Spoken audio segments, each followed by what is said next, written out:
Yes, sir.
Members of the Senate and guests will please rise as we receive our distinguished president.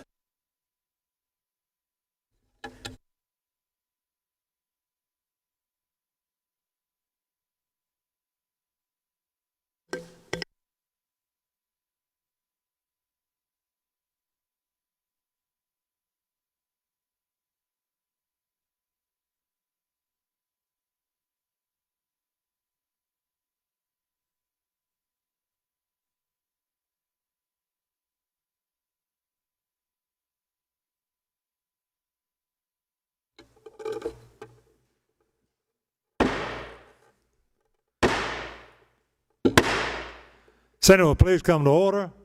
Members and guests will remain standing as we're led in devotion by our chaplain, followed by the Pledge of Allegiance. Dr. St. John. We read in the book of Daniel, those who are wise shall shine like the brightness of the sky, and those who lead many to righteousness like the stars forever and ever. From Daniel chapter 12, verse 1. Let us pray. Dear God, South Carolina has been so richly blessed throughout the years with leaders who have wisely provided beneficial and often historically positive guidance. Many of the portraits surrounding us in this chamber honor some of those individuals, and we are grateful for the worthy service each of those servants gave to and for the people of South Carolina. And we ask today, O Lord, that each of these senators currently serving here will know clearly how we value their own service and how very much we pray that they will each continue in the rich tradition that many of their predecessors followed, putting the well-being of our citizens uppermost in all that they determine. May it ever be so, dear Lord. Amen. Amen. I pledge allegiance to the flag of the United States of America and to the republic for which it stands, one nation, under God, indivisible, with liberty and justice for all. Please be seated. Senator Medfield, Senator Massey, what purpose do you rise? Mr. President, I move that when we gather to walk over to the House chamber that we recede until 1:30. There's an objection? Hearing none, so ordered.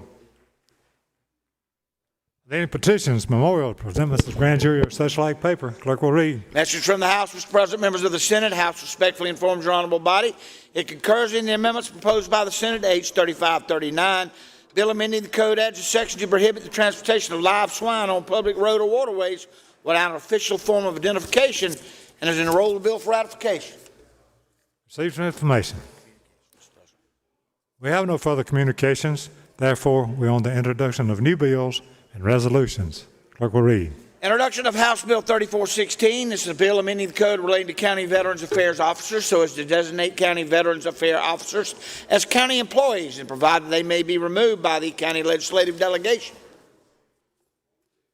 Family and Veterans Affairs Committee. Introduction of H. 4314, concurrent resolution. Senate, please come to order. Recognize. Senate, please come to order. I will read. 4314 is a concurrent resolution to recognize and honor Sarah Mae Fleming, whose courageous actions on a segregated Columbia City bus forever changed the face of civil rights in the South, and to declare June 22nd, 2021 as Sarah Mae Fleming Day in South Carolina. Judiciary Committee. Finance Committee has reported favorable with amendments on S-152, bill by Senator Davis and others. It amends the code relating to county local sales and use taxes, adds an article to create the county green space sales tax, to impose the tax, to provide for the contents of the ballot and the purpose for which tax proceeds may be used. Placed on the calendar. Judiciary Committee reports favorable on S-224, bill by Senator Shealy and others. It amends the code relating to prostitution to increase the penalties for solicitation of prostitution, establishing or keeping a brothel or house of prostitution, or causing or inducing another to participate in prostitution, to establish the affirmative defense of being a victim of human trafficking. Placed on the calendar. Judiciary Committee reports favorable with amendments on S-230, bill by Senator Shealy. It amends the code relating to trafficking victims who are minors, to provide that minors engaged in commercial sexual activity or trafficking are presumed to be doing so under coercion or as a result of a reasonable fear or a threat.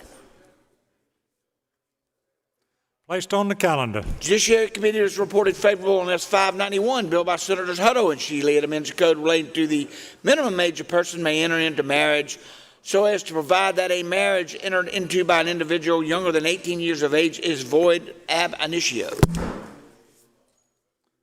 Placed on the calendar. Judiciary Committee has reported favorable on H-3575. This bill adds a section to the code to allow a qualifying retailer to offer curbside delivery or pickup service of beer or wine and provide limitations.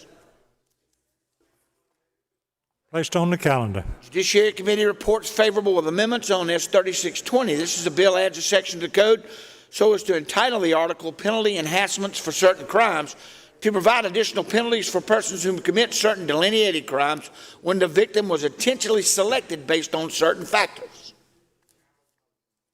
Placed on the calendar. Judiciary Committee reports favorable with amendments on H-3696.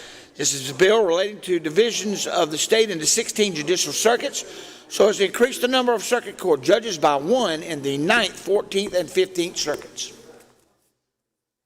Placed on the calendar. Judiciary Committee reports favorable with amendments on H-4006. It's a bill, it amends an act relating to the increased limit for certain off-premises sales, so as to extend the increase until May 31st, 2022. Placed on the calendar. Finance Committee has reported favorable with amendments on H-3354.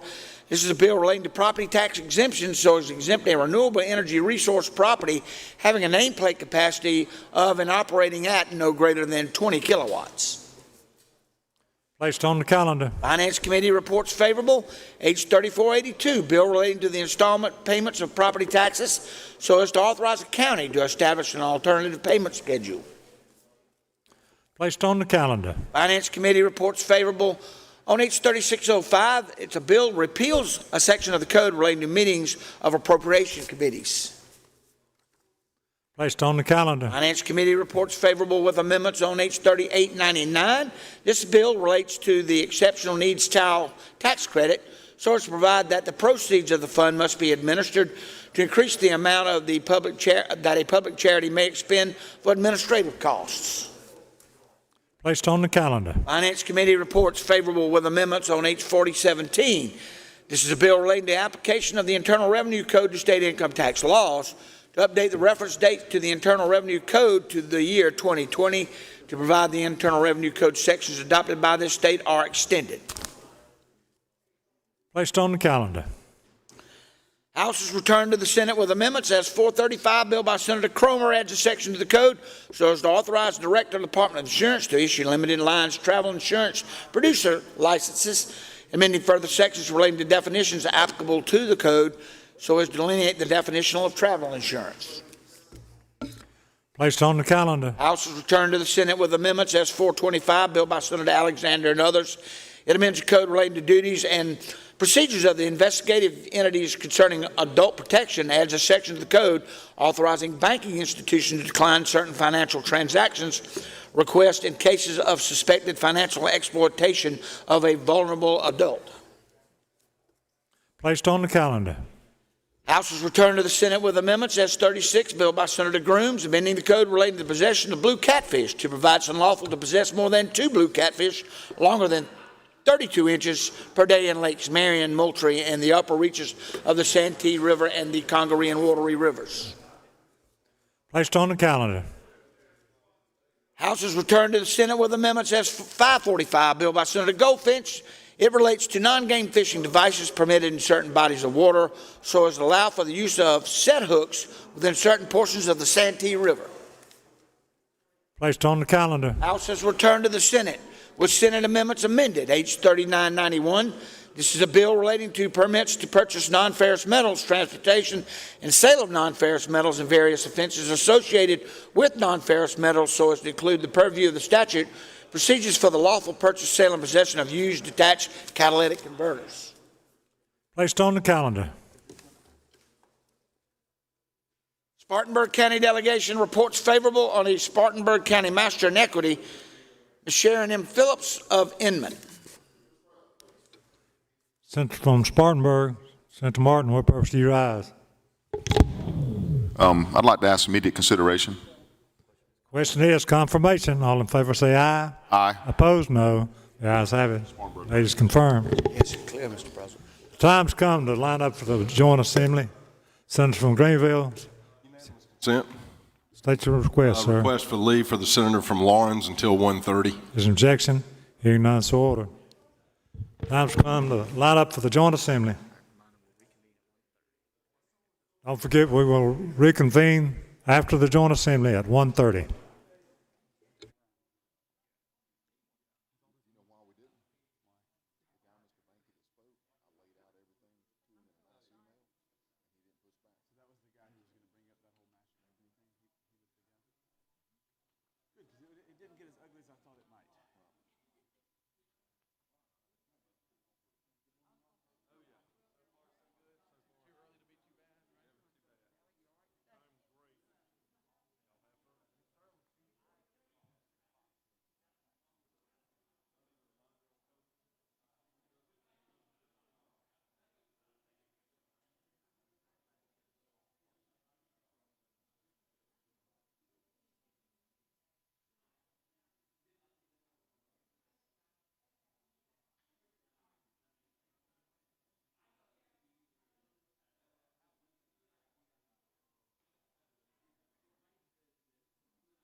Members and guests, please rise as the Honorable Senator enters the South Carolina House chamber.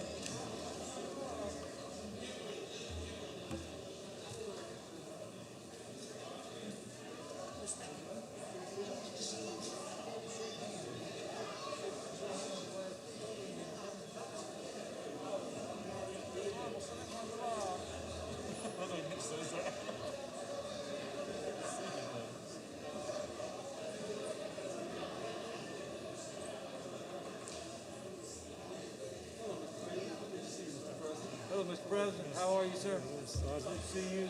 Yes, sir. You all right? Yes, sir. Not do that in a hurry, no? Oh, I hope so. I hope so.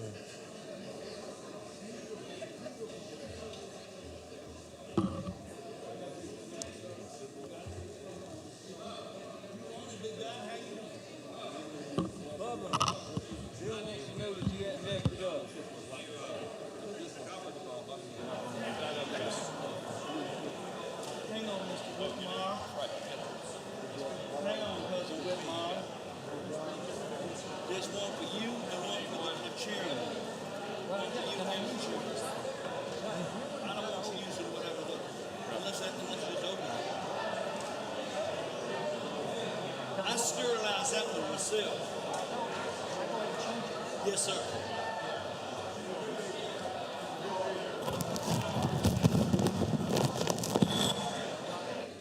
Tommy Pope's a Bigfoot believer, so he always has this.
Joint Assembly will come to order. Members, please be seated. This joint assembly is convened for the purpose of conducting elections to fill vacant positions on the Legislative Audit Council, Old Exchange Building Commission, Will Lou Gray Opportunity School, and College and University Board of Trustees. Nominations are now in order. Senator Thomas Alexander, Chairman of the Legislative Audit Council Screening Committee, is recognized for nominations. Senator from Oconee.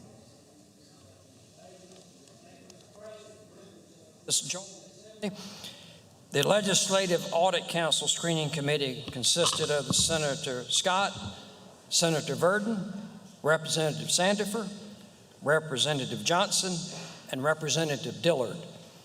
We met on April 7th and concluded the screening of the Legislative Audit Council candidate to fulfill the term for the position to be elected today. Under the concurrent resolution, there will be no nominating speeches. If anyone desires to second the nomination, please forward your written second to the desk for inclusion in the journals. And in accordance with the concurrent resolution, we have for election today one at-large seat on the Legislative Audit Council. The committee found the following individual qualified and nominated for that at-large seat on the Legislative Audit Council with a term to expire on June 30th, 2027, Mr. Dennis P. Codwell. Therefore, I hereby place in nomination Dennis P. Codwell and move that he be elected by acclamation. All those in favor say aye. Aye. Opposed, no. The ayes have it. I hereby declare Dennis P. Caldwell is duly elected to the Legislative Audit Council for the term prescribed by law. Senator Alexander. Thank you, Mr. President. That concludes the election for the Legislative Audit Council. Thank you. Thank you, Senator. Next, we'll move to the election of candidates screened by the College and University Trustees Screening Commission. Representative William Whitmire, Vice Chairman of the Commission, is recognized for nominations.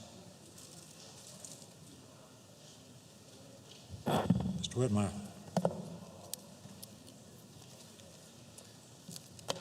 Thank you, Mr. President. Ladies and gentlemen of the Joint Assembly, the College and University Trustees Screening Commission, consisting of Senator Peeler, Chairman, Senator Alexander, Senator Scott, Senator Verdon, Representative King, Representative Finley, Representative Lucas, and myself, met on April 12th and April 22nd and concluded the screening of college and university board of trustee candidates to fulfill the terms of the positions to be elected today. Under the concurrent resolution, there will be no nominating speeches. If anyone desires to second a nomination, please forward your written second to the desk for inclusion in the journals. In accordance with the concurrent resolution, we have for election today one at-large seat on the Old Exchange Building Commission, four at-large seats on the Will Lou Gray Opportunity School Board of Trustees, one at-large seat on the Winthrop University Board of Trustees, and 8 seats on the Coastal Carolina University Board of Trustees. At this time, we will proceed to the elections. The Old Exchange Building Commission, one at-large seat. The commission found the following individual qualified and nominated for trustee at large with a term to expire June 30th, 2027. Gregory H. Ohaneson. I hereby place in nomination Gregory H. Ohaneson and move that he be reelected by acclamation.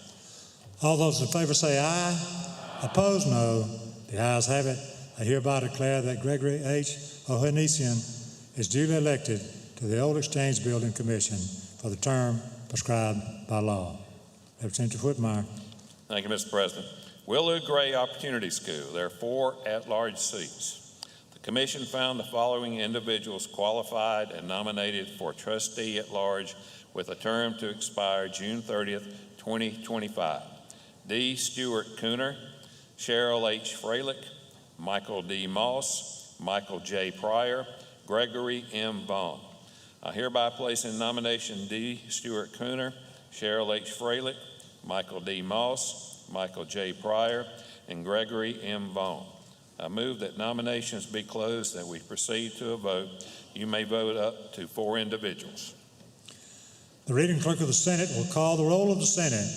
Vote for up to 4 candidates. The candidates are D. Stewart Cooner, Cheryl H. Freilich, Michael D. Moss, Michael J. Pryor, Gregory M. Vaughn. The Senate will vote.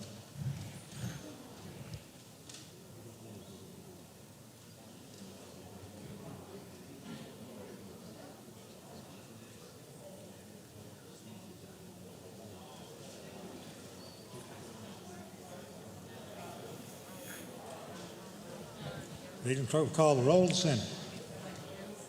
Mr. Adams.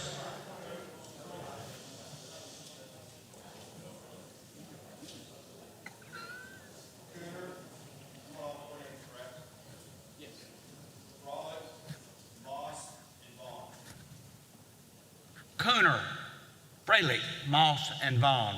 Mr. Alexander. Cooner, Freilich, Moss, and Vaughn. Mr. Allen.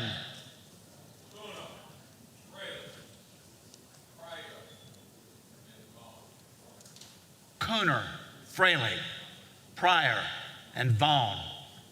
Mr. Bennett.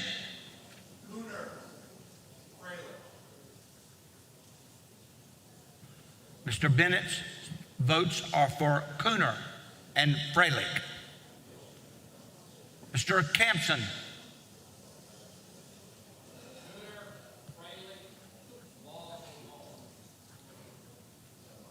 Cooner, Freilich, Moss, and Vaughn.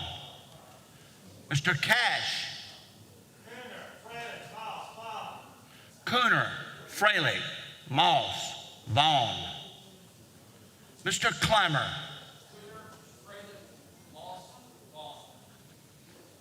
Cooner, Freilich, Moss, Vaughn. Mr. Corbin. Cooner, Freilich, Moss, and Vaughn. Mr. Cromer. Cooner, Freilich, Moss, and Vaughn. Mr. Davis. Cooner, Freilich, Moss, and Vaughn. Mr. Fanning.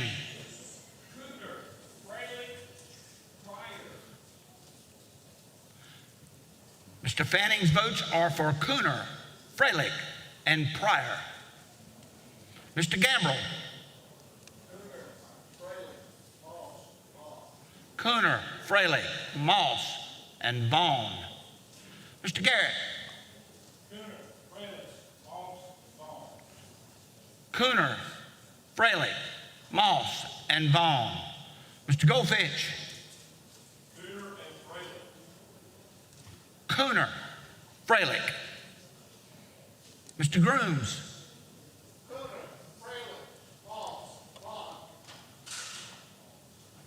Cooner, Freilich, Moss, and Vaughn. Mrs. Gustafson.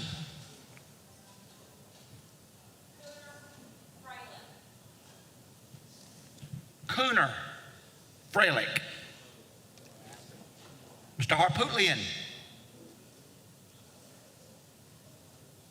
Not voting, Mr. Hembry.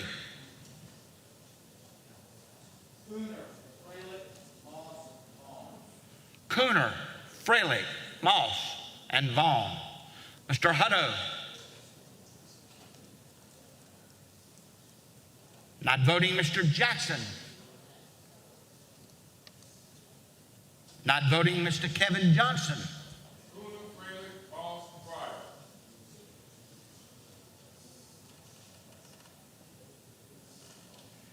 Cooner, Freilich, Moss, and Pryor. Mr. Michael Johnson. Cooner, Freilich, Moss, and Vaughn. Mr. Kimbrell. Cooner, Freilich, Moss, and Vaughn. Mr. Kempson. Cooner, Freilich, Pryor. Mr. Leatherman. Not voting, Mr. Loftus. Cooner, Freilich, Moss, and Vaughn. Mr. Malloy.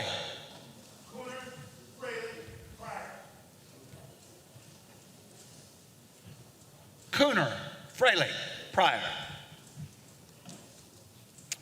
Mr. Martin. Cooner, Freilich. Mr. Massey. Cooner, Freilich. Mrs. Matthews. Not voting, Mr. McElveen. Cooner, Freilich, Pryor. Ms. McLeod.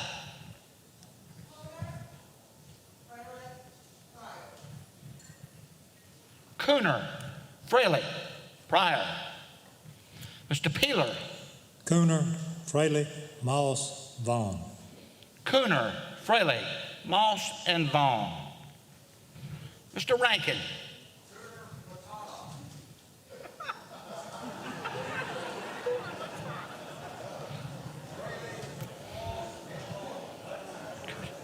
Cooner, Freilich, Moss, and Vaughn.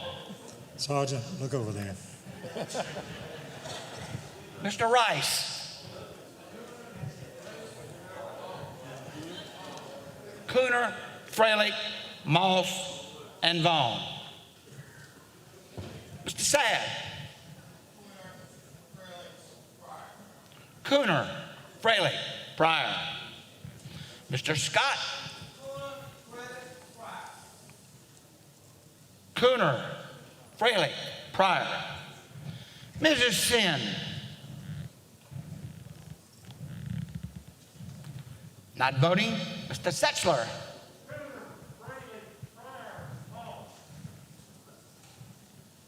Cooner, Freilich, Pryor, and Moss. Mrs. Shealy.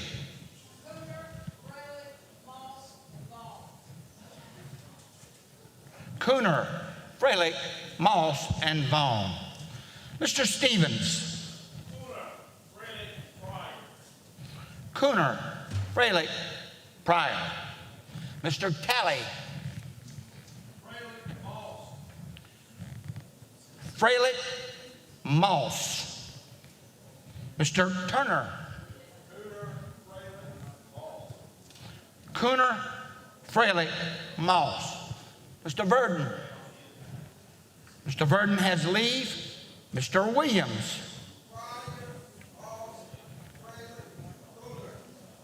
Pryor, Moss, Freilich, and Cooner. Mr. Young.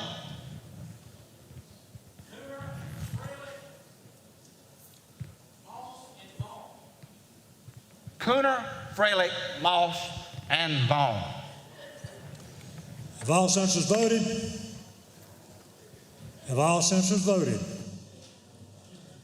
Polls are closed. Clerk will tabulate. I will move to the House vote. Reading Clerk of the House will call the roll of the House.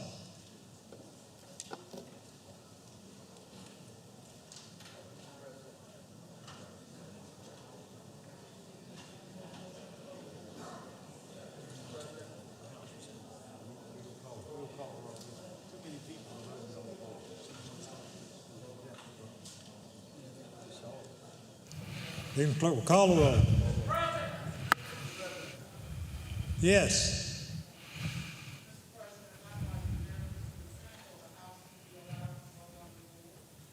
Object. Objections heard. Because we have 5 members running for 4 seats, it's going to be more efficient to call the roll. Reading Clerk will call the roll. Representative Alexander. Not voting, Ms. Allison. Cooner, Freilich, Moss, Vaughn. Mr. Anderson.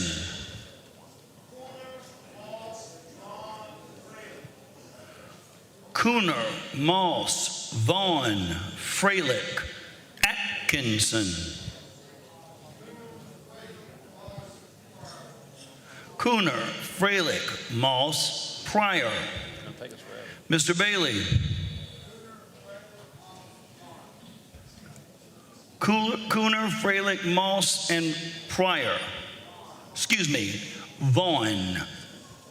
If the Joint Assembly please come to order, it's very difficult for the desk to hear the votes. Please come to order. Meeting clerk. Mr. Ballantyne. Cooner, Freilich, Moss, Vaughn, Bamberg. Mr. Bamberg, not voting. Mr. Bannister. Cooner, Freilich, Moss, Vaughn. Ms. Bennett. Cooner, Freilich, Moss, Vaughn. Ms. Bernstein.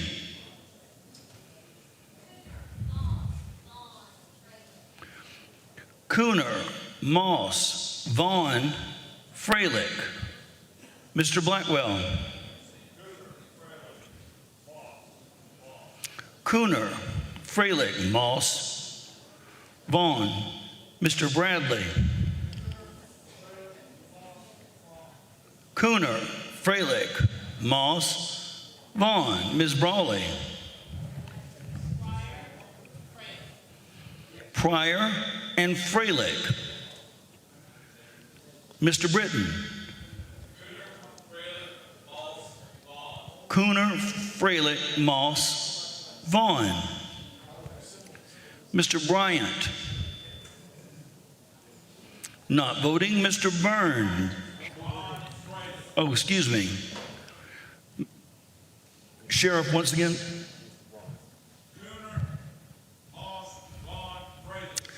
Cooner, Moss, Vaughn, and Freilich. Mr. Burns. Vaughn, Moss, Freilich, and Cooner. Mr. Bustos. Cooner, Freilich, Moss, and Vaughn. Ms. Calhoun. Cooner, Freilich, Moss, Vaughn. Mr. Carter. Cooner, Freilich, Moss, and Vaughn. Mr. Caskey. Cooner, Freilich, Moss, Vaughn. Mr. Chumley. Cooner, Freilich, Moss, and Vaughn. Mr. Clyburn.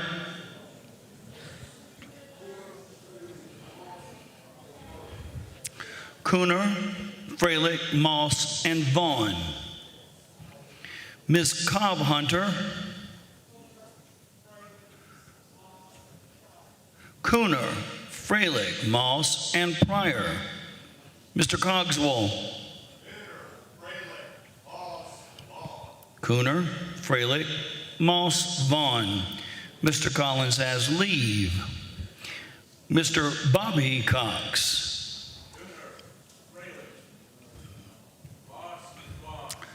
Cooner, Freilich, Moss, and Vaughn. Mr. West Cox. Vaughn.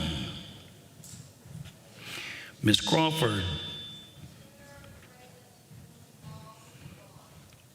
Cooner, Freilich, Moss, and Vaughn. Mr. Dabney. Cooner, Freilich, Moss, and Vaughn. Mr. Danning. Cooner and Freilich. Ms. Davis. Cooner, Freilich, Moss, and Vaughn. Ms. Dillard.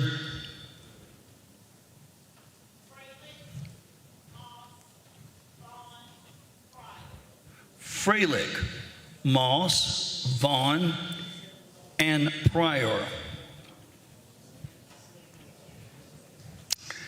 Mr. Elliott.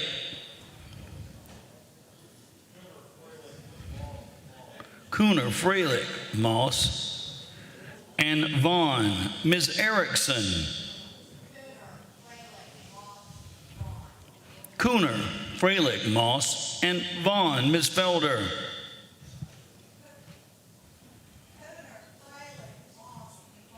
Cooner, Freilich, Moss, and Vaughn. Mr. Finley. Cooner, Freilich, Moss, Vaughn. Mr. Forrest.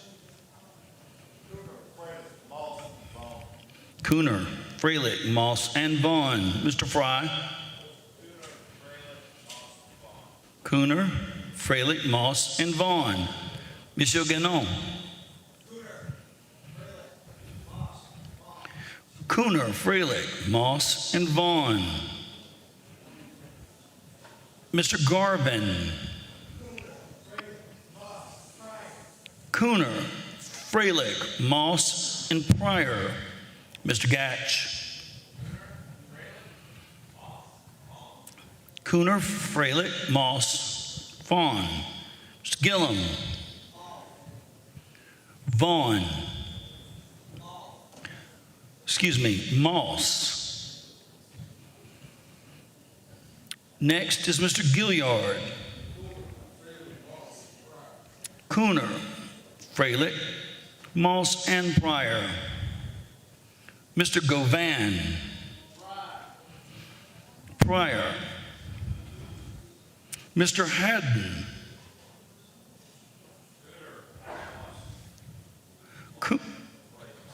Cooner, Moss, Vaughn, Freilich. Mr. Hardy. Cooner, Freilich, Moss, and Vaughn. Mr. Hart. Not voting. Coach Hayes. Cooner, Freilich, Moss, and Pryor. Ms. Henderson Myers. Cooner, Freilich, Moss, and Pryor. Ms. Hennigan. Cooner, Freilich, Moss, and Pryor. Mr. Herb Kurzman. Cooner, Freilich, Moss, and Vaughn. Mr. Hewitt. Cooner, Freilich, Moss, and Vaughn. Mr. Hill. Not voting, Mr. Hyatt. Cooner, Freilich, Moss, and Vaughn. Mr. Hickson. Cooner, Freilich, Moss, and Vaughn. Mr. Hosey. Cooner, Moss, Pryor.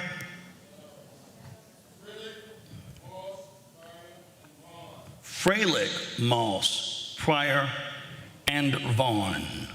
Thank you. Mr. Howard.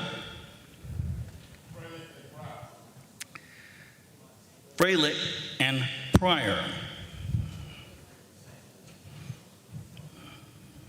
Mr. Huggins.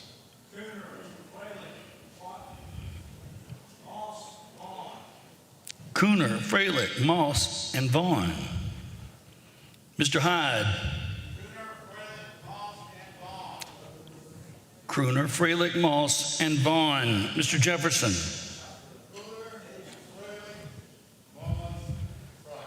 Cooner, Freilich, Moss, and Pryor. Mr.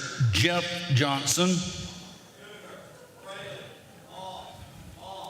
Cooner, Freilich, Moss, Vaughn.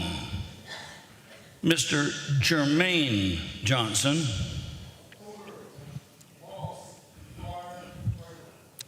Cooner, Moss, Pryor, and Freilich.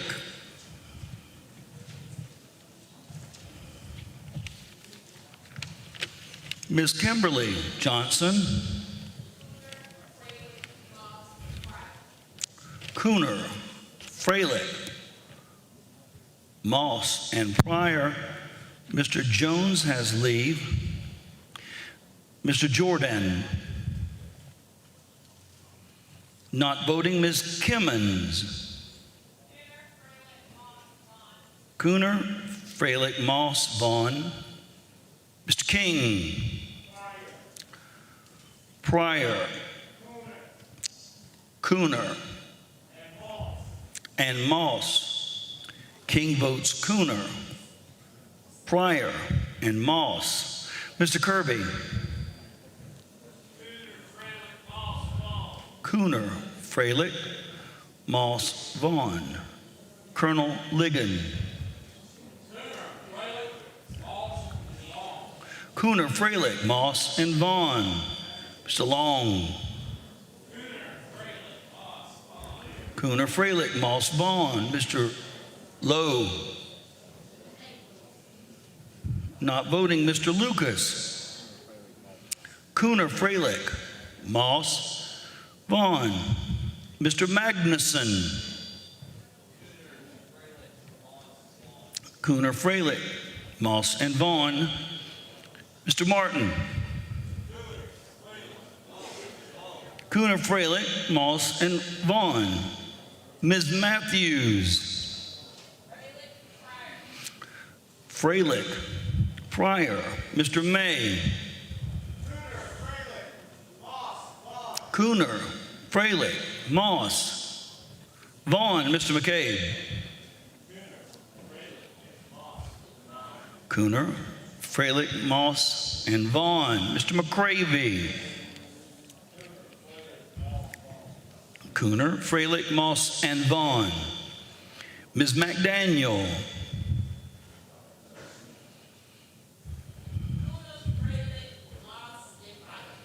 Cooner, Freilich, Moss, and Pryor. Ms. McGarry. Cooner, Freilich, Moss, and Vaughn. Mr. McGinnis. Cooner, Freilich, Moss, Vaughn. Mr. McKnight.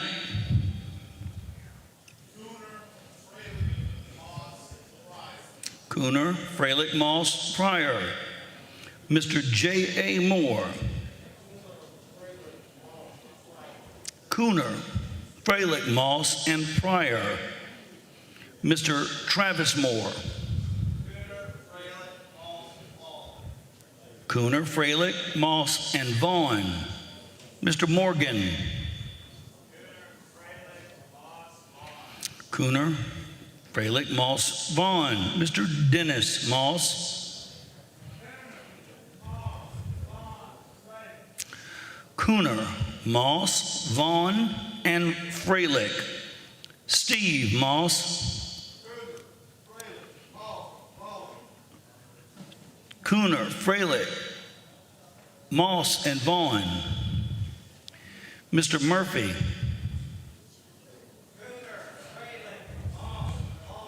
Cooner, Freilich, Moss, and Vaughn. Ms. Murray.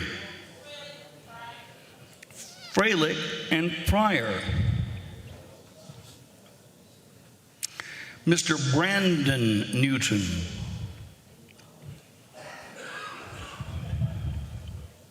Not voting, Mr. Weston Newton.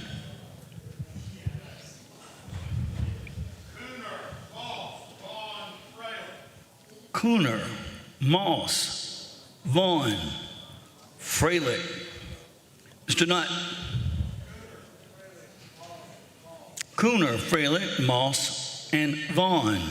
Ms. Oremus. Cooner, Freilich, Moss, and Vaughn. Mr. Ott. Mr. Ott not voting. Ms. Parks not voting. Mr. Pendarvis.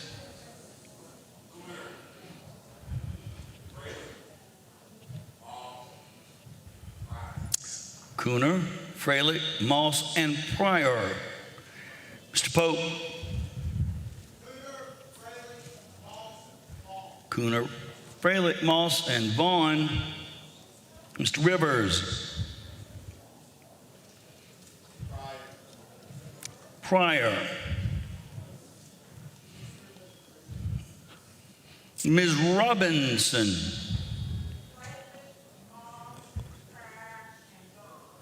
Freilich, Moss, Pryor, and Vaughn.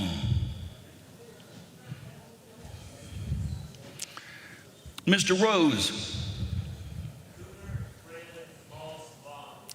Cooner, Freilich, Moss, Vaughn. Mr. Rutherford. Cooner, Moss, Freilich, Vaughn. Mr. Sandifer. Cooner, Freilich, Moss, and Vaughn. Mr. Simrell. Cooner, Freilich, Moss, and Vaughn. Mr. Merle Smith.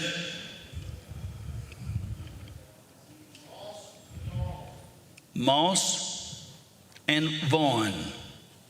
Gary Smith.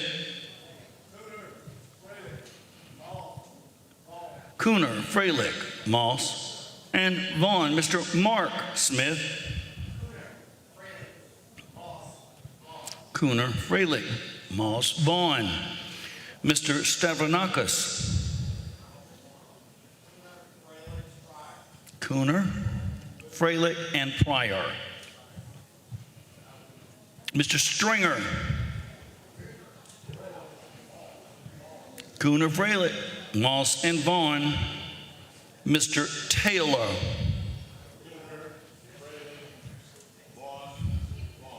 Cooner, Freilich, Moss, and Vaughn. Mr. Tedder. Cooner, Freilich, Pryor. Ms. Thayer.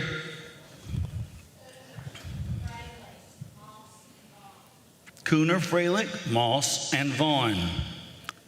Dr. Thigpen.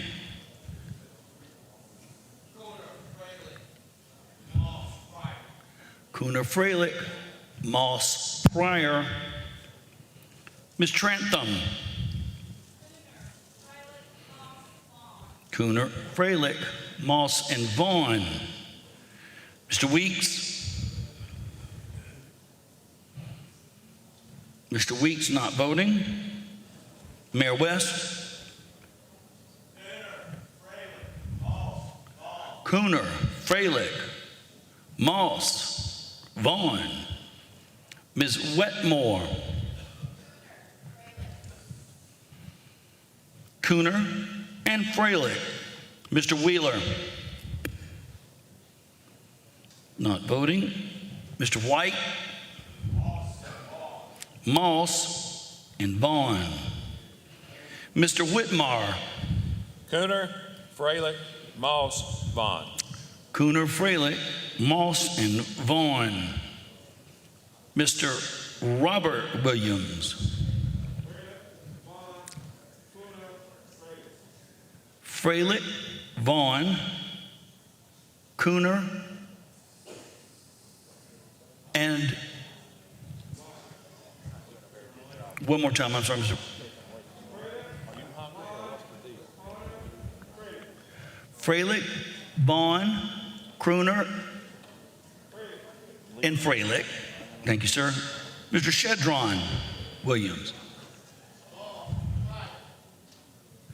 Moss and Pryor. Mr. Willis. Cooner, Freilich, Moss, and Vaughn. Mr. Wooten. Cooner, Freilich, Moss, and Vaughn. Mr. Yao has leave.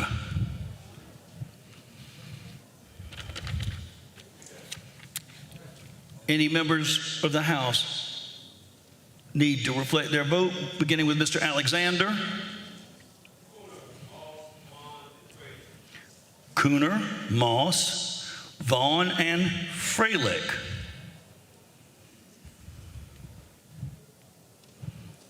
All House members voted? Have all House members wishing to vote voted? Polls are All right. closed. Clerk will tabulate.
Bubba,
what do you have for Robert Williams?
May we have your attention, please?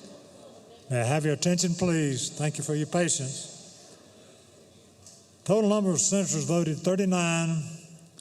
Total numbers of representatives voting 111. Grand total 150.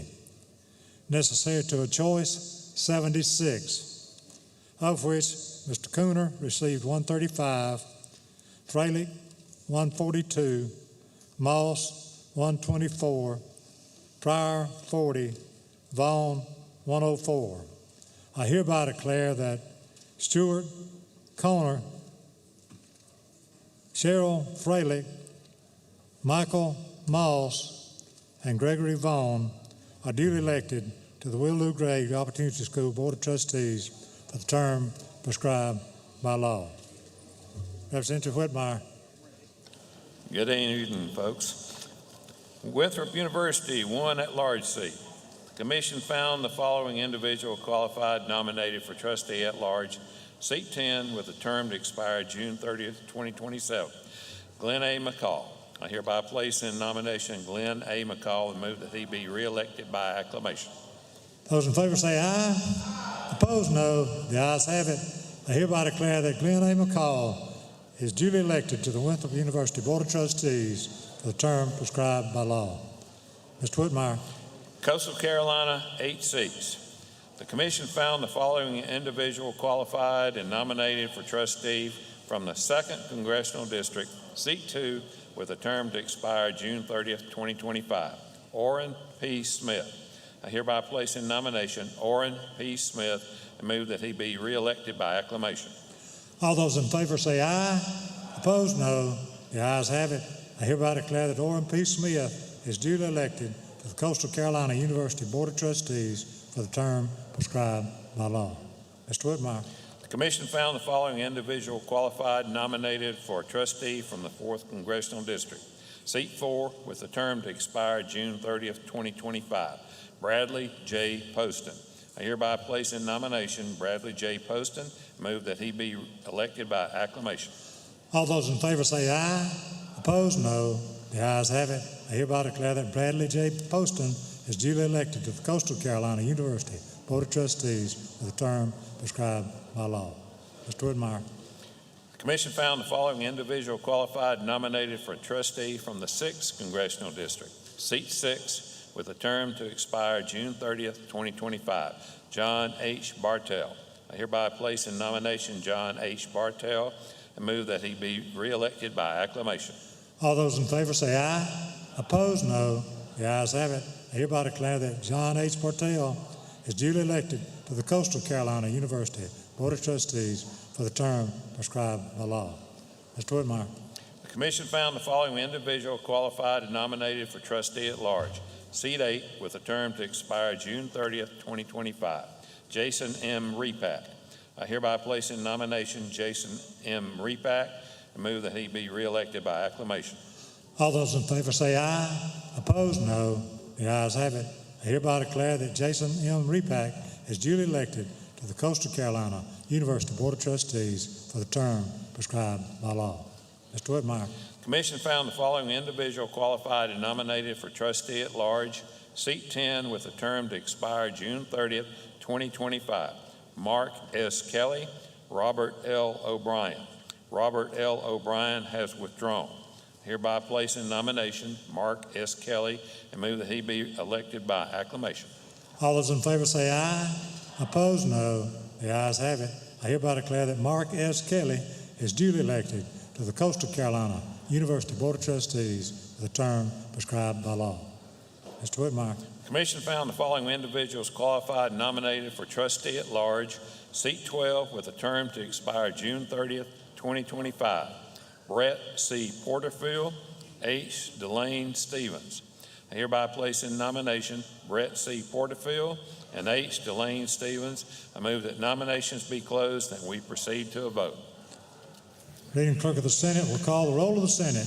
The candidates are Brett C. Porterfield and H. Delane Stevens. Mr. Hyde, for what purpose do you rise? Objection? Hearing none, so ordered. Reading Clerk of the Senate will call the roll of the Senate. Mr. Adams. H. Delane Stevens. Stevens. Mr. Alexander. Porterfield. Mr. Allen. Stevens. Mr. Bennett. Stevens. Mr. Campson. Stevens. Mr. Cash.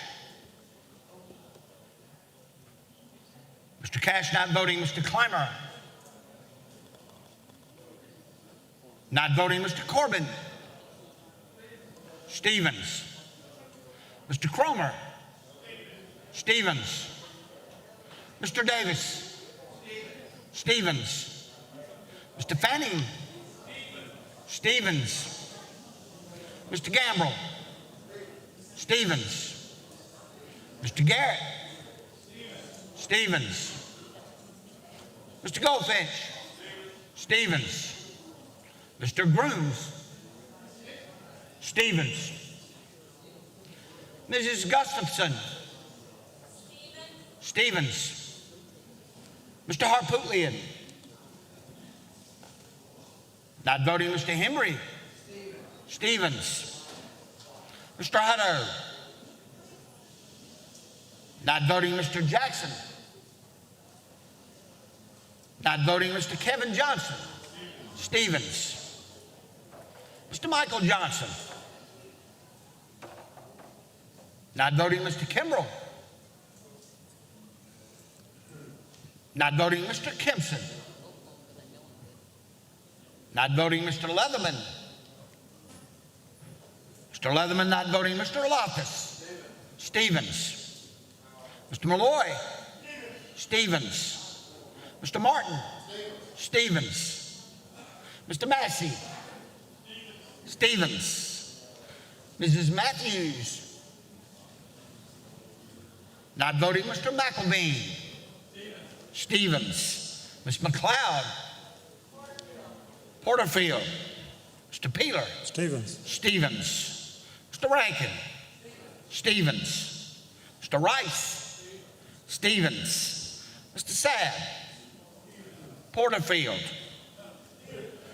Mr. Sabb's vote is for Stevens. Mr. Scott. Not voting. Mrs. Sin. Not voting. Mr. Setzler. Stevens. Mrs. Shealy. Stevens. Mr. Stevens. Stevens. Mr. Talley. Stevens. Mr. Turner. Stevens. Mr. Verdon. Mr. Verdon has leave. Mr. Williams. Stevens. Mr. Young. Stevens. If all senators voted, polls will close. Clerk will tabulate.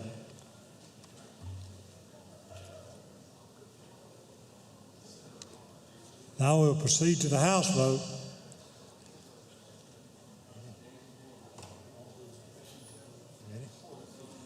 All those in favor of Brett C. Porterfield, please vote now.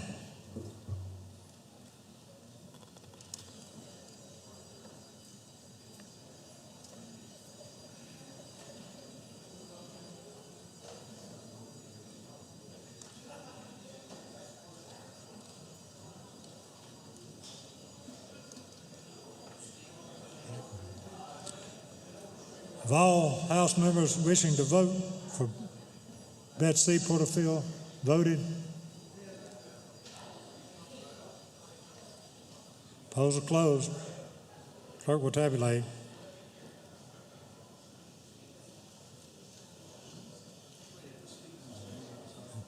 All those in favor of H. Delane Stevens, please vote now.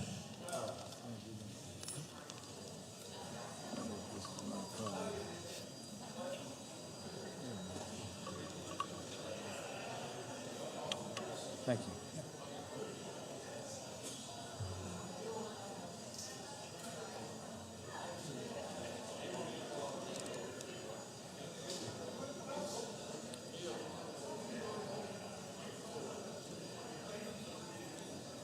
Have all members voted? Have all members voted? Polls are closed. Clerk will tabulate.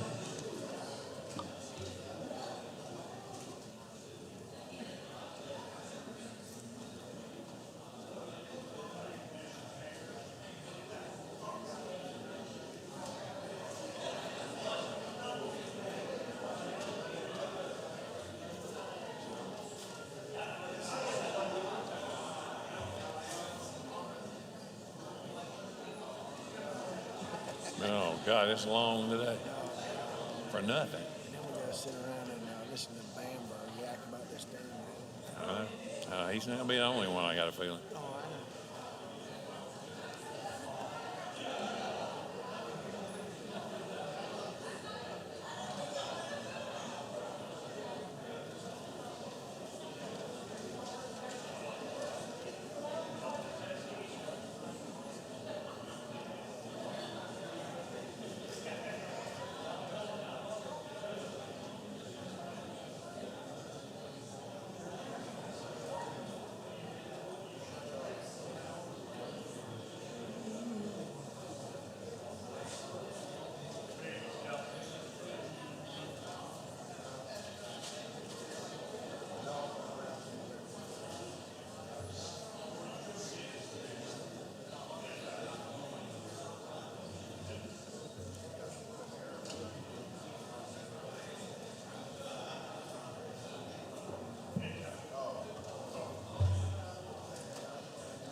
May I have your attention, please? May I have your attention, please?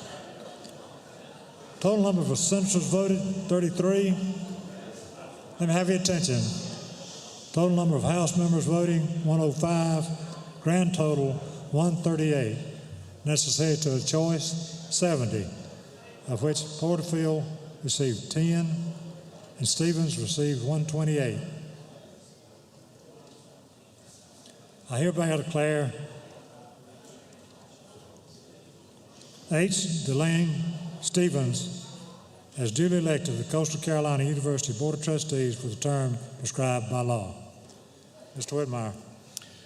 Commission found the following individual qualified nominated for trustee at large, seat 14, with a term to expire June 30th, 2025. Joe N. Jarrett, Jr. Hereby place in nomination Joe N. Jarrett, Jr. Move that he be elected by acclamation. All those in favor say aye. Opposed, no. The ayes have it. I hereby declare that Joe N. Jarrett, Jr. is duly elected to the Coastal Carolina University Board of Trustees for the term prescribed by law. Mr. Whitmire. Commission found the following individual qualified nominated for trustee at large, seat 15, with a term to expire June 30th, 2025. Patrick S. Sparks. Join Assembly, please come to order. Please come to order. Mr. Whitmire. I hereby place in nomination Patrick S. Sparks and move that he be reelected by acclamation. All those in favor say aye.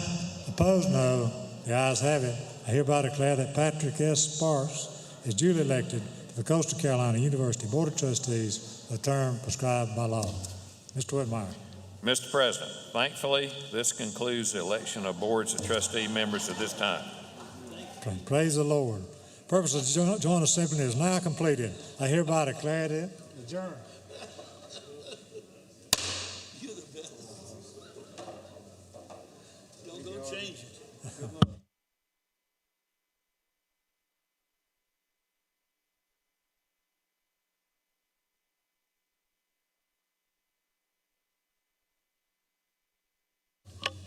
Members and guests, please rise as the Honorable Senate exits the House chamber.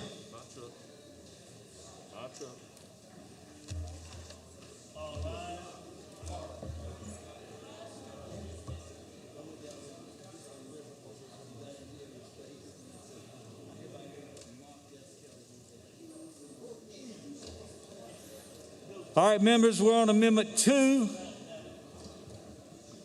to the bill we were on when we stood in recess before the Senate arrived. I'll ask the clerk to read. The next amendment we have is number 2. Number 2 is by Mr. Bamberg. Amendment number 2.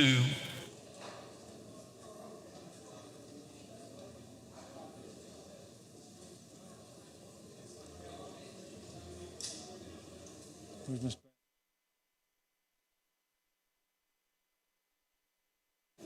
Sergeant, find Mr. Bamberg.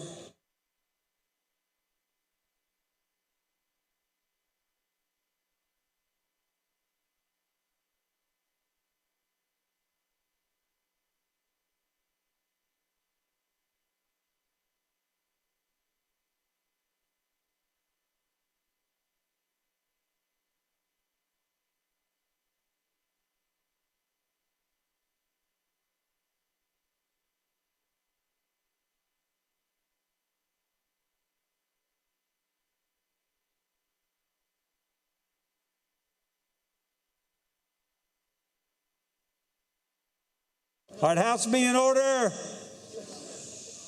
House be in order. We are on Amendment 2. It's Mr. Bamberg's amendment, and he is recognized. Thank you, Mr. Speaker. And we've got a couple of amendments today, and we're going to talk a bit about one of the biggest legal problems with this particular piece of legislation. And there are many, and you know, the question of whether or not electrocution constitutes a violation of the Eighth Amendment prohibition on cruel and unusual punishment. But I wanted to continue pointing out problems with Mr. Bamberg, let me get you some order. The House had a great day yesterday of being in order. I don't know what's changed. Oh, Mr. King, he's pointing at me. How you doing?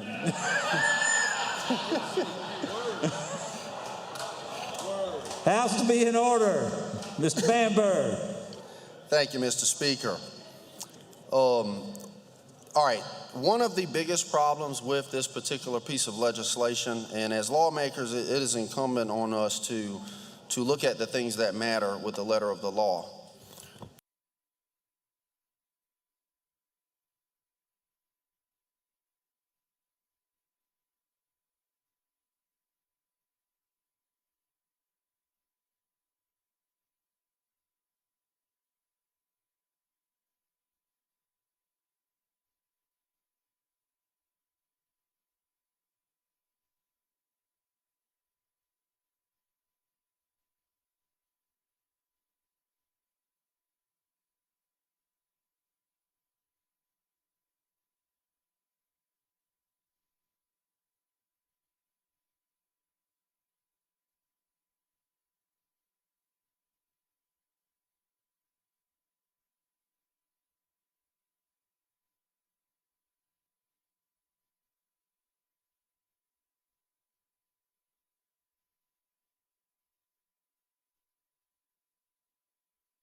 Senate will come to order. Senator from Oconee, Senator Alexander, what purpose do you rise? Thank you, Mr. President. I question a quorum asked for a call of the Senate. Senator from Oconee moves the call of the Senate. Clerk will ring the bell.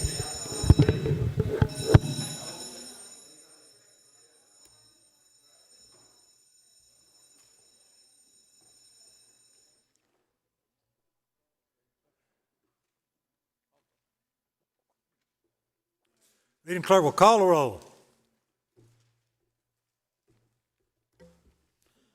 Mr. Adams. Mr. Adams is present.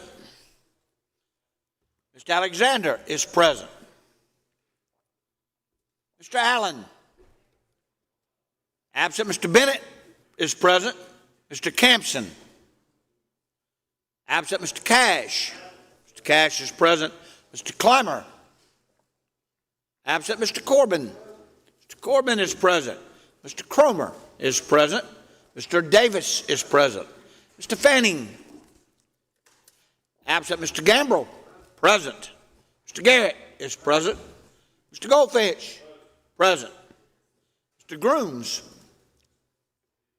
Absent. Mrs. Gustafson. Present. Mr. Harpootlian. Absent. Mr. Hembry. Mr. Hembry is present. Mr. Hutto. Absent. Mr. Jackson. Absent. Mr. Kevin Johnson is present. Mr. Michael Johnson. Absent. Mr. Kimbrell. Absent. Mr. Kempson. Mr. Kempson's present. Mr. Leatherman. Absent. Mr. Loftus is present. Mr. Malloy. Present. Mr. Martin is present. Mr. Massey. Mr. Massey is present. Mrs. Matthews. Absent. Mr. McElveen. Absent. Mr. McLeod is present. Mr. Peeler. Present. Mr. Rankin. Absent. Mr. Rice. Mr. Rice is present. Mr. Sabb is present. Mr. Scott. Absent. Mrs. Sin. Absent. Mr. Setzler. Absent. Mrs. Shealy. Mrs. Shealy is present. Mr. Stevens is also present. Mr. Talley is present. Mr. Turner, present. Mr. Verdon is present. Mr. Williams, absent. Mr. Young. Mr. Young is present. Senator Sessler is present. Senator Harpootlian is present.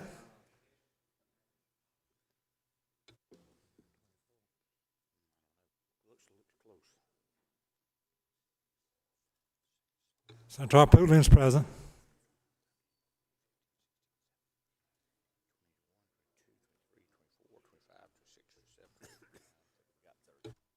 If all senators answer the roll, if all senators answer the roll, polls are closed. Clerk will tabulate.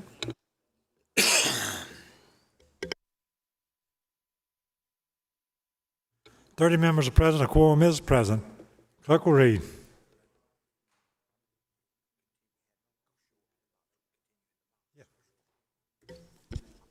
Introduction of H 3786 is a bill amending the code.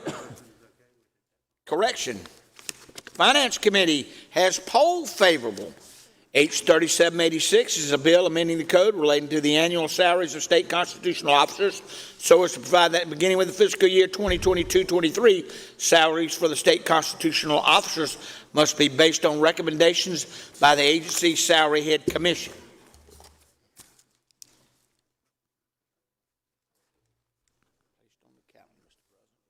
Placed on the calendar. Fish, Game, and Forestry Committee reports favorable with amendments on H 3694. This is a bill relating to bear hunting so as to allow for the use of bait when hunting bear in Game Zone 4 during a certain time period. Placed on the calendar. Fish, Game, and Forestry Committee reports favorable with amendments on H 3865. This is a bill relating to watercraft laws and ordinances so as to prohibit a local government from adopting an ordinance relating to watercraft or water devices used or held for use on the waters of this state and provide exceptions. Placed on the calendar. Fish, Game, and Forestry Committee has reported favorable on the reappointment of a member to the Department of Natural Resources Board.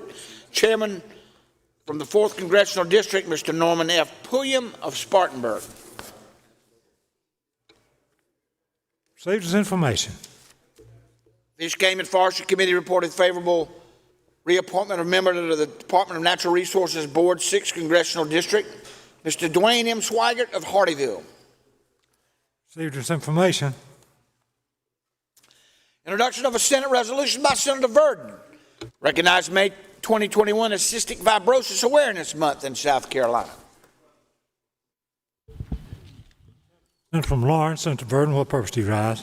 I'd like to ask immediate consideration for that resolution. Is an objection? Hearing none, so ordered. Resolution is adopted. Clerk will read.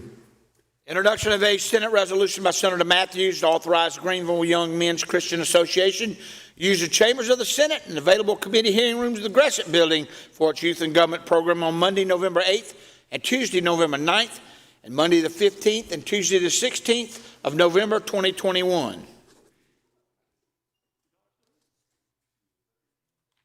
O&M Committee.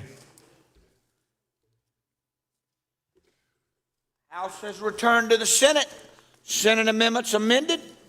H. 3194 is a bill to authorize the sale of the assets of the South Carolina Public Service Authority and the assumption or defeasance of its liabilities or the management of the operations of the Public Service Authority by a third party or entity, to create a special committee of the General Assembly to further negotiate the terms and conditions of the preferred sale. Senator from Edgefield, Senator Massey, what purpose do you rise? Mr. President, this is a Santee Cooper resolution that the House has sent back. I ask unanimous consent that we take it up and non-concur. Is objection? Hearing none, so ordered. Senator from Lexington, Senator Motion, Sessler. just a second. What do they do in their version? And they added in some more of their language that we took out. But, you know, the posture that's in, it's the House bill, so we can't amend it. So all we can do is concur or non-concur. So I was just asking that we non-concur so we can go ahead and begin the negotiation process. Thank you for the explanation. Is there an objection? Hearing none, so ordered.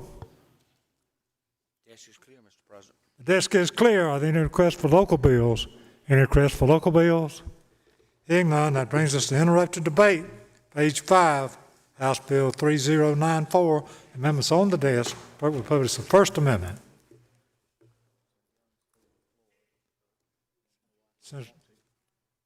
Senator from Aiken, Senator Young, you have the floor.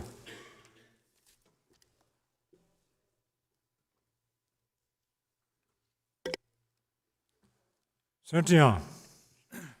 Thank you, Mr. President, members of the Senate.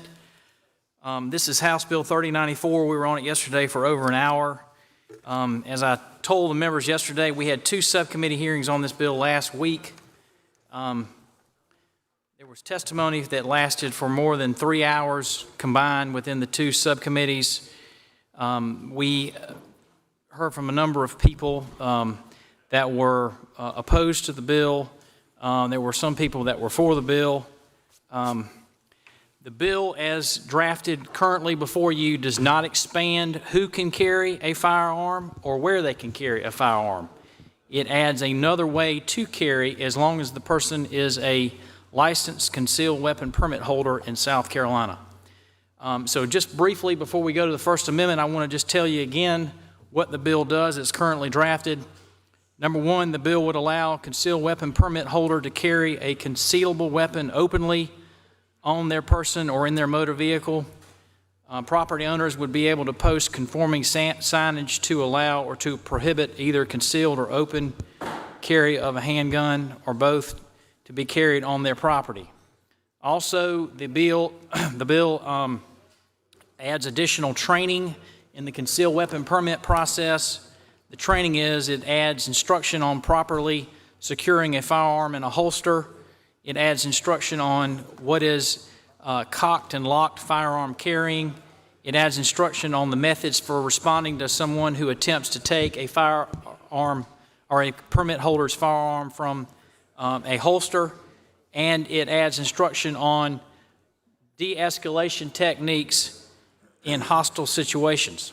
Further, the bill states that a governing body of a local government may restrict open carrying of firearms on public property when issuing a permit to allow a public protest, a rally, a fair, a parade, a festival, or other organized event. It further clarifies the signage that a business can post to prohibit a concealable weapon being carried into the business.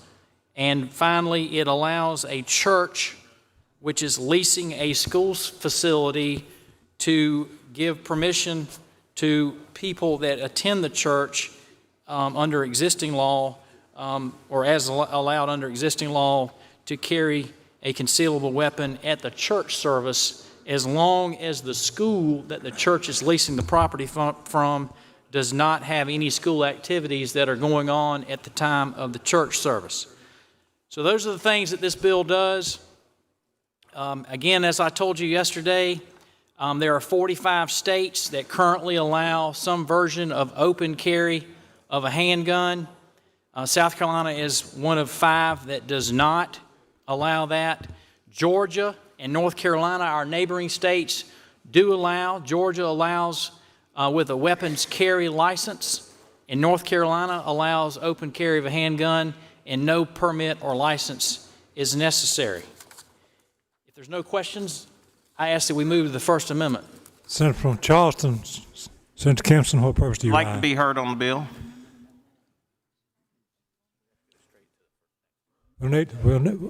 Senator Macon still has the floor unless he relinquishes his floor. We need to go to the First Amendment, gentlemen. Senator from Darlington, Senator Moore. Parliament inquiry. We're on the bill that came out of committee, correct? Came out of the Subcommittee. Subcommittee, yes. Has not been amended. Correct.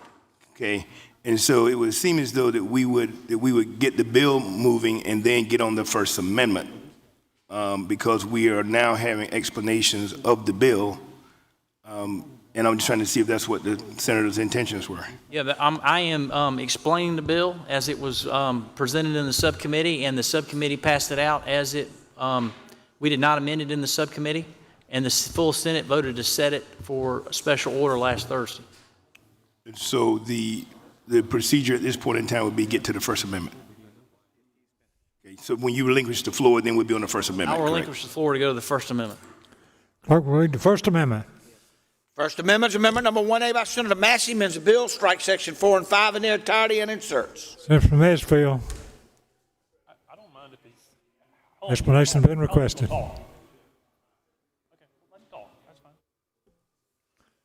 Senator from Charleston, what purpose do you rise? Like to be heard on the amendment. You're recognized, sir. Senator from Charleston is recognized to speak on Amendment number 1.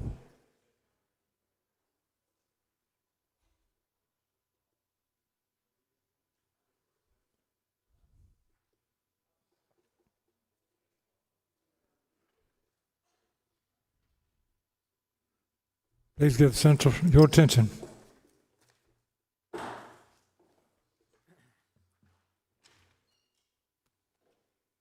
Thank you, Mr. President. I've been trying to get up since yesterday to talk about this open carry bill. I understand that there's a procedure in the Senate. So I'm going to start out. I know I've limited myself, but I got plenty of amendments to talk on, so I'll be back up. But I kind of wanted to give a different view of the subcommittee. I was honored to be on the subcommittee. I sat through the testimony. I believe it was 2 days. I don't remember how many hours, but it was a very, very abbreviated subcommittee hearing for 2 days. I think we took a total of no more than 5 hours of testimony, maybe 3. But it was a 3-2 vote. I don't want anybody to have the impression that this was a landslide vote. It was a close vote. I believe it was 3-2, if I'm not mistaken. Senator from Charleston, that would be me. And the senator for Darlington opposed the open carry bill coming out of subcommittee. As far as the testimony, colleagues, the overwhelming weight of the testimony was against this bill. I didn't keep count, Mr. Chairman, but the overwhelming, in my view, testimony of people from all across the state of South Carolina were against this bill. Now, there are a lot of amendments on the desk. At some point, somebody will ask a parliamentary inquiry to inquire how many amendments on the desk, but I felt a need to at least outline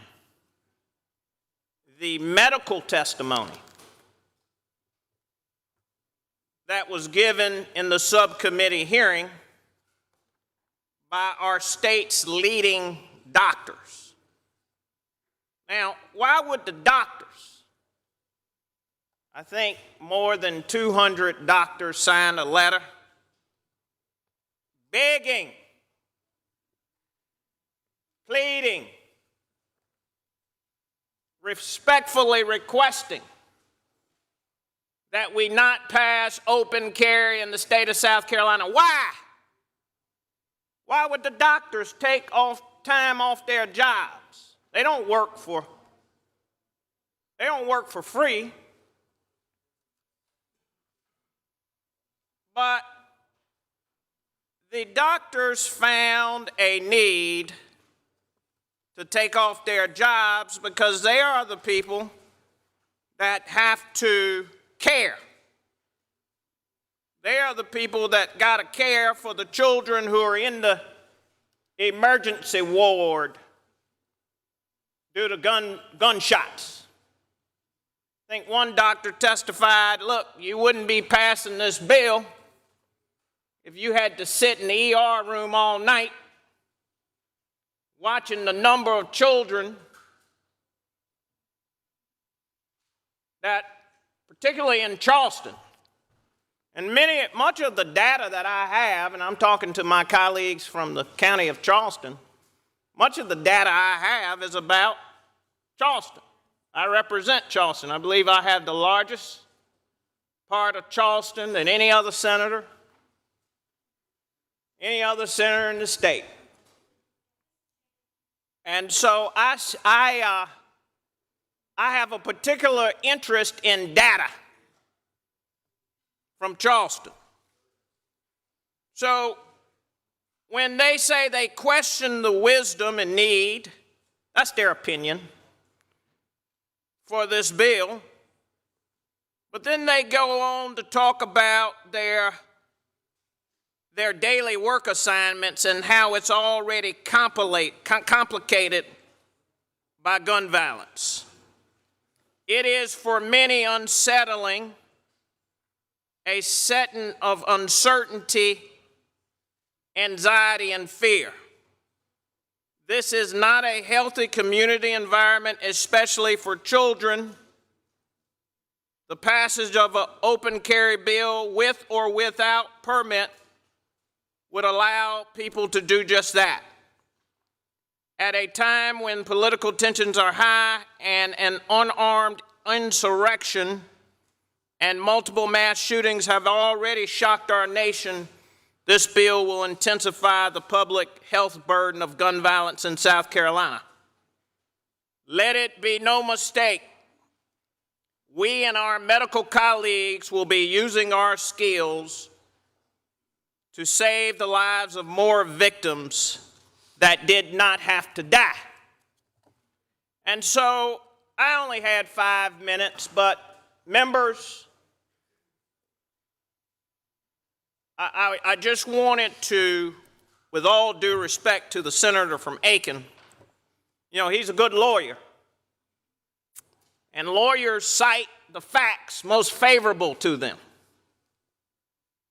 And what I heard yesterday was the facts most favorable to the proponents of the bill. But I want to be clear to the members of this General Assembly that the medical community is not asking for this legislation. They're opposed to it. The law enforcement community is overwhelmingly, including the Fraternal Order of Police, is overwhelmingly against this bill. There was some testimony cited in subcommittee meetings. I found four sheriffs who support open carry. And we respect sheriff, but the reality is, I would not use that as persuasive authority given the state of those sheriff in South Carolina awaiting trial for corruption. And so you have to question when somebody says, I got four sheriffs, well, there are a lot more sheriffs out there, but I can say without contradiction, the law enforcement overwhelmingly opposes this bill. And finally, the business community. I represent Upper King Street, and they can't fathom what's going to happen this summer if we allow military artillery to travel up and down between Calhoun and Rutledge Avenue, up and down King Street. So, colleagues, we have a number of amendments to discuss. We have a lot of data to discuss. I'm going to take my seat now. I appreciate the President for yielding to me, but I'll be back up here to talk about Amendment 1 and the other amendments on the desk. Thank you, Mr. President. Senator Spartanburg, Senator Martin, what purpose do you rise? I'd just like to ask unanimous consent to introduce my daughter briefly to the body. You're recognized, sir. Sir. Yeah, I have a question for the senator from Charleston. If we could let me ask a question, and then when he leaves Yes, sir. podium, then the senator from Spartanburg. Senator Kessler, will you yield for a question? I yield. He will. Senator, thank you for your comments. Yesterday, when I was speaking about this bill and answering questions from the well, is it not true that I did disclose that it was a 3-2 vote in the subcommittee? You may have. And is it also not true that I also said that there were doctors who testified at the subcommittee and that they had concerns if the bill passed, primarily because of gun violence statistics as it relates to children? Did I not say that? I accept your representation. And also, did I not also say that the questions were asked of some of the doctors as to whether or not they knew if the people that contributed to the gun violence as to children were concealed weapon permit holders in South Carolina, and the response we got was that there was no way to really tell that with the data that was kept by the federal government. Did I not tell that yesterday from the podium as well? I accept your representation. So is it not true that some of what you've referenced, I disclosed yesterday in summarizing what happened at the subcommittee? You may have, and I accept your representation that you did, but I preface my remarks by saying you were citing, and I believe this, data more favorable to your position. It's one thing to cite data in a tone and delivery that, in my view, underappreciates the gravity of the testimony. And it's another thing to do it in such a way that it doesn't come across as strong as particularly my delivery. As I mentioned, we're both advocates. And in my view, your representation of the subcommittee report was advocacy, because you want to see this bill pass. I have no beef with that. And so if I have in some way suggested that you intentionally deceived the listening audience, please let my comments reflect that I think that your advocacy, when you recited data or testimony from the opponents against the bill, was not as strong as the proponents of the bill.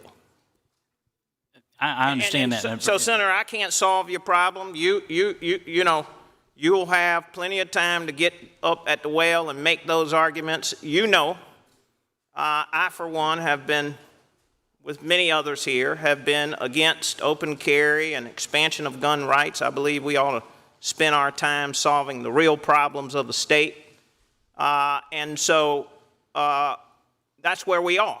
Yeah. You're not going to change my mind. I'm not going to change your mind. And if I have in some way insinuated that you did something inappropriate, I apologize. Well, I just want to make sure that the body understands that I did disclose the vote was 3-2, and I did summarize the testimony. And again, today, is it not true that I also said that there were more people who testified at the hearing who were opposed to the bill than were in favor of it? Did I not say that today? You may have said that. And if you did, I said it again today. Yeah. So I think we're all clear. We're all clear now that the overwhelming of people who testified in the subcommittee hearing, as the senator from Aiken just stated, vehemently opposes this bill. We're all clear. He just made that point. Thank you, Mr. President. Thank you. Senator from Spartanburg, Senator Martin's recognized to introduce his daughter. Senator Martin. Thank you, Mr. President, members of the Senate. My baby's with me today, and she just gave me the shake of the head that she wasn't coming up here to stand, but I'll still. I know how you feel, lady. You know, I remember when she first came, some of the new members, she almost would run up here to stand at this podium. So, but anyway, my daughter Ashlyn is with us today. She's here, hopefully, to talk to the senator from Charleston a little bit later, and we can get this bill passed today, and we can all go home at a timely hour. But I was kidding with her coming down the road this morning. I said, baby, I said, you picked a good day to come to Columbia. So, but anyway, I'm glad to have her. She's going to be starting Clemson in the fall. So we're very proud of her. And Ashlyn, I appreciate you being here, and I'm proud of how much you've grown and what you've become. So let's welcome her to the Senate. Welcome to the Senate. Howdy, you, Daddy.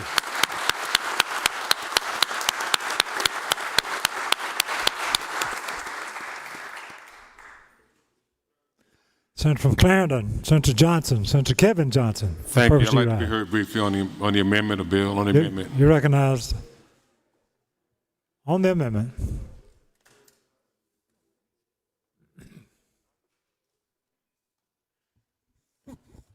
Please get Senator from Clarendon your attention. Senator Johnson.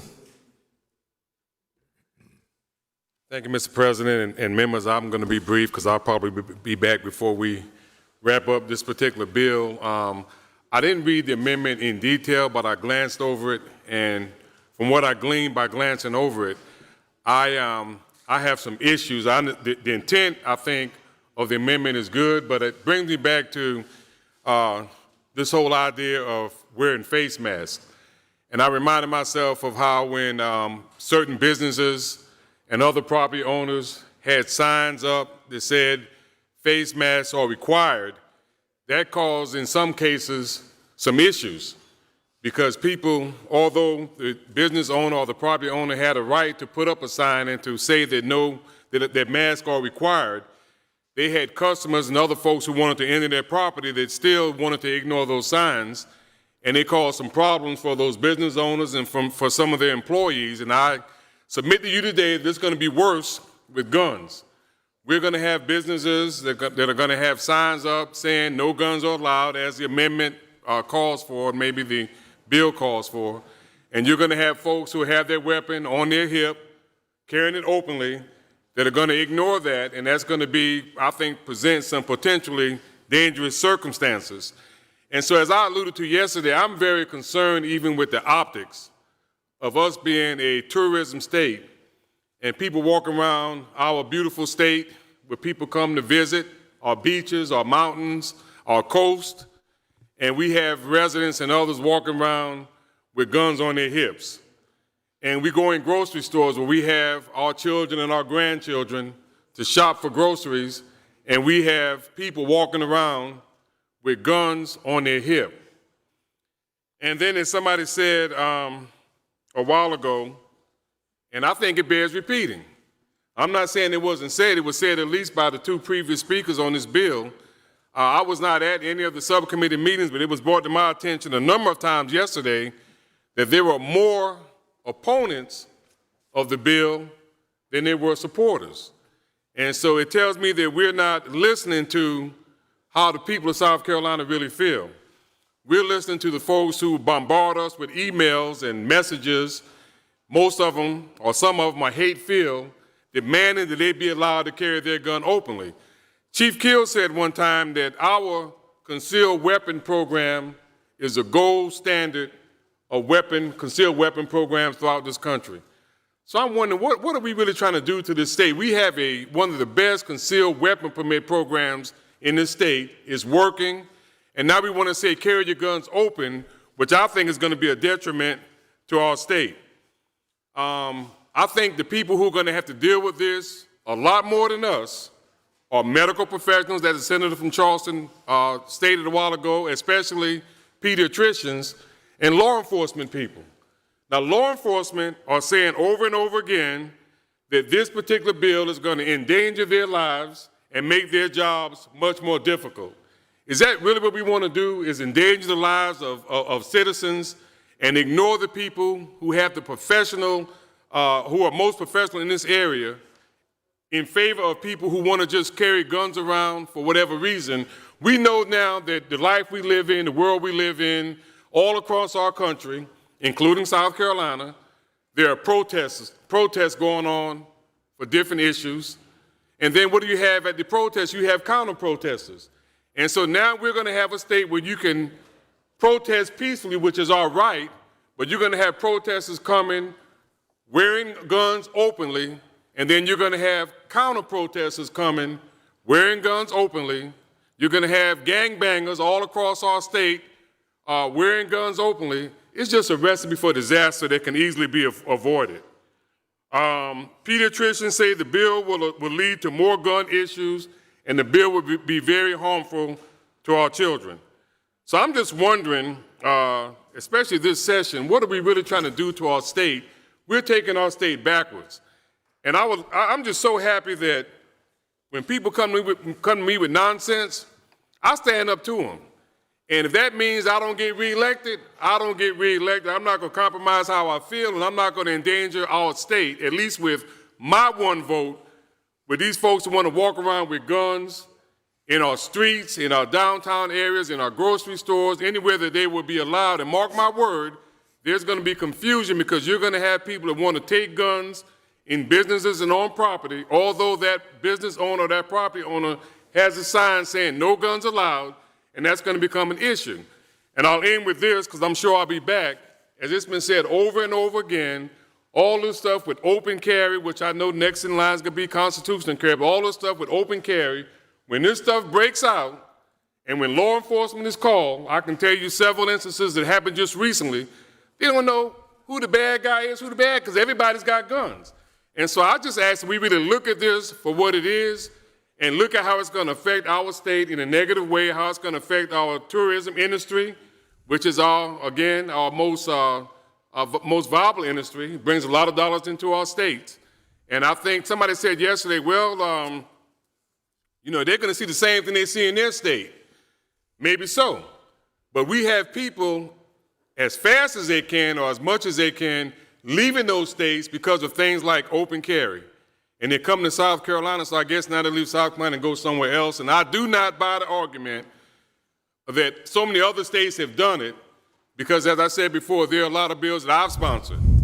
With 45, 48, 47 states have been in favor of a bill I've sponsored, and that didn't carry any weight, so it doesn't carry any weight with me also. But just wanted to make those points and just ask us to really think hard about what we're doing to our state. I understand we're getting emails and we're getting pressure from folks back home, but they don't have to sit here like we did. I wasn't here, but I've heard over and over again, oh, I wish I hadn't voted for Act 388, or I wish I hadn't voted for the Base Load Review Act. They don't have to sit here at some point and say, I wish I hadn't voted for open carry, because of the disasters that it's going to cause, and it will cause disasters. And the other thing I'll sit down, to me, when I look at the communications I get, there's only a certain type of people who are just so insistent they want to carry their gun openly. A lot of people who care about South Carolina, business people, leaders of this state, they're not asking for this. It's just what I really believe is a vocal minority that want to carry guns. And I don't know if the senator from Richmond, now he had some term, but I don't understand the fantasy. My wife and my 3 children and myself, we all have concealed weapon permits. We don't have any desire to walk around with our guns on our hip displayed openly. As I said, when I have family in Wilmington, and I don't care if I don't ever go back to Wilmington, North Carolina, because of what I saw when I went downtown. Everybody carrying guns, and most of the folks carrying guns, drinking and having a good time. It's a recipe for disaster. So I'm just asking we think very carefully about what we're doing to our beautiful state by turning it into like a scene from the Wild Wild West. Thank you. Senator from Greenville. Senator Corbin, what purpose do you rise? I was wondering if Senator yield for a question. I will yield. He will yield for a question. My friend, Senator from Manning. Yes, sir. Senator Manning, you made a comment, I believe, that said that it would be upsetting to you if you saw somebody walking down the street with a pistol strapped on their side or whatever. Have you ever seen that around Manning where you live? Well, to be honest with you, Senator, let me think. As far as anybody walking around Manning with a pistol strapped to their side, I think I'm correct. The only time I've seen that is with law enforcement. And let me just clarify, I'm not talking about somebody walking around Manning or anywhere with a gun on their side. I'm talking about us having a law that allows almost anybody to do that. It's going to be plentiful, and it's going to be a place where we have young people, children, grandchildren. Senator. And I'm telling you, just think about the optics of that to young people, and even the making it more available for young people to get access to weapons and maybe have an accidental self-inflicted wound, or even cases of suicide. Well, I understand where you're coming from, Senator. Have you ever seen anybody walking around with a long gun, like a shotgun, walking around Columbia or Manning? I know it's legal, but I don't think I've ever seen anybody in Manning. What I've seen in Manning That's my point, Senator. Did you know that it's currently legal for a resident of this state to walk down Main Street with a shotgun? I understand that. You don't see that often. What I was going to say is what I see is a lot of people that would have maybe like a long gun or rifle maybe on a rack in their truck. But if I understand your point correctly, and if people already have a right to carry long guns, rifles, or assault weapons openly, and Senator, has that been an issue? Then why do we want to just, if they're not, apparently there's not a demand for it. If you're trying to say they're not doing it, then why do we want to say, okay, let's go and let everybody carry guns openly if nobody seems to be, because I do not see it. To answer your question, I don't see that. Right, so it hasn't been an issue then, has it? It hasn't been, which makes me question why we need Did you know, Senator, I don't think open carry with a pistol would be an issue either. But that's a good point, and that's why I wonder, why do we have to have this bill if nobody wants to make an issue out of it? There's no demand, everybody's not crying to carry a gun openly like they don't with the long guns, then we can spend our time on something else. Senator from Martinsburg, Senator Stevens, what purpose do you rise? Would the Senator yield for a couple questions? I will. You does. Senator, and this is a question to you. Do you believe that with the open carriage law, if it becomes law, do you believe that relaxation of concealing weapons at home will be jeopardized? Well, let me answer the question this way, because you asked me if I believe that if the bill passes, and I worked for the Department of Revenue for 30 years, worked with numbers pretty much all of my adult life. So I believe it's not a matter of if, I think the bill is going to pass.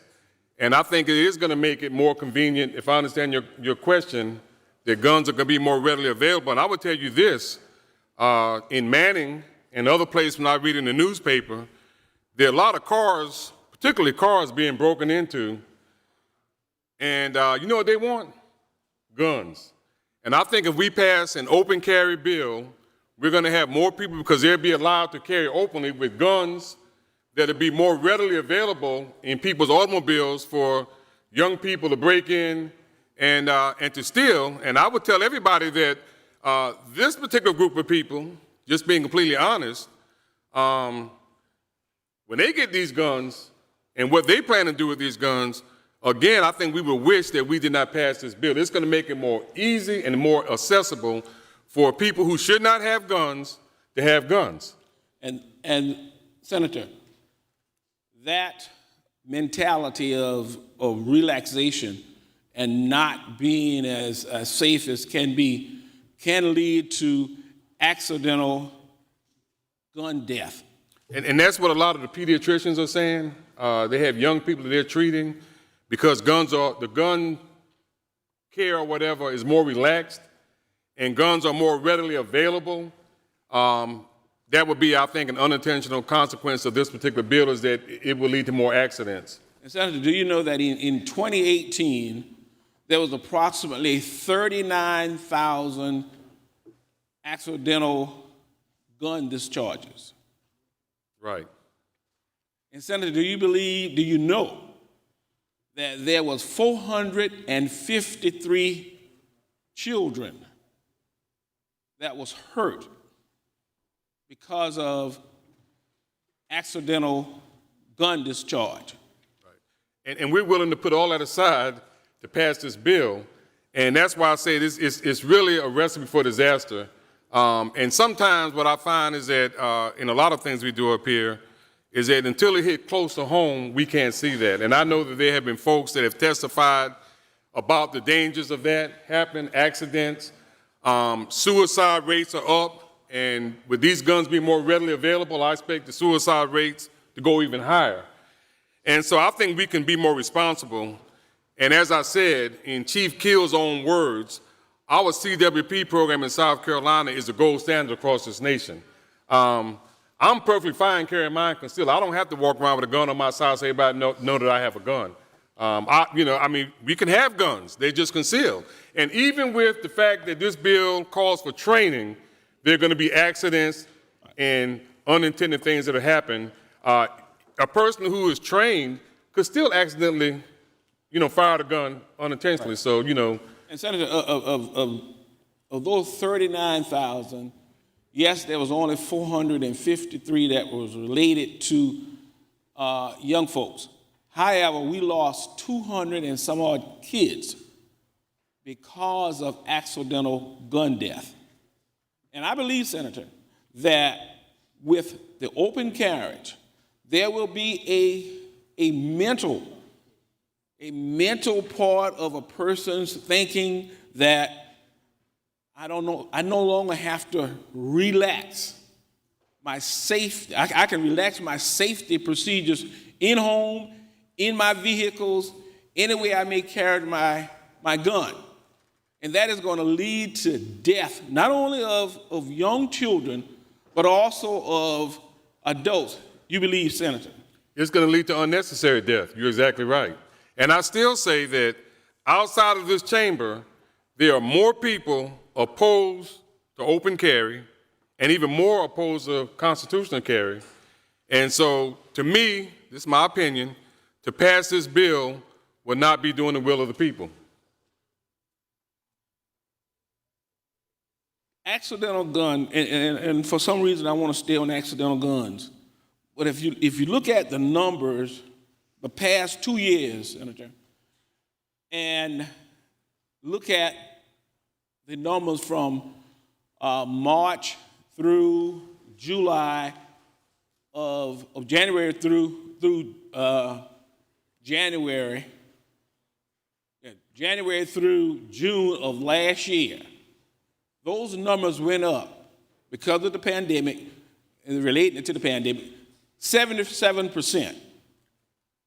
So, Senator, is that telling us something about guns?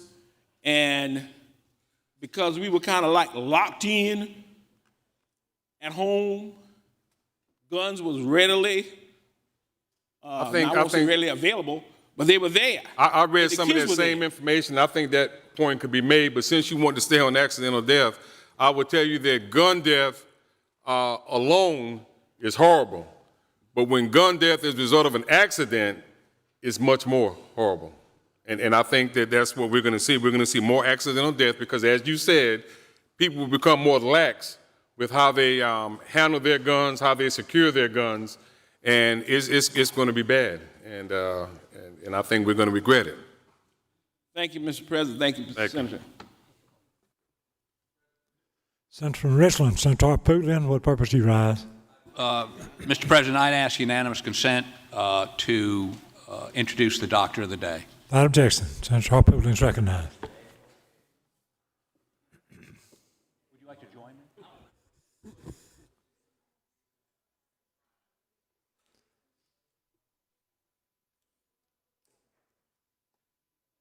Senator from Richland.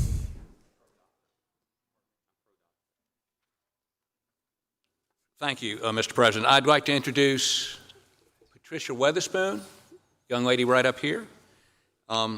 Is it politically correct to say young lady now? Yes. Okay. Who is the attending physician for residence in family medicine, USC School of Medicine.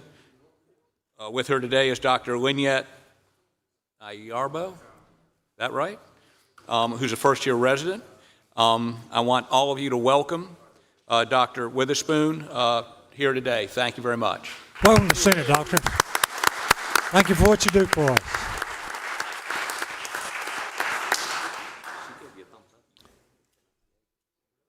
Senator from Pickens, Senator Rice, what purpose do you rise? Who sponsored amendment number 1A, please? Is objection? Hearing none, so ordered. Senator from Edgefield, what purpose do you rise?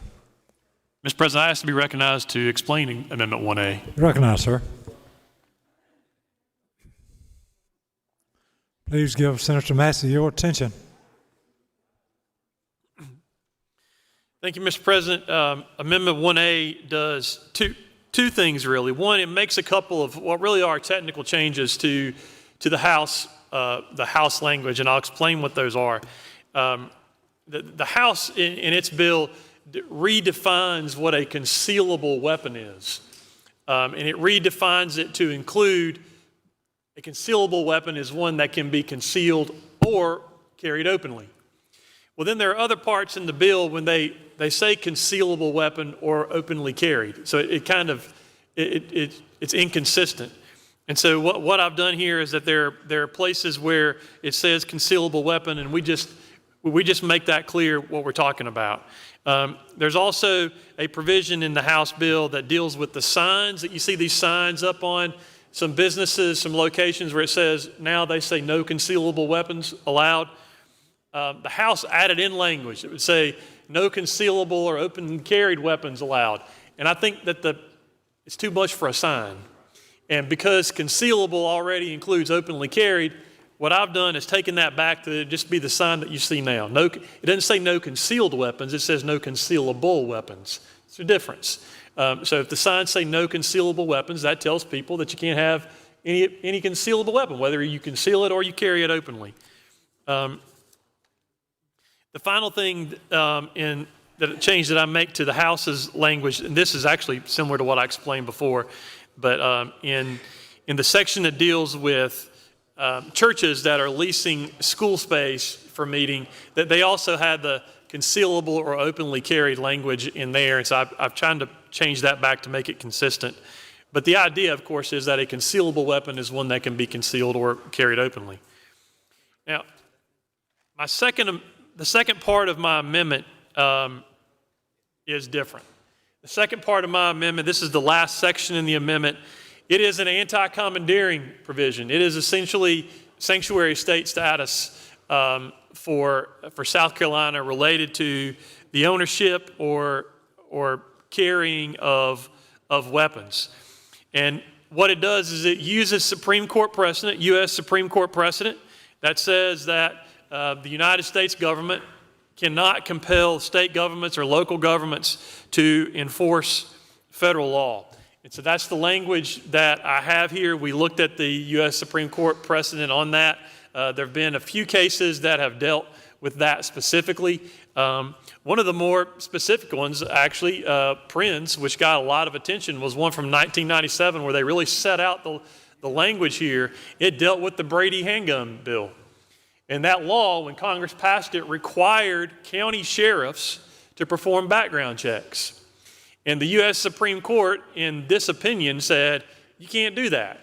Congress can't compel counties to enforce federal law. And what we're doing here in this amendment is to use that type of language, and it just says that the state nor its political subdivisions can be compelled by the federal government to take any legislative or executive action to implement or enforce federal law related to an individual's right to keep and bear arms protected by the Second Amendment. And then it says that if they do pass something like that, then the Attorney General could issue an opinion on it, and then we could, the locals would not have to enforce the law based on that. Senator from Colleton, Senator Matthews, what purpose do you rise? The senator would yield for a couple of questions. Sure, I will. Senator, what cases were you relying upon regarding the constitutionality of enforcement issues? I think you said a 1997 case that referenced the Brady gun laws. It was Prinz versus the United States. There's also one from 1992 where they actually established the doctrine for the first time, was New York versus the U.S. New York? New York versus U.S. from 1992. 1997 was the Prinz case. And I mentioned that one because it specifically dealt with the federal government requiring the states or the local governments to enforce certain provisions of the federal law related to handguns, and the U.S. Supreme Court said you can't do that. There was a later case more recently. I can't remember the name of that one, but those are the two. The one that I mentioned was Prinz. Okay, is that New York case the one that South Carolina got involved in regarding the sale of gun laws? That New York, I remember years. You remember? There was one regarding that? I didn't read that one when I came up here. I looked at Prinz to make sure that we were being consistent with the Supreme Court guidance on that. Now, in your amendment, I haven't had a chance to fully go over the particulars of the amendment, and I wanted to, if I could, ask Mr. President a parliamentary question. State your inquiry. Are we on that portion where we're debating the actual bill? I know we had the committee report from the senator Senator Young. Are we in the actual debate? We're on amendment number 1, Senator Massey's amendment. Okay. Senator Massey, were you present for any of the subcommittee hearings in reference to this particular bill? Yes, ma'am. You were? Yes, ma'am. And in those, is it correct that there was no specific testimony from SLED or the director of SLED or anyone that he chose to come to answer questions regarding concealed weapons enforcement and the like? I don't believe that anyone from SLED testified. You were there, as though. As a senator from Aiken said yesterday, former Chief Stewart testified, but there was nobody currently from SLED who testified. And the issue that you're adding is a clarification. You were a part of the subcommittee? I was. And did you try to present? Are you trying to tell me something, Mr. President? I like the message. I bet you would. Did you present this clarification regarding concealment versus concealable, and if so, to the committee? I did not. And any particular reason why? Because I knew that we were going to discharge it from the full committee, and that even if the subcommittee acted on an amendment, it would not come out with the bill. So you wanted to basically get this bill out and then make the changes once you got to the floor? That's right. Mr. President, I would move pursuant to Rule 21 to recommit this bill back to the committee. Mr. President, well, I've got the floor, so I object. The rule says that it can be done at any time prior to 10 minutes within the debate, and the senator from Edgefield is within 10 minutes, and it didn't say whether or not he had the floor or not. So I would ask your clarification. Which rule number, Senator? 21, to recommit. Let us check.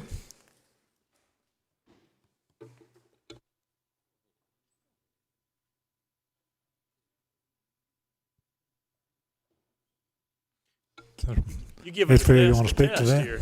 Excuse me? So you're giving the desk a test. You're throwing a rule out at them that's not used every day. I knew that it would at least make the senator from Spartanburg get that spring in his chair. You got him And over he'd there jump looking up. too. Senator from Colleton, you must have the floor to be able to make that motion. And I would ask, pursuant to this rule, where does it see that in there? Because it says it has to be made within 10 minutes. And if he keeps the floor beyond 10 minutes, then how do I satisfy the rule? We're well beyond And 10 for minutes. Spartanburg, Senator Martin, what purpose do you rise? I'd like to speak to the point. You recognize, sir. Thank you, Mr. President. And just clearly reading Rule 21, anytime before its passage, it may be recommitted by a motion to recommit, which can only be made when the matter is under debate or by unanimous consent when the Senate is in the motion period, and such question shall be decided after not more than 10 minutes of debate.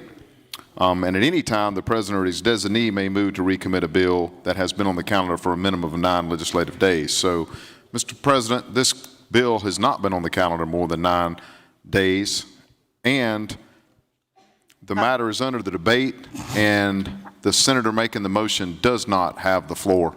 If I may respond to the point of order that was made, since he's referring to me, Mr. President. I think he specifically referred to me, and I would like to respond to his statements regarding the time period and whether or not the motion is appropriate. May I? That's the first time. Senator from Edgefield has the floor, ma'am. Is there a ruling from you, Mr. President? Point. You making your point? No, I'm asking you whether or not there's a ruling. What was your original? Was it a question or was it a point? The senator from Spartanburg said that. That's not what I'm asking you. Your original, was it a question or a point of order? It was a point of order. I'll overrule your point. Then it's a question. Senator from Edgefield has the floor. Thank you, Your Honor. Thank you, Mr. President. So that's what the amendment does. It does those two things. Makes a few technical corrections throughout and then adds in the anti-commandeering language to ensure that the state nor its political subdivisions can be compelled to enforce federal law related to handguns. Move adoption of the amendment. Question is, adoption of the amendment. All in Senator from Colleton, what purpose do you rise? Move to recommit under Rule 21. Motion is to recommit the bill to the committee. Roll call is requested. Senator from York, what purpose do you rise? Move to table. Senator from York moves to table the motion to recommit. Roll call is requested. 5 members second the call. 5 members do. Clerk will ring the bell. Tabling motion. On the motion to recommit. Meeting clerk will call the roll. Mr. Adams. Mr. Adams not voting. Mr. Alexander. Aye. Mr. Allen. No. Mr. Bennett. Aye. Mr. Campson. Mr. Campson not voting. Mr. Cash. Aye. Mr. Clymer. Aye. Mr. Corbin. Aye. Mr. Cromer. Aye. Mr. Davis. Mr. Davis votes aye. Mr. Fanning. No. Mr. Gambrell. Aye. Mr. Garrett. Aye. Mr. Goldfinch. Aye. Mr. Grooms.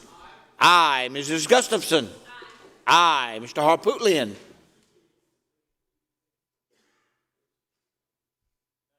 Harpootlian votes no. Mr. Hembry. Not voting Mr. Hutto. Not voting Mr. Jackson. No. Mr. Kevin Johnson. Not voting Mr. Michael Johnson. Aye. Mr. Kimbrell. Aye. Mr. Kempson. Mr. Kempson not voting. Mr. Leatherman. Aye. Mr. Loftus.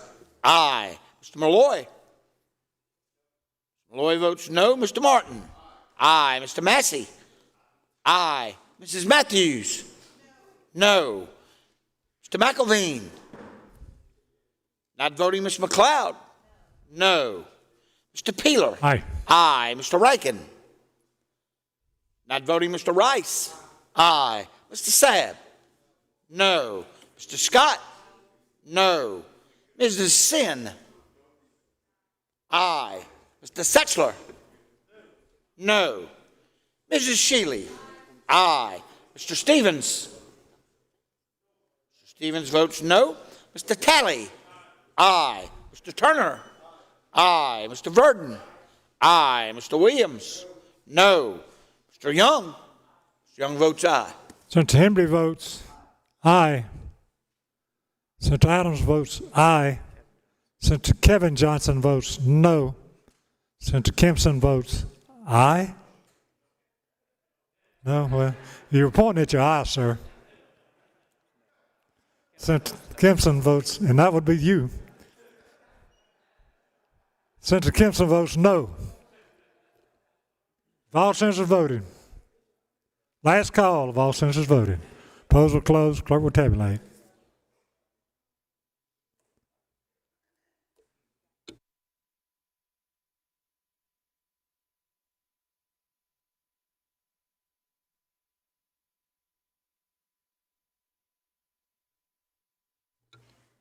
I vote of 28 to 14, the motion is tabled.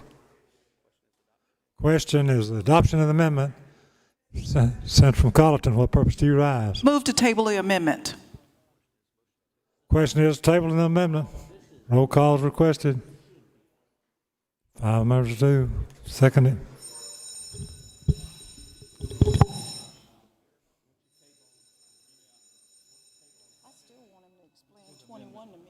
Meeting clerk will call the roll. Mr. Adams. No. Mr. Alexander. No. Mr. Allen. Mr. Allen votes aye. Mr. Bennett. Not voting Mr. Campson. Not voting Mr. Cash. No. Mr. Clymer. No. Mr. Corbin. No. Mr. Cromer. No. Mr. Davis. No. Mr. Fanning. Aye. Mr. Gambrell. No. Mr. Garrett. No. Mr. Goldfinch. No. Mr. Grooms. No. Mrs. Gustafson. Mrs. Gustafson votes no. Mr. Harpootlian. Mr. Harpootlian votes aye. Mr. Hembry. No. Mr. Hutto. Not voting Mr. Jackson. Mr. Jackson not voting Mr. Kevin Johnson. Aye. Mr. Michael Johnson. No. Mr. Kimbrell. No. Mr. Kempson. Mr. Kempson votes aye. Mr. Leatherman. No. Mr. Loftus. No. Mr. Malloy. Not voting Mr. Martin. No. Mr. Massey. No. Mrs. Matthews. Aye. Mr. McElveen. Not voting Mr. McLeod.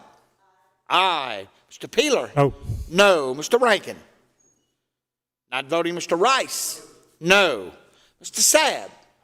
Aye. Mr. Scott. Mr. Scott not voting. Mrs. Sin. No. Mr. Setchler. Not voting Mrs. Shealy. No. Mr. Stevens. Aye. Mr. Talley. No. Mr. Turner. No. Mr. Verdon. No. Mr. Williams. Aye. Mr. Young. Mr. Young votes no. All senators voted. Senator Scott votes aye. Senator Jackson votes aye. Senator Sessler votes aye. Senator Bennett votes no.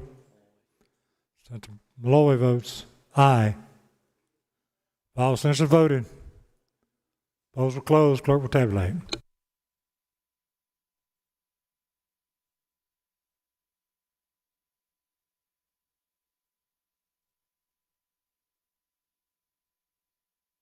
By a vote of 14 to 28, the motion on the table fails. Question is, adoption of the amendment. Mr. President. Senator McColleton. I move pursuant to Rule 24 as to that portion of the amendment which is not listed, which relates to the enforcement by the state of South Carolina or non-enforcement of federal government legislation or executive action. On the amendment, it is Article 4, Chapter 31. The section is not listed in the amendment.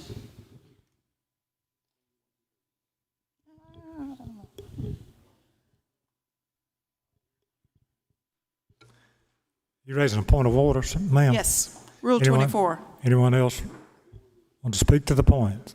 Senator from Edgefield.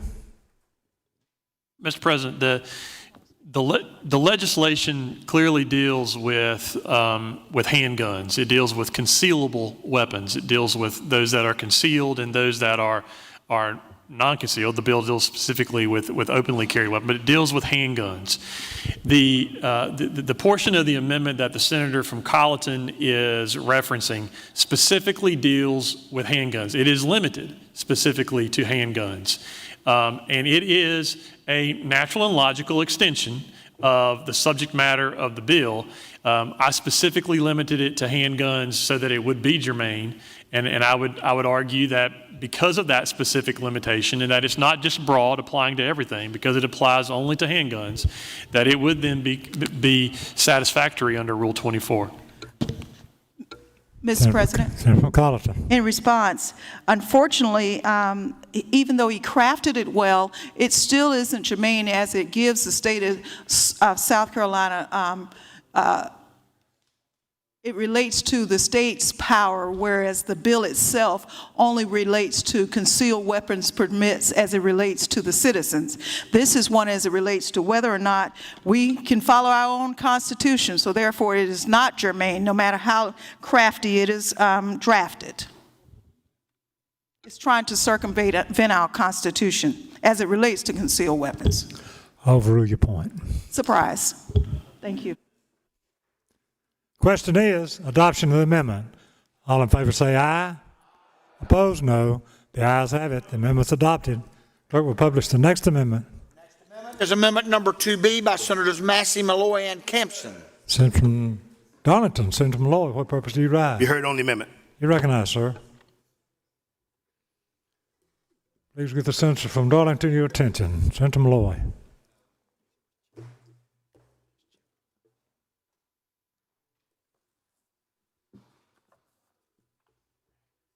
Thank you, Mr. President, members of the Senate. I rise today to explain the amendment on 2A by the senator from Edgefield, myself, and the senator from Charleston. I start by saying happy Cinco de Mayo.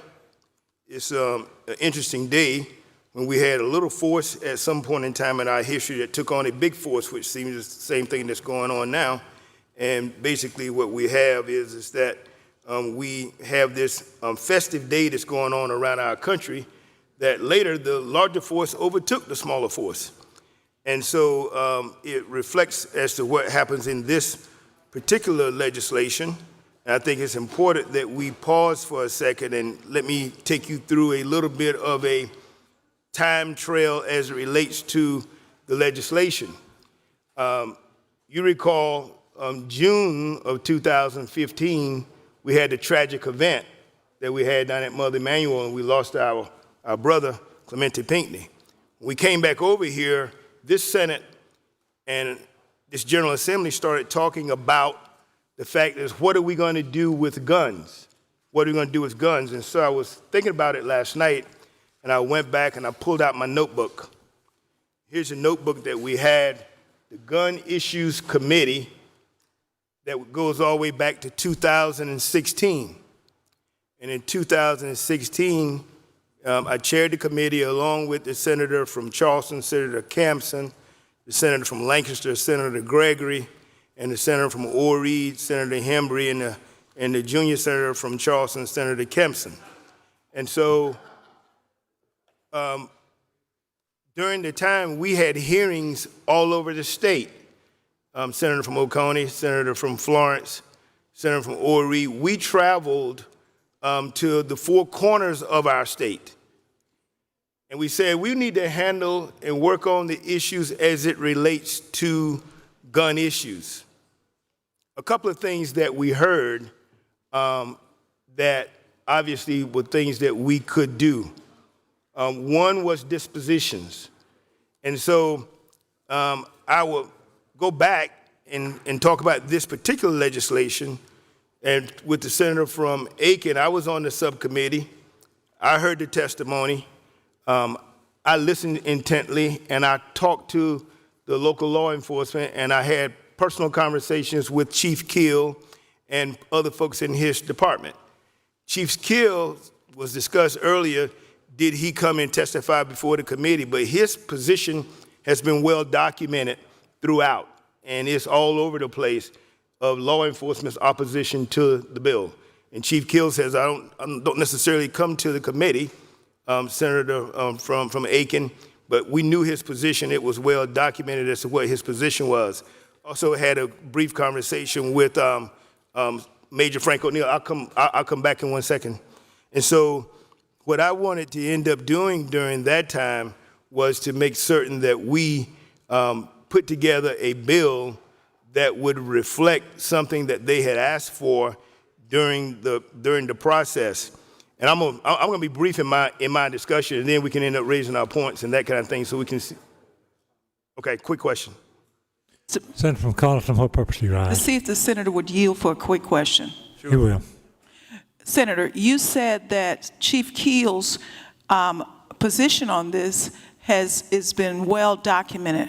Where is it documented, and what specifically, given his opinion as to other gateway issues, what is his specific opinion documented as it relates to whether or not he wants people with CWP to open carry? So in my discussions with Chief Keel, I was not privy to the testimony, but Chief Keel testified in the House.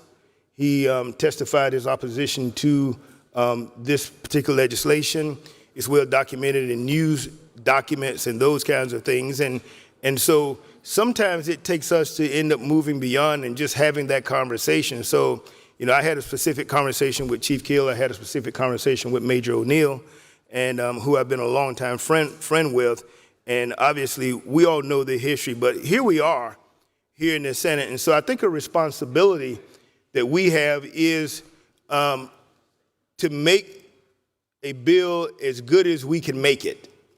And so I think that it's an opportunity for us that we see what is going on in the legislation. We have overall legislation that is pending, and the overall legislation, it is pending. And so even whether you agree or disagree with the premise of it, I think that there's opportunity to end up making it. And so we've taken this as an opportunity for, and I referenced the bill that we had for some time. 5 years ago, we came out with an observation that we needed to end up having something change on the dispositions. And so what I'll do is I'll briefly describe what this amendment does. This amendment is very simple. And so if you go back and you think about it, and many of you were here many years ago, the concealed weapon permit process, they have started. I think former Judge Jeff Young, who's now in the Attorney General's office, former Senator Jakey Knotts, who is retired now, they worked on this concealed weapon permit and made it a very strong concealed weapon permit in our country. And obviously it has stood the test of time. It has changed somewhat over a period of time. Many of you remember Bill 308, and we talked about that. Senator from Spartanburg remembers that day when I had gone and I had some amendments on, and I wanted to make certain that some conspicuous language was on the bill as it relates to what happens when a person goes into a restaurant we had that bill come up. I wanted to have it in the negative as opposed to the affirmative, that if they did not allow it, that we would not have it. And obviously, that bill passed pretty much overwhelming. And so what do we do on this? What we do on this is that this amendment, and this is a compromise over time, and I think that what we will know is that over the period of time, this bill has been on the calendar. We've talked about it. We have discussed it. The senator from Charleston, Senator Campson, and I have worked on it for a period of time. It was on Senate Bill 640, the last 2-year session. And so we have gone back, and with the help of the senator from Charleston, also the senator from Greenville, Senator Corbin, what this amendment does is that it reduces the time. And so what we're asking for is a faster disposition of the time of the reporting when someone has a problem. Okay, the amendment will reduce the time required for the clerks of court to report dispositions and information to SLED. So it requires the information that they've been needing for a period of time so they can act quicker. It would prevent a person named in the orders from obtaining a firearm. The clerk of court for the general session, family court, magistrate, municipal judges will all be required to report to SLED within this period of time, 5 days. 5 days, which is weekends and holidays not included. The disposition of each criminal case and the issuance, recession, or termination of any. And I think that the senator from Greenville is not in right now, but he had a specific request to the senator from Charleston that he wanted to make certain that if someone was reported that they were not guilty or their cases were dismissed, that would be reported right away too, so they would not have a problem. And so I think that we got that included, Senator Charleston, by a nod of the head. But also, and the issuance of recession or termination of any restraining order, permanent or emergency, any orders of any firearm prohibitions, any criminal indictments, any orders of protection from domestic abuse, and you all know that we have been through this process for a period of time, as those that would not be able to end up having a gun whenever they are under one of these protections, and any other order by a judge that would prevent the legal purchase of a firearm. And so it also adds that the court administration has to create a checkbox on the forms for anything to be sent to SLED. And so this is the force of the amendment. It is detailed, it's bipartisan. I think that it is one that obviously I think it's critical for us to get this piece of legislation, this piece of amendment into this bill as we're going forward, because the time issuance is critical. And so as we continue to end up talking about the issue, and I just almost complete this with my discussion and feelings on this.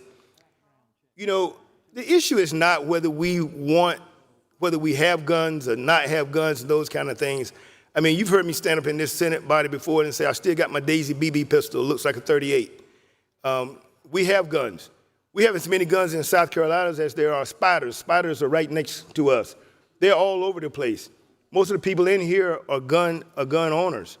But what we're having is that we continue to end up changing. And so I don't want us to lose focus of the debate. We spent a lot of time in this body talking about guns. We talk about the issue of heartbeat and personhood and those kind of things. And I just say, just as a point, let's not get distracted. I thought that we would be talking about tax issues and those kinds of things in this session so that we could end up finding other ways to move forward. And I would just say, almost in conclusion, as we know what is going on here, we spent a lot of time on a hate crime bill yesterday, and we're understanding what happens. And you all know I had some reservations as it relates to appearances, self-defense, matters of the Castle Doctrine as it relates to this particular doctrine.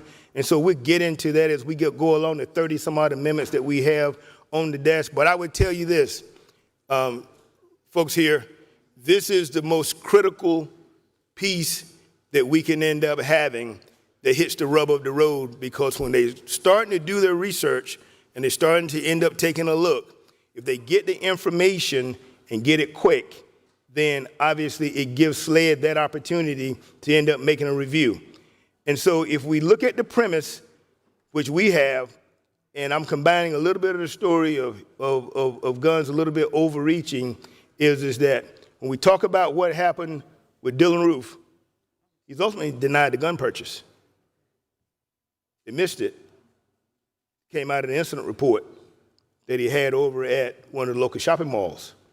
And so had they caught it, or they had something with the indictments, reports, and those kind of things where they had full reporting, they would have possibly caught it. Here's what we know, that purchase started sometime in April. And ultimately, we know the tragic events that happened in June. I report to you again, and you heard me say it from this floor before, he was ultimately denied gun purchase. Senator, you ready for 11 questions? Not yet. Not yet. 11 days after the murders, denied. We're taking an important step today. And we're saying, so it doesn't go to a lot of the aspects of it, but it's essential for this bill. All the folks have agreed that we would come forward and say, guess what? We, the state of South Carolina, what we're going to require in this process is 5 days. And the 5 days, when you have a disposition, you're going to have to report it, and it helps SLED. And so much of the burden of all of this falls upon our shoulders as elected officials. We have the power to enact, reduce, and do the work that we end up having here. I know that we'll have a conversation about how dangerous it is and our personal responsibility and the crucial part of the changes that we seek. I know we'll have a conversation about the part that begins at home and the way that we think about each other and the way that we respect and show one another how we feel. But I caution us as we continue to end up going down the road, the most important thing that we can do is, like Dr. King said, change begins not only when we refuse to shoot, but when we refuse to hate. If we can take hate out of it, then less need for guns. And so with that, I will yield to the questions. Folks, I'm be very candid with this. To me, it's the most important part of the legislation that we're going to end up having that we'll be able to end up reporting. I have put the able eyes of the senator from Charleston who's been working on this, Senator from Charleston, Senator Campson, you and I have been working on this for 5 years.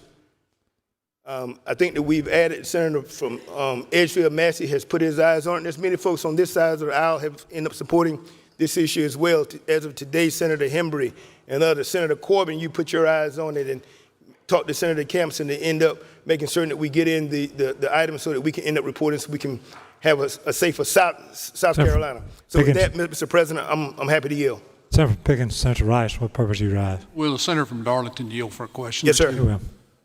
The first question I have is, on this amendment, does this change who can legally or not own a gun? No, Does it change in any way that? It does not change. What it does is that, so what it's speaking to, Senator, is that it's speaking to, whenever we have people that will end up petitioning for it. And so what, in other words, if you have a case that is pending that goes on and somebody gets a conviction or something like that, or they get indicted, or they have a matter that we have a restraining order, things that we have already litigated, things that we've already had in this body. I think the old law had us coming in for the current requirement was 30 days for General Sessions Court, and there was no reporting requirement that we ended up having for family court, magistrates court, or municipal judges. And so we're cleaning up some of the work that needed to be done. And so there's a lot of things that maybe it took a while, even in your attempting to get a concealed weapon permit, that you had to end up waiting if there is something that is going on there while they're doing the check. But if there's a person that is not qualified for it because they got some indictment or something that is pending, then this is going to catch them. It gives them 5 days. Okay, does this change, and I'm asking you some questions because I like your amendment. Sure, I understand. At least I think I do. You do. Thank you. Does this change what we call, it's referred to as a waiting time? No, it's totally different. Totally, so it has no impact on somebody purchasing a gun? Totally different. So it doesn't change who can buy a gun? So let me tell you the difference. Let me tell you the difference before we go down that road. What you're talking about is the transfer. Okay? And so we're not talking about the transfer. We're talking about the responsibility of the government, what they end up having to do as it relates to clerks to report this information that they end up getting. You're talking about something that's that's all the way down if a person just makes a general purchase of a gun. And it's something that we've talked about. I'm sure you may hear about it later. But the thing is that this has nothing to do with what they call loophole or 3 days, 5 days, 7 days, none of that. And that's why we've crafted it to make certain that it's a reporting requirement. Okay, and this amendment doesn't have anything to do with what they call a red flag law or anything like that? No, sir. So ultimately, this amendment is actually going to make somebody that's law-abiding, it's going to make it better for them because the people that aren't supposed to have guns won't get guns, and hopefully it'll make it better for people that are legally own guns or want to legally own guns. That's the whole point of this amendment. Is that correct? There you go. You got it. Mr. President, I ask unanimous consent to be added as a co-sponsor to this amendment. There's an objection? Hearing none, so order. Senator from Charleston, Senator Campson, what purpose do you rise? Would the senator yield? Yes, sir. For question. Senator, so what you're trying to do here is you're trying to get, you know the old saying, garbage in, garbage out? Yes, sir. You're trying to get better information in to the background check database so you don't have the garbage coming out on the back end. Is that right? That's absolutely correct. And so all you're doing is I say all you're doing, this is one of the most important things we can do because what the bill requires is the reporting of disposition of cases that largely, and it's the disposition of a case. When a judge issues an order that may be a disqualifying event for someone purchasing a gun, that's got to make its way into the database in order for a background check to work properly. Isn't that right, Senator? That's absolutely right. And it goes further from the work that you were doing and you have been working on for a period of time. I mean, you're actually the principal drafter. And obviously, we know the story. The story would be great information for the body as to how it evolved over time, because when we were going through the committee process, this was the one thing that happened when we came out of the committee. When you and I were working on it, we were trying to say, you know, the most important thing that we can do that Chief Kill said is to end up having this disposition. Because I know the position that was taken then. We didn't get to that point.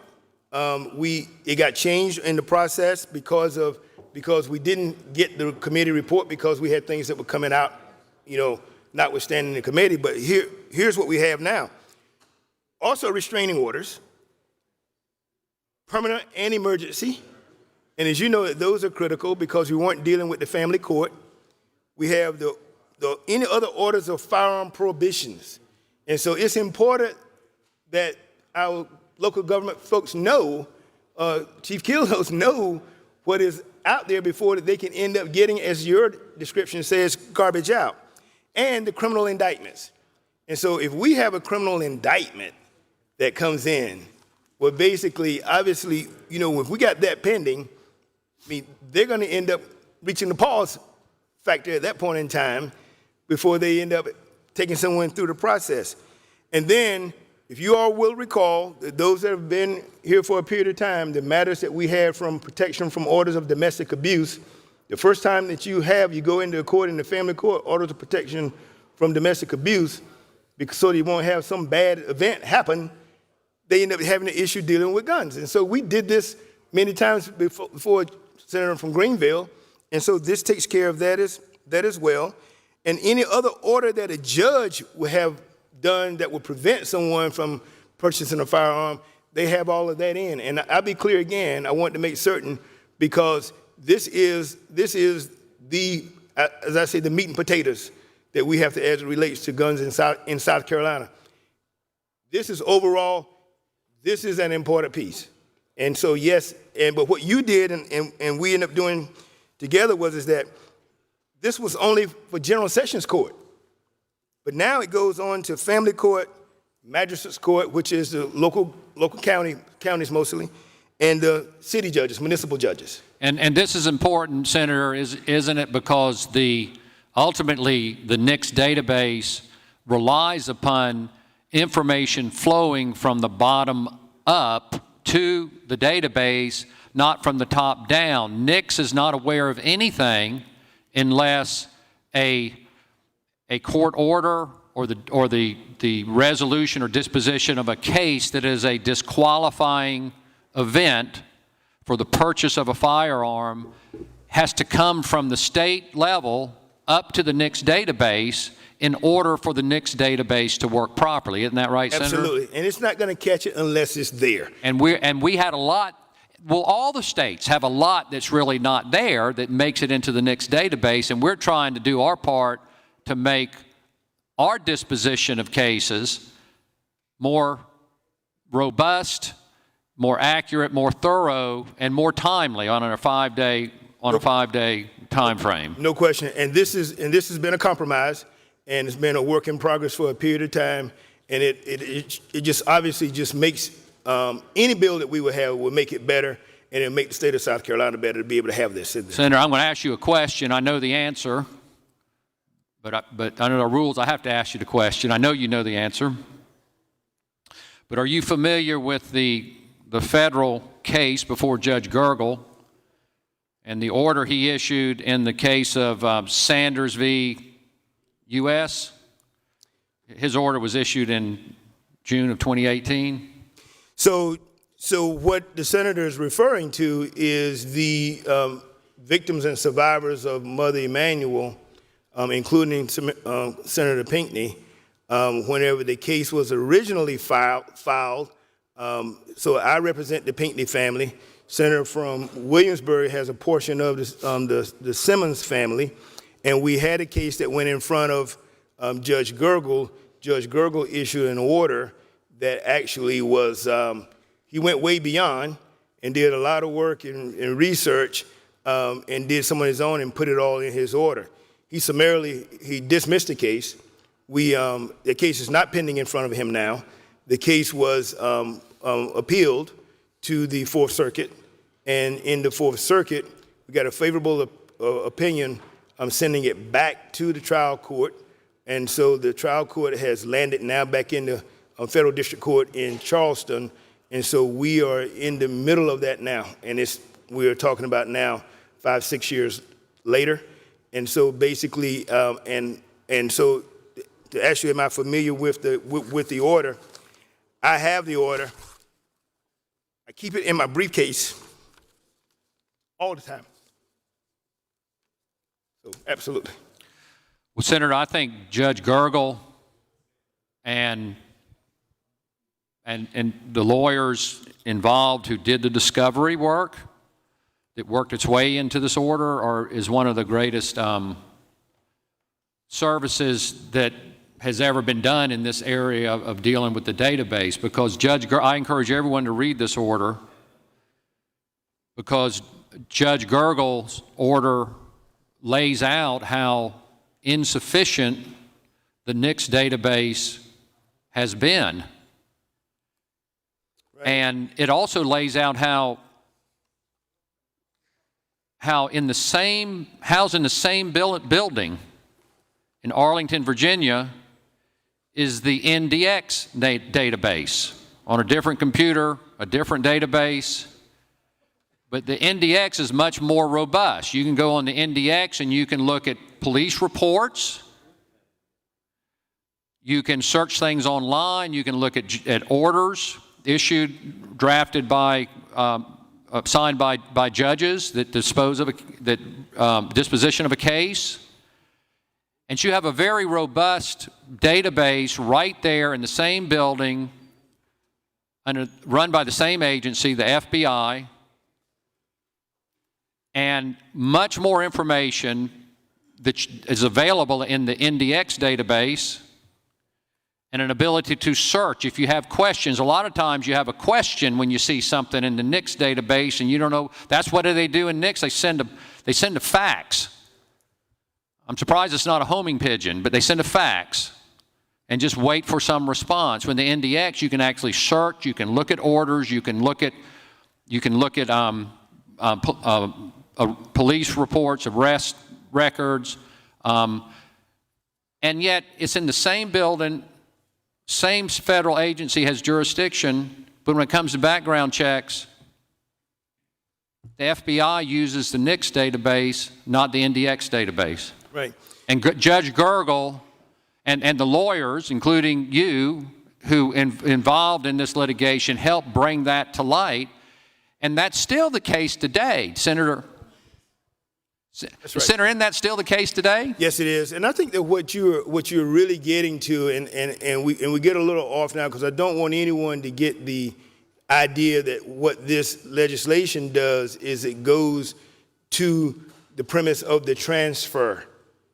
So what we're doing is that we are focused in tight on this amendment to providing the information and the data. Right. And so providing the information and the data is to prevent what you were talking about is that having, Jeff is sitting right there on my computer top, in the, of the garbage out.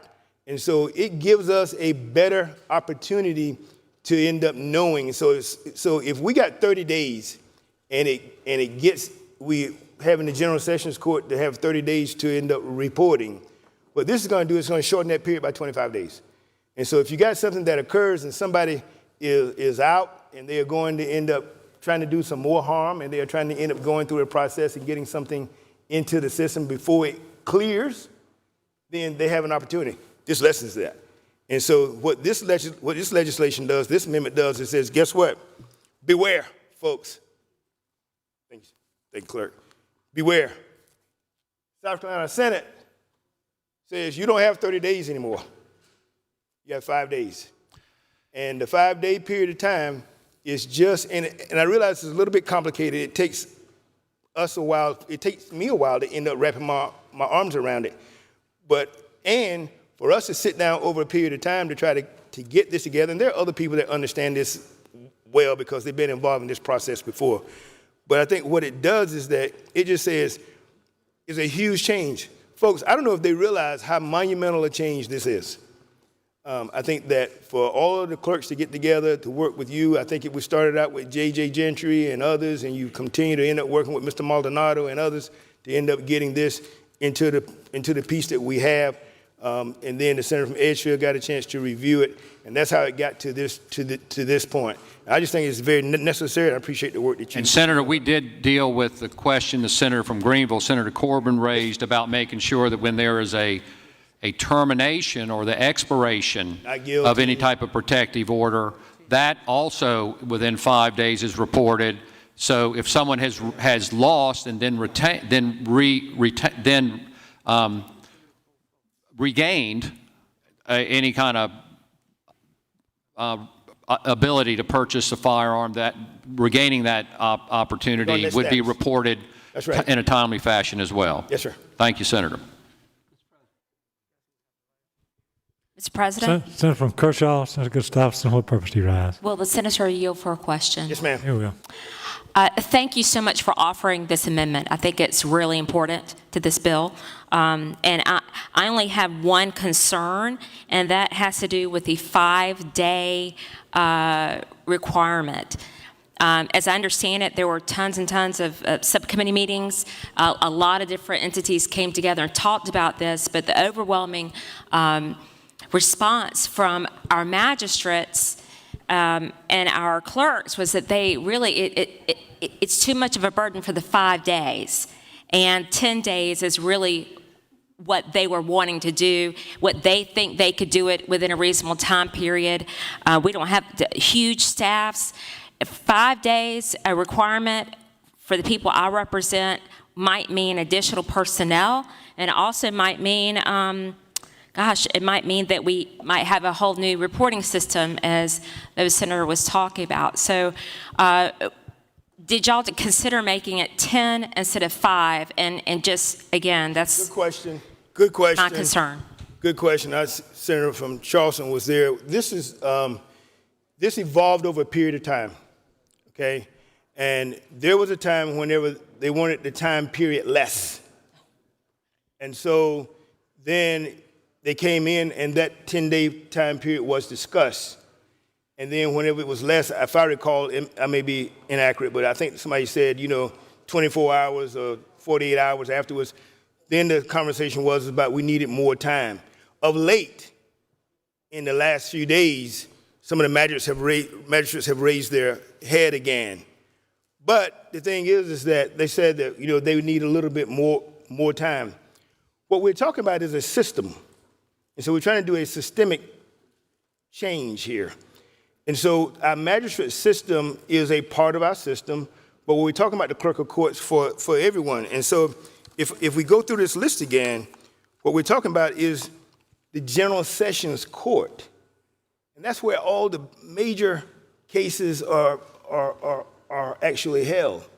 And then the family court, where those protective orders are there. And then the magistrates and the judges. And so, I understand that. Thank you. Yeah. Yes, ma'am. And it's a legitimate concern, but they came up with this compromise on the days by the masses, and this has been a while back. And so during this is because we had hearings on this in past years. So this was actually a bill of sorts, and so now we place it into amendment because it fits right in what we're trying to do. So 10 days is not out of the question. But 5 days was the most plausible thing that we thought and the most agreeable and the most safe. Well, do you think the backlog that some areas are experiencing right now in cases, the timing, I'm just really concerned about the timing and the 5-day restriction there. If they're already overloaded and trying to catch up, I just really feel strongly it should be more than 5 days. Right. I practice in this arena. And I know you do, and thank you, sir. I'm going to sit down now. I don't think that that's an issue. I think that we hit this one where it's supposed to be hit. Senator from McCormick. Thank you, Senator. Senator from McCormick, Senator Gadd, what purpose do you rise? Will the senator yield? For a question he does. Thank you for bringing this up. We need to do this. But let me ask you, there's a couple of points that I want to talk about. One, in the probate court, if we have a determination of mental incompetence, does this bill allow for that judge to also report that finding? So I need to look back. I don't know that we deal with this on the probate courts in this particular legislation, but I think that we have a bill that allows some protection for that we passed a few years ago with the senator from Lancaster as it dealt with those that were being adjudicated incompetent. This is a very important point because if a probate judge has declared someone incompetent, at least at that time, then it seems to me that that person is kind of like our South Carolina red flag laws that are already in place. It's an opportunity for that judge with that finding to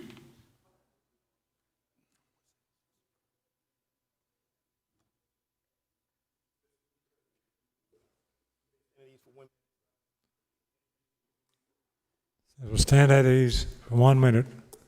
Senator from Darlington retaining the floor.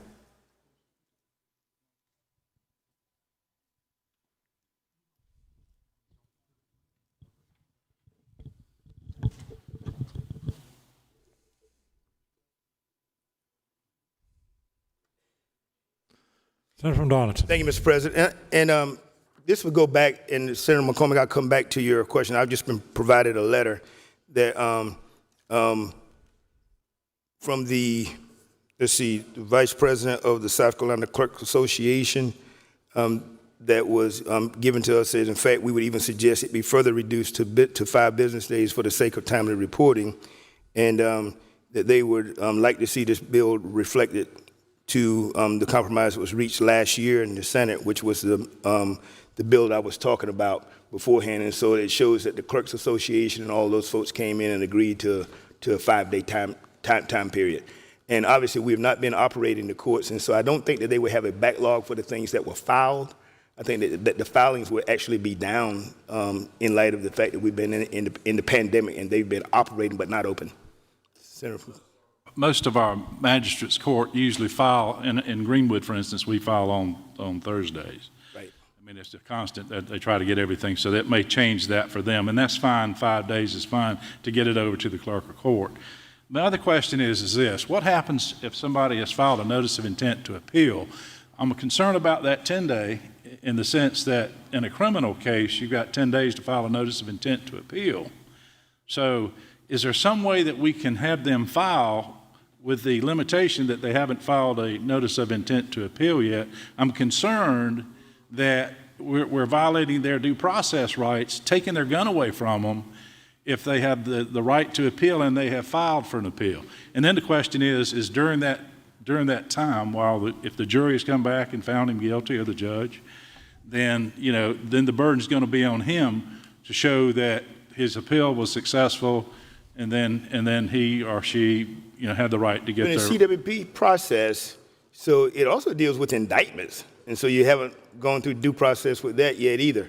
And I think that what happens is that, in fact, if you've been adjudicated, even though you file your notice of intent to appeal, what happens is, addressing the senator from Greenville's point, is that as soon as that is resolved, they're able to end up coming back. And so, unfortunately, we have to have an all-encompassing process. And so I think that your point is well taken. I think that has been considered. I just want to make sure that those people who have filed their right to appeal, if they lose their rights during the appeal, they've also lost other rights, of course. Right. But I just want to make sure that right is identified, that it is under appeal, if it is by that time, and so that is noted. And then if that ever gets overturned, then there's some method in the procedure to allow them to be able to get their rights restored. It is. Yes, sir. Senator from Beaufort, Senator Davis, what purpose do you rise? Unanimous consent request. State your request, sir. To be included as a co-sponsor in this amendment. Is there objection? Hearing none, so ordered. Senator from Charleston, Senator Kempson, what purpose do you rise? Darlington yield. Sure. What question? Senator, you mentioned, I believe, that I was on that gun committee. Yes, sir. Absolutely. With you. 5 years ago. 5 years ago now. As I recall, and I want to see if you agree, this bill, this part of the bill, was filed by me and the senator from York, Senator Gregory. Do you recall that back in 2014? So I do recall. I can't tell you specifically, but I do know that after the committee was over, when we were contemplating the review and the report, that there was some discussion going on during that time, also with the senator from Charleston, that you and the senator from the other members of the committee got together and filed part of it. It's not exactly the same as this, first of all, but it's similar because there's been several disposition bills, several waiting period bills that were filed, and basically at one point in time they were all together. So it's just two different issues. So if I had my rathers during that time, I would have had a chance to end up doing a full report coming out of that bill, which is the normal way that it would end up happening. But for whatever reason, it didn't happen that way. And so obviously, when that bill was filed, that bill did not make it for whatever reason, it did not. It's bifurcated. It went back. There's a long story as to what happened all through Charleston and dividing it and so forth and so on. And at the end of the day, there has become several different bills that have come out of that committee process. This being the one that I think is the one that the Senate had sort of craved. The other one that I support in large part was waiting periods. And at the time, so in my view, you and I have had this discussion. I think y'all jumped the gun a little bit because you wanted to get something done because the people are crying out. I thought it was an opportunity to get a longer period coming out of that period. But as it got more comfortable here and we had opinions and stuff that were coming out, then the period started to shrink. And so in the beginning, there was some discussions amongst the members that end up getting 10 days waiting period. And then it came down to 7 days. I'm not certain what the bill that was eventually filed. I mean, I filed one that went up to 24 days. You had one that filed from a certain period of time. I was on the phone with the FBI, at one point in time, and I think it was, some memory goes back, but I remember Mr. J.J. Gentry was with us then, and it's probably too much information to end up going here. But after the murders, FBI got on the telephone with the families and said, we're wrong. We messed up. And so the question becomes then is that what fixes it? What fixes it? How much time does it take? And we went all the way up to some 20 some odd days. And so as opposed to getting bogged down, which is where we were, but I think that what happened, there's appetite for waiting periods and that kind of thing. Yeah, and Senator, did you know I'm not so concerned about the fact that this first part that's in this amendment was my and Senator Gregory's bill. Because I guess my point is I wasn't looking for the recognition, although I rise to recognize myself. I understand, but let me pause for that for a second. But I applaud the efforts. Senator, please let me answer while I have the well. So there's one thing here in this Senate body that, you know, we had this conversation a little bit before, and I would tell everybody here in this Senate, and I got people who's been here longer than me, nobody owns an issue here. True. Nobody owns an issue. We have a process generally that we like to follow. We like to end up having precedent. Anyone can file a bill.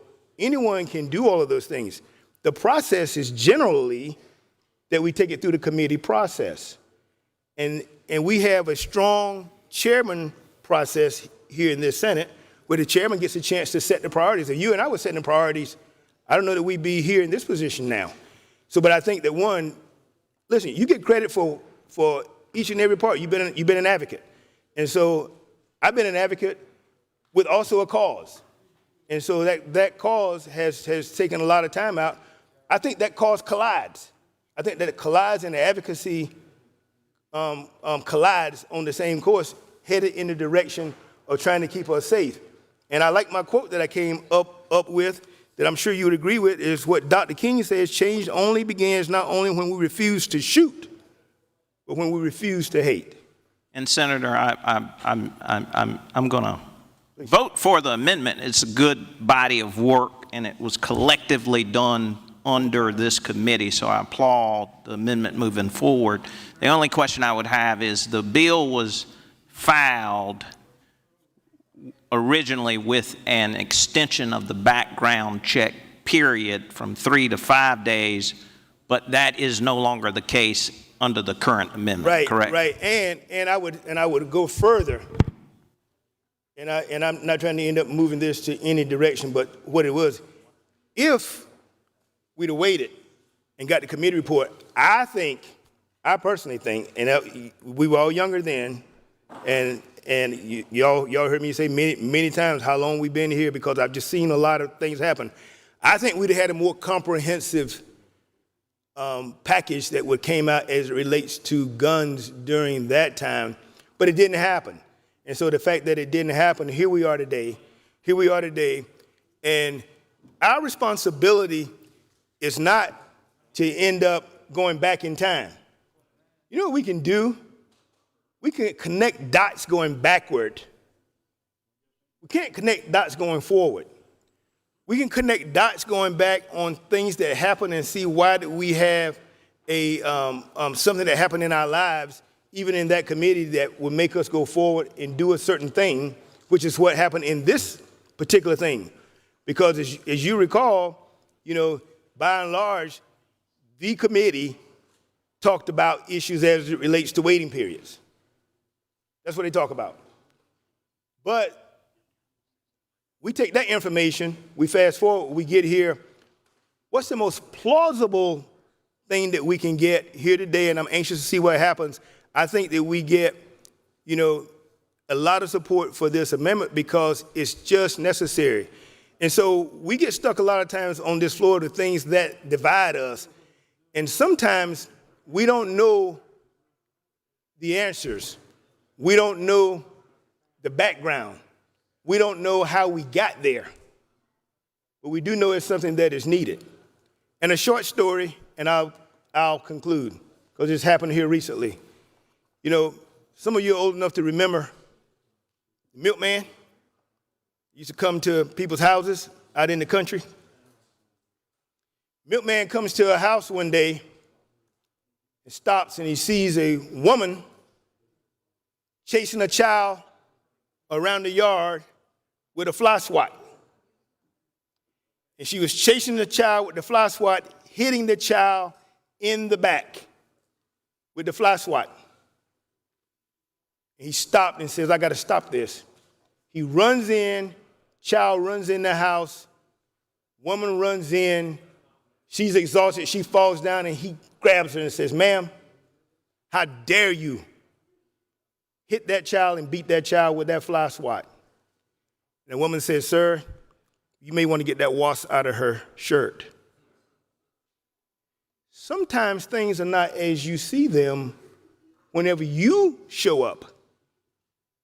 You don't know what they are beforehand whenever the actions are taking place. Don't be the milkman.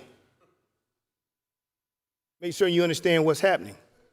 In this particular situation, we go back, we look at what happened during this process in a gun committee and what the Senator from Charleston is demonstrating and talking about. We're 5 years later doing something that should have, could have been done. But here we are now. But you know what? Here's what I tell you about this. We're better now. We're better because Senator from Charleston got a chance to put his eyes on it in advance. Senator from Greenville got a chance to put his eyes on it. And members here got a chance to put your eyes on it over the years. And the senator from Pickens, who's one of my farm guys, who's a gun guy, as we end up discussing, puts his eyes on it and says, you know what? I think I want to join and help. And so with that, we went too long to be able to end up saying, I think that this is an amendment that is absolutely necessary on any and every gun bill that we end up doing, and hopefully it will be a part of any matter that becomes the law in the state of South Carolina. Thank you, Mr. President. Question is, adoption of the amendment. Senator from Richland, Senator Hart-Pootley, and what purpose do you ride? I'd like to address the amendment. You recognize, sir.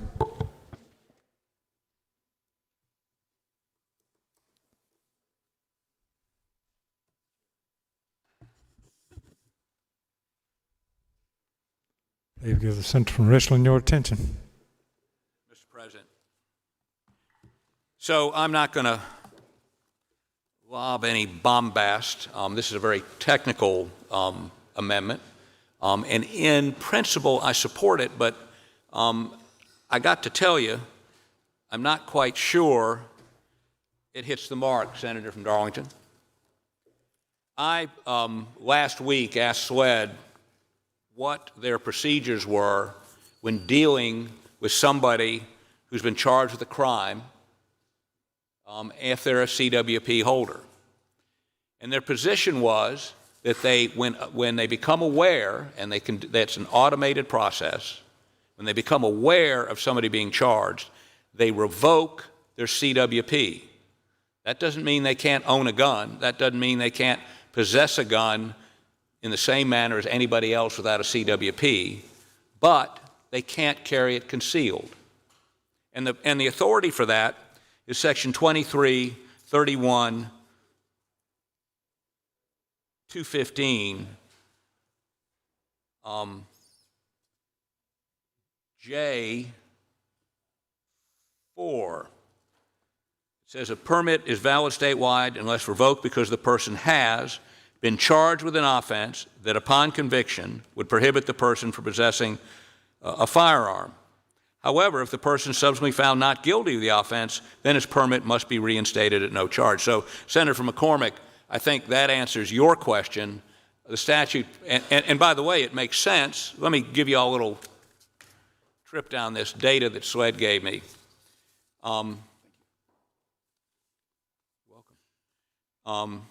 So in 2021, revocations in Greenville, attempted murder, possession of a weapon during a violent crime; Union, murder, possession of a weapon during a violent crime; Richland, attempted murder. This is an interesting guy named Christopher Gaskins in Florence. Gotta be Ken. Attempted murder, possession of a weapon during a crime; felony, discharge firearm in vehicle while occupied, felony, arson, third felony, second arson, second-degree felony. And it goes, the list, I could stand up here and read it for another hour. I'll be happy to make it available to anybody. But just on murders, in 2013, there was a revocation for murder, 2014, 2 revocations for murder, 2015, 1 revocation for murder, 2016, 3 revocations for murder, 1 was reinstated. In 2017, 2 revocations for murder, 2018, 2 revocations for murder, 225 revocations for murder, and 2 so far this year. There's a couple important points to be made about this.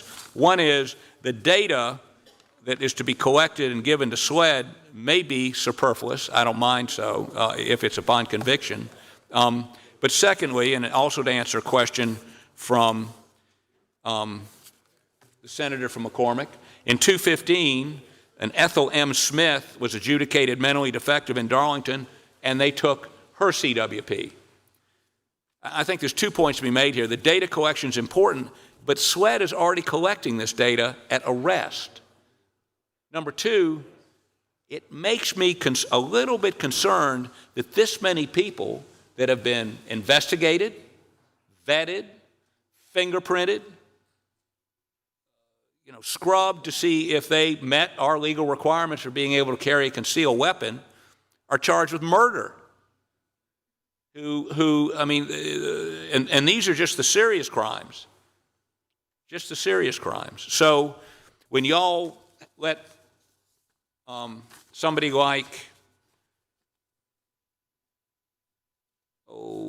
up in Greenville, Michael Carl Hamilton, you give him the ability to strap one on and walk around town. Remember, as soon as you gave him his permit to carry it concealed, he got attempted murder, possession of a weapon during a violent crime, attempted murder, illegal use of dangerous weapons, and instrumentalities.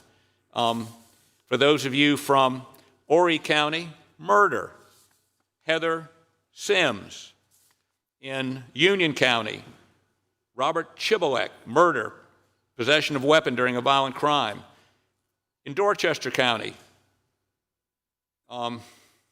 murder, Salins Shakur Biggs.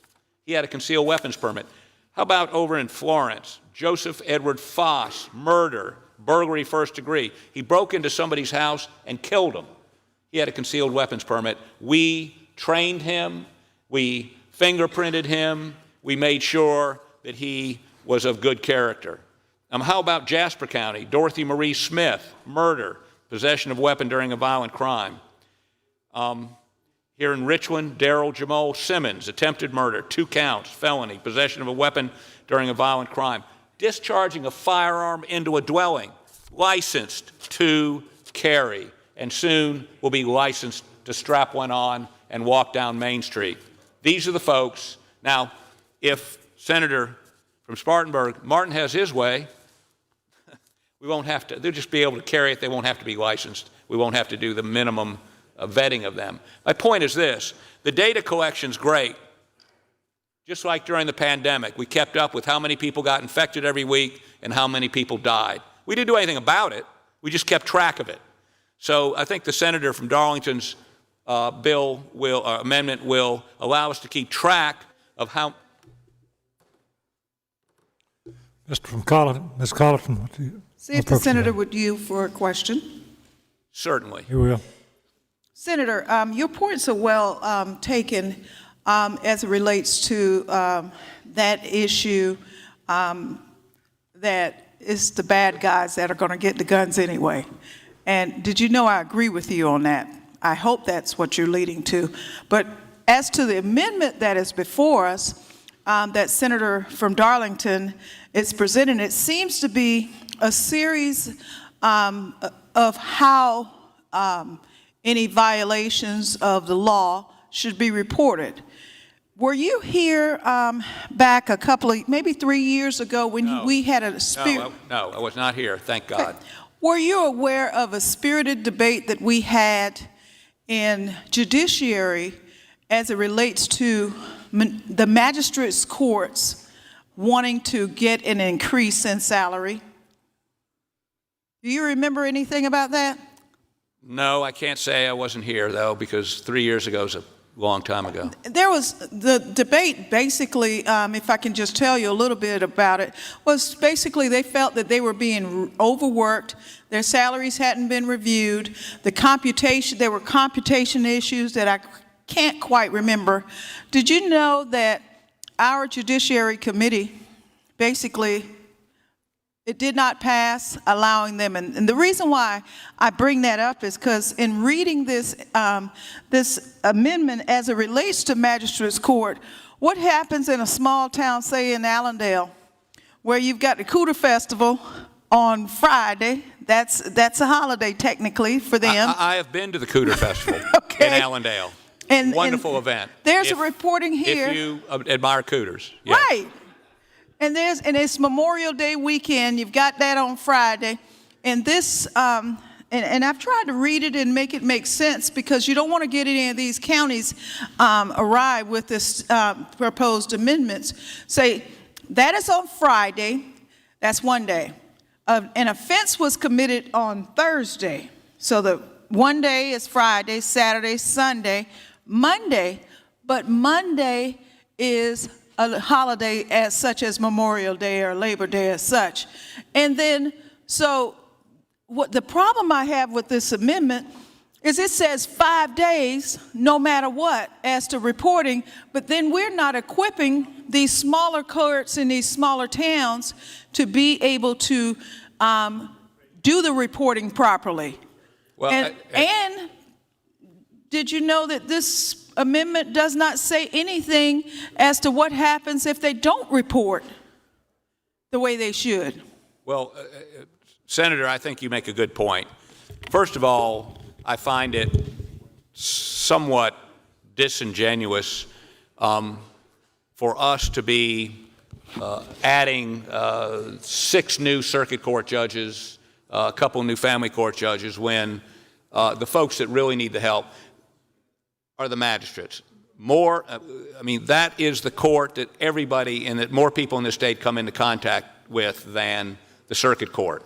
And while I'm sure the circuit court is working their fingers to the bone, the magistrates courts can't keep up with what they have. And this would be a further report. And by the way, what are we going to do for the clerks of court? Because they're the ones who have to report this.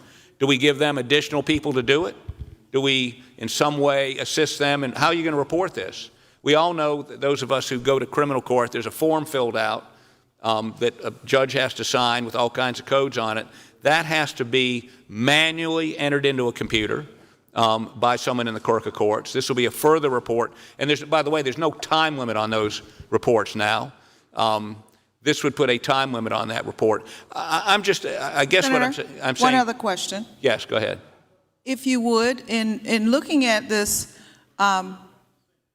amendment that is being proposed by a number of senators, does it have anything in the report that specifically relates to tort claims liability for those entities, either the clerk of court, the municipal court, magistrates court?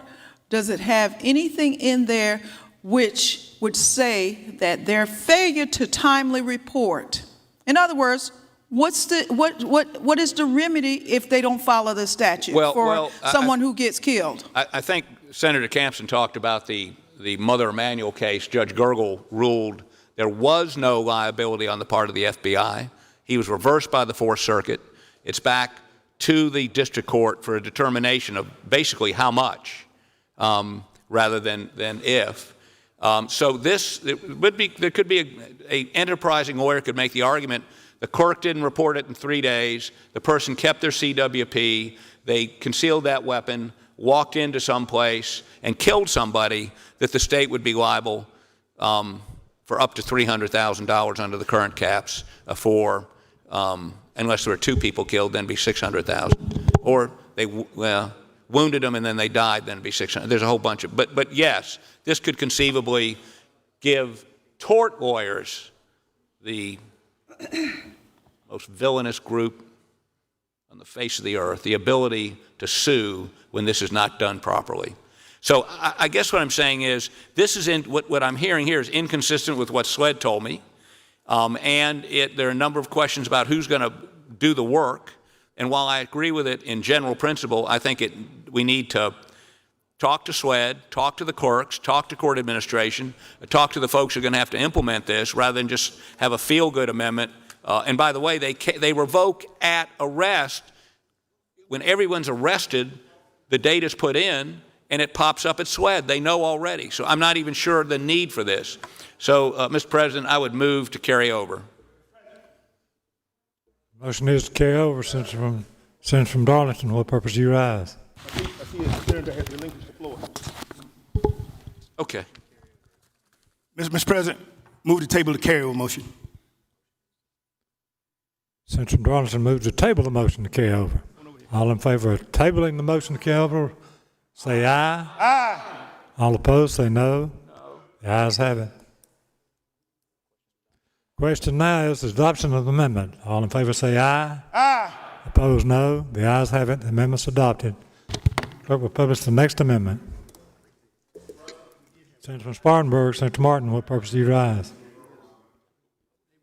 Clerk will publish the next amendment. Next amendment is amendment number 3B by Senators Martin, Verdon, Cash, and others. Senator from Spartanburg, Bill Senator Martin Strikes. is recognized on his amendment. Please give the senator from Spartanburg your attention. Senator Martin. Thank you, Mr. President. Members of the Senate, I'd like to talk for a few minutes without interruption, and then I'll be glad to take questions from anybody and everybody that wants to ask. Let me get some attention. Just suspend just for a minute till we can get some attention. Take your conversations outside, please, Sergeant. Keep order. Senator from Spartanburg. Thank you, Mr. President. And just for confirmation with the desk, this is Amendment 3B, correct? That is Thank correct. you. And I'd like to thank staff for keeping up with all these amendments as we go. We're currently on House Bill 3094 of Representative Bobby Cox. And Representative Bobby Cox, who I see standing over there, is with us today. He also is the author of House Bill 3096, which is constitutional carry. And that's why we're here today. And I neglected earlier when my daughter was out here. I think she's on the phone right now. But when she was here and people were talking about the committee process that was gone through, I just wanted to remind everybody that I was touring around the state on constitutional carry, listening to hearing after hearing. We weren't in Columbia for 3 hours. We were traveling the state. And people overwhelmingly came out to support constitutional carry. And we did this over a period of, we had several meetings. We had one in Myrtle Beach. We had one in North Charleston. We had one in Columbia, one in the Greenville-Spartanburg area. And I believe, Senator from York, we were up in York. We were up in York and had a meeting up there. So we did travel around the state, listen to the citizens. And I think it's tough to get folks to come to Columbia, especially as we're coming through this COVID pandemic. It's hard to get them to come to Columbia. But I know the good folks watching at home, the folks that I represent, I think if they hadn't have been at work, they would have been able to come down here and probably overwhelmingly testify for constitutional carry. So what my amendment number 3B does, I'm going to go through what it does and then talk about a few more things.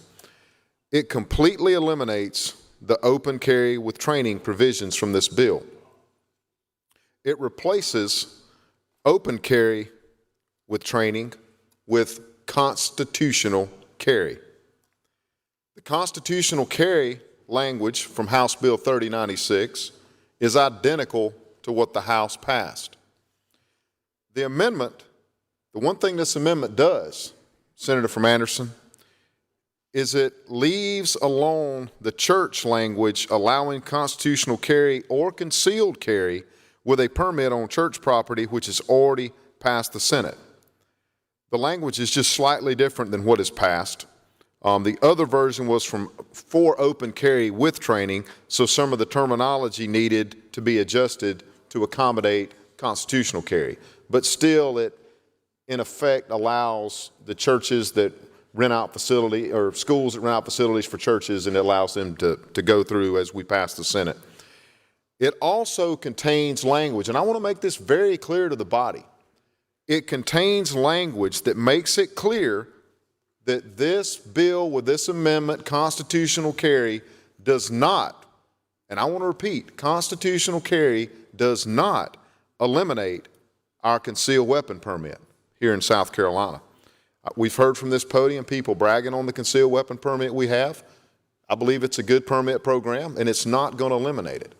But where I come from, in my philosophy and what I've campaigned on this ever since I've been elected, was to try my best to get constitutional carry passed. And I wish I'd have worn my pen today. I've got my Senate pen that the former senator from Spartanburg gave me when I very first got elected. But I also had one from the senator from Berkeley. It says liberty. And I wish I'd have worn that today, because liberty is one of my favorite words. And the reason I love liberty is because it has two parts: freedom and responsibility. So what constitutional carry allows us to do is have our liberty. We have the freedom to exercise our God-given rights, backed by our Constitution, to carry. But we also have the responsibility to know how to carry, to know how to use a firearm, and be held responsible if we don't know what we're doing when we strap a gun on our side, if that's what somebody chooses to do. My point is, I want everyone to be able to exercise his or her constitutional rights, but I don't want government to have to tell us how to do that. And the reason this bill and amendment, I wanted to make sure it didn't interfere with the CWP. I don't begrudge anybody who wants to go and get a CWP and go through that training and do whatever they take, and have reciprocity with other states and pay for that. That's fine with me. But I want every law-abiding citizen who can carry a gun to be able to exercise his or her constitutional rights and carry with that. I would encourage folks, if you don't know what you're doing with a weapon, you probably don't need to strap it on.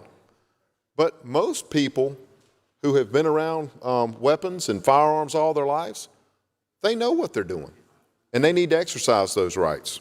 A couple other things I wanted to say, and this is the reason I wanted to thank staff, and I want to thank the staff up behind us again. They just came through a budget cycle, and now they're working on us with these amendments. But I think what we did today is we passed a couple of good amendments. The first one, Senator from Edgefield's amendment, I think that was a good amendment.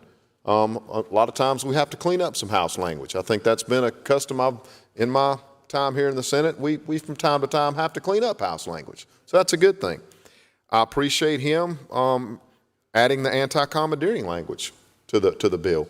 I have some amendments up next that deal with that, and I'm going to pull those down because, like I told him, if he already got it done, I wanted to make sure that any amendment I had coming after does not move that. So my amendment is now drafted. The reason it's 3B is it does not impact Amendment 1 that was just passed. The previous amendment by the senator from Edgefield and Darlington and others that's gone through a lot of work, I think if that had been a standalone bill, it could have probably gotten unanimous consent to pass the Senate. I think it's something that currently should be done, but I think the struggle is how it's been getting accomplished. So Amendment 3B is drafted so that it doesn't strike out the amendment that was just passed. So that's what my amendment does. I wanted to point out, I know there's been a lot of things that have gone on, but I did just find out that this week the Kansas legislature overrode Governor Kelly's veto of House Bill 2058. And basically it adds Kansas to the list of states that recognize concealed carry permits from other states. So now, if you have a CWP in South Carolina, you can go to Kansas and carry there. So, and the other thing is, it's kind of funny that my daughter's here with us today. It allows individuals who are 18 to 20 years of age to apply for a concealed weapon permit. So I wanted to point that out. A couple of other notes, just brief talking points, are that 31 states allow the open carrying of a handgun without a permit or a license.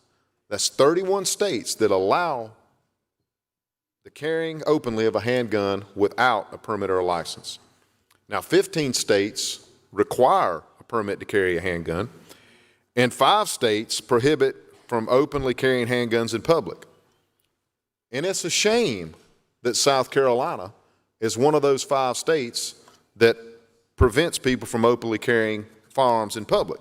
Now, the one thing that we can do that we're not going to mess with, you can get a fishing rod or a cane pole, leave your house, strap your gun on your side, and you're going fishing. As long as you're going fishing, currently under state law right now, I could walk from my house all the way to Orangeburg and see the senator from Orangeburg and go fishing with my gun on my side if I wanted to. That's legal. Or if I was hunting. Now, the trick that you get into is you got to be careful where you're actually going. You can't stop off at the movies. You can't stop off at the convenience store. But now you can pull in there and get fuel or something like that if you're driving. But those are the things. So I think it's time that South Carolina becomes and makes this statistic where only 4 states prohibit the open carry of handguns. Now, I know the debate in here and the fight. The fight is going to be, I think the fight is not going to be so much on whether we allow some form of open carry. I think the fight is probably going to be over this amendment to whether we allow constitutional carry and CWP to coexist, or if we're only going to allow open carry to exist with a permit. And I think that's where the fight is going to be in here today. Hopefully it's not going to be too much of a fight. I do know that I travel to North Carolina a good bit on business. I travel around the country in states that have open carry. I've never been offended or worried with someone who is openly carrying a firearm, but I do agree with what I think the senator from Clarendon was talking about this. I do agree, and I think the senator from Aiken stated this on some of the testimony, that maybe only 5%, if I'm correct, only 5% of people that could carry concealed would even carry openly if they were allowed. And I think that's something that you pointed out too, Senator from Clarendon. I think most people, if given the option, they will carry concealed because they don't want people to really know they're carrying. But our laws only allow you to carry concealed if you have a permit. But for those men and women that don't want to go through the permit process, and we had a lady testify, Senator from Spartanburg, Senator from Spartanburg behind me and over here. We had a delegation meeting on Monday night. We had a lady, and the way she was signed up to testify, I was worried that she was going to be against constitutional carry when I read the layout of why she wanted to speak. But as chairman of Spartanburg delegation, if somebody requests to speak, I allow them to speak, even if I don't necessarily agree with their position. So she got up and she gave us some statistics.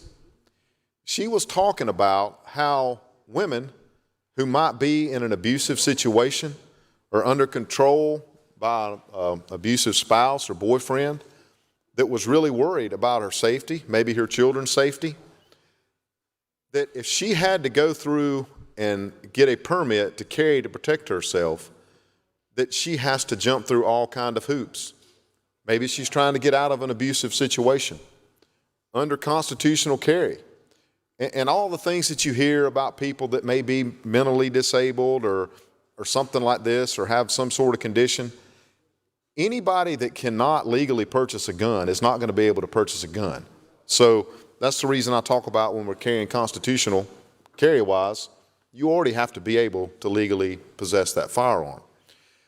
But when they're trying to get out of one of those abusive situations, do we really want them going to sign up for a class and paying for training, spending all the money on ammunition? Ammunition is expensive now. There was some talk, a couple of side conversations I was having the other day about, I think some of the trainers, may have been Senator from Honeypath was talking about some of the trainers were complaining that they couldn't find enough ammunition to get the class. So I wouldn't want somebody to have to go through that if they don't want to. They shouldn't have to go through the added expense and the hassle to carry a firearm they can legally own and obtain, and then have to go get permission and training and spend money that they don't have to be able to protect themselves. So that's another reason that I believe that constitutional carry helps people more than it hurts people. I really do.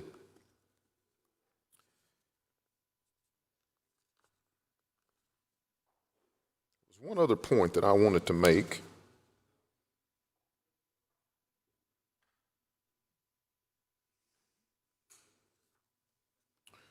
Well, I think that's the only points that I wanted to make, and I want to thank the Senate for allowing me to make my points and comments, and I will now open it up for questions from anybody and everybody who may have one. Senator from Anderson, Senator Cash, what purpose do you rise? See if the senator would yield for a few questions. I will gladly yield. Senator, do you consider the right to self-defense to be innate or intrinsic? Yes, sir. Every human being? Yes, sir. And so, by extension of that, you probably don't feel like someone needs a permit to carry a pocket knife around if they wanted to, would you? No, sir. It's a funny story. I used to carry a pocket knife all the time. And I'm glad before the schools got all these zero tolerances. When I was going to school in middle school, I had a pocket knife one time. And this young man who was playing with this big thing of yarn, I guess yarn like you would tie up something for Christmas or tie a present with, he had made something that tied that around his neck for a joke. And the teacher was screaming. He was trying to breathe. And I realized that this young man who looked like me, his face was turning blue. I felt like it was the time that he was probably no longer going to be with us. I took out my pocket knife. I stuck my 2 fingers in behind that yarn, cut the yarn. The teacher couldn't get it off. All of a sudden, he went back to normal. The teacher patted me on the back. I think I got like an ice cream after that or something. Nobody said a word after that. But it's probably a bad example to use here, but if I hadn't had that in my pocket at the time, I believe that young man wouldn't have made it. But I didn't need a permit to have it, and it wasn't against the rules at the time. Senator, do you believe that some people at some times may feel more comfortable for their personal safety if they do have a handgun with them, if they're going out late at night or they're traveling on the road or something of that nature, that even though they may not want to put one on every day, that at times they may feel like that's a wise decision? Senator, I believe you're right. I believe you're right. I think people like to do that. That was one of the, it was my first year here, and I thanked everybody then for helping me get this bill passed. All the senators, the ones that are still here with us, that helped me get that bill passed. It was illegal for someone to have a weapon in their vehicle to drop their children off from school, to and from school. It was also illegal for a teacher to have a weapon in his or her vehicle while they were at school. So I went around and I got testimony, and I solicited the help with the senator from Orangeburg, worked on my opposition, or people that I think might be opposed to it, and laid out the facts. The facts were more of the people that were concerned about their safety were our teachers who were getting up before dark and driving to school and not being able to protect themselves just due to the place that they were employed. And it wasn't that they were needing that, but when they leave by themselves, maybe had a young child with them, dropping the child off at daycare, they wanted to feel safe, and that's why they did that. And did you know, Senator, I've been contacted before by a constituent who has to leave early in the morning to go to work, and they actually have this same problem, and I'm not sure that this bill will even solve that problem, which is they can't take their gun with them because where they go and work and park in the employee parking lot, they're not allowed to have a gun in the car. So I don't know that we're going to solve every problem, because would you agree, Senator, that although your amendment here would make it so where someone could carry a weapon if they wanted to. It also specifically says places where it's still going to be unlawful to carry a weapon. For instance, you cannot walk into a courtroom with a weapon. You cannot walk into a school. That's correct. I don't want to put words in Representative Cox's mouth, but I think he was trying to realize that the concealed weapon permit and some of the areas where they didn't feel like that it was agreed upon to carry, wanted to keep that intact, because most people realize that we probably don't need to carry weapons into the courthouse per se. So that's why that's left in there. So there's probably 10 or 11 places here, just right off the bat, that even if your amendment is adopted, there's still going to be places like a polling place on Election Day. That's Well, I'll true. be glad to know you shouldn't have a weapon there. That's Is that true. right, Senator? That's true. Now, yes, that is true. And the other thing is, I've been the constitutional carry guy for years, and I respected what my teacher said, the senator from Darlington said earlier about ownership of issues in here. It doesn't matter if you're for the cause, whether your name's on the amendment or name's on the bill. We want to try to get what's to the finish line first. And that's why I keep thanking Representative Cox. He got his bill to the finish line first.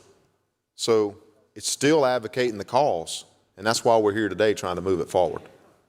Senator, I think you and I both understand some of the concerns that have been raised and are probably going to continue to be raised about how people are concerned that this will make some people uncomfortable if they see someone carrying, or else they're concerned this is going to cause more gun violence.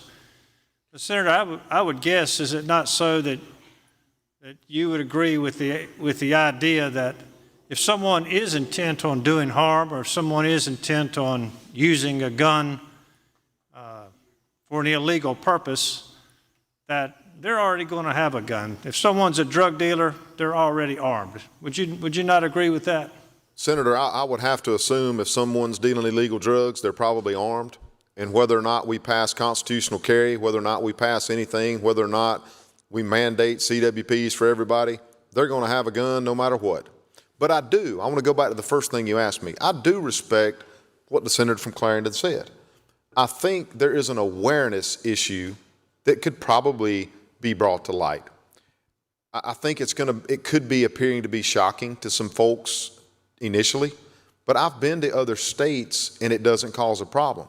Here's what I think that hasn't been mentioned, that I think is going to be the actual opposite of what people think. I think if you're walking and you're at a ball game and somebody wants to start a fight with you, you may be more apt to mouth off or want to do something because you're kind of in that element. But I think the minute somebody straps on a weapon, whether they're carrying with a concealed weapon permit or whether they're carrying constitutional carry, I think once they strap that weapon on, I have a feeling that most people are going to realize they're at a heightened sense of duty not to need to use that weapon. So I really think that it's going to have the opposite effect of what some people think that it's going to cause the Wild Wild West. I think that people who are able to purchase firearms and are going to use that for self-protection, I think that they're going to be less likely to even want to be in any kind of confrontational situation. And I believe that. Senator, if we just think back to the founding of this country, when there would not have been permits to carry guns, I think perhaps we can begin to work through this perception, because I don't in any way disagree that, if this law is passed and some people are seen out carrying guns, that it's going to be what you might say novel, because they haven't seen it in the past other than a police officer having a weapon. But just like if you go back to the founding of this country, if someone had a firearm on them, it wouldn't have been an unusual thing. That over a period of time, to see someone carrying a weapon will not seem as strange as it would seem initially. Would you agree with that? And Senator, you bring up an excellent point, and I'm going to go on another example. Cell phones. When I was in college, the coolest thing somebody could have was a bag phone that they plugged into their car. And that was cool. And it cost a lot of money a month, and nobody had them. And when I was at Clemson walking around, just a tick after Senator Peeler and Senator Harpootlian were there, but walked around on that campus, the only way you got in touch with somebody was we had phones in our room. And you would call, and we had those answer machines, and you had several roommates, and you all left a message and said who lives there, and you checked your messages, and you called somebody back. But I went back over years after graduation, and you know what I saw on that campus? People walking around like this, walking around with a little phone on their clip. That was weird to me as you started seeing children carrying phones on their side. But now, what's obvious to you? It started out with something that never happened, and now, have fun picking on my daughter today, who never seems to put the phone down. So I know I'm embarrassing her right now, but I can. She came with me today because she wanted to hear this debate on guns and So it's something I think we're saying that as you see it occasionally, and it might just be occasionally, that that initial concern perhaps is not as great, once you've sort of gotten used to it. Senator, are you aware that what we are calling here constitutional carry or permitless carry, that some people call it Vermont carry? Are you aware of that, and do you know why? Not exactly why. I wish you would tell me, though. Well, because in Vermont, you've always been able to carry. Right. And so this is not a new idea. If you go back to the beginning of our country, there was not a permit required to carry a firearm. It was not an unusual thing. And it's something that in the past decade, a lot of people have begun to rethink that issue. And did you know, Senator, that a lot of people who have the open or the concealed weapons permit, as was stated yesterday, probably only about a fourth of them ever even use it. They have it just as a sense of if they want to be able to carry, then it's there. And that if this was to pass, I don't think tomorrow you would see 1,000 people out with guns on their sides. Did you know, Senator? Senator, I agree with you. I do think that you would see some that have been waiting to do this. I think you would see them out on the street tomorrow. But I think most of the people with the permits, like the Senator from Clarendon and the Senator from Aiken said, I think that only a small percentage of those would quit carrying concealed, even if they wanted to carry, and carry openly. But I do think that there would be some people that would be more comfortable, especially in the summertime, even with a permit, even if they had a permit and wanted to have that and pay government and do it that way. If they're in the summertime, it gets hot, it's harder to conceal that weapon. I think that's when you might see some more people open carrying or not being so concerned that their T-shirt didn't ride up and part of their weapon was exposed and all of a sudden they're now breaking the law. I think that's what you would see a lot of as well. Sure, and just to, I think, repeat the statistic that the Senator from Aiken mentioned, only about 25% of the people who have a CWP actually use it. And I believe the statistic he mentioned was probably only about 10% of those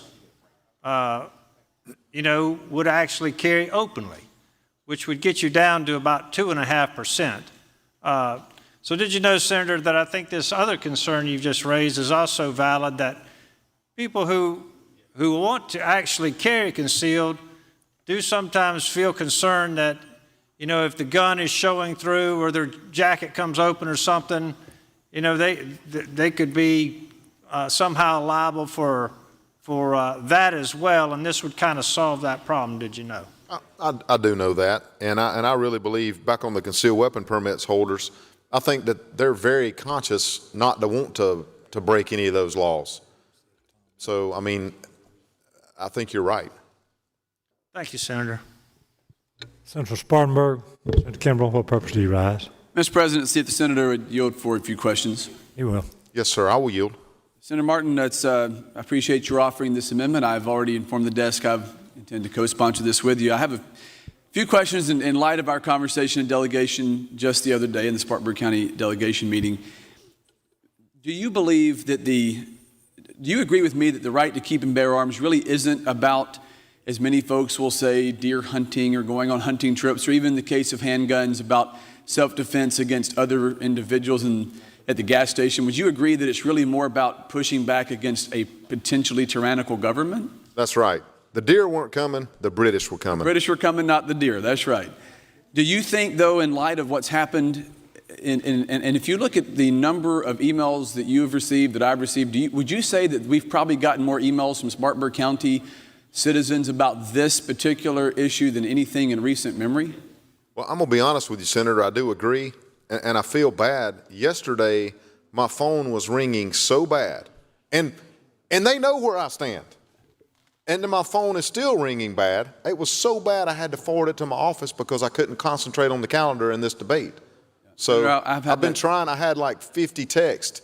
I couldn't even respond to all of them. So the people out there, here's what they want. They want government out of the way of their God-given rights that are protected by our Constitution. That's what they want. Well, and that leads into the next question. Do you think, and I believe this is certainly true, Senator, with the constituents I represent, and you and I are neighboring districts there, so I think there's a lot of crossover. Do you think that the government's response to even the COVID pandemic and what we've seen with, at every level, government rolling back rights and imposing new regulations, sometimes by just executive orders, that's led people to a heightened sense of fear about the possibility of losing their rights? Senator, I think you bring up an excellent point. And in thinking about that, I think back to March of 2020. When no one knew what was going on.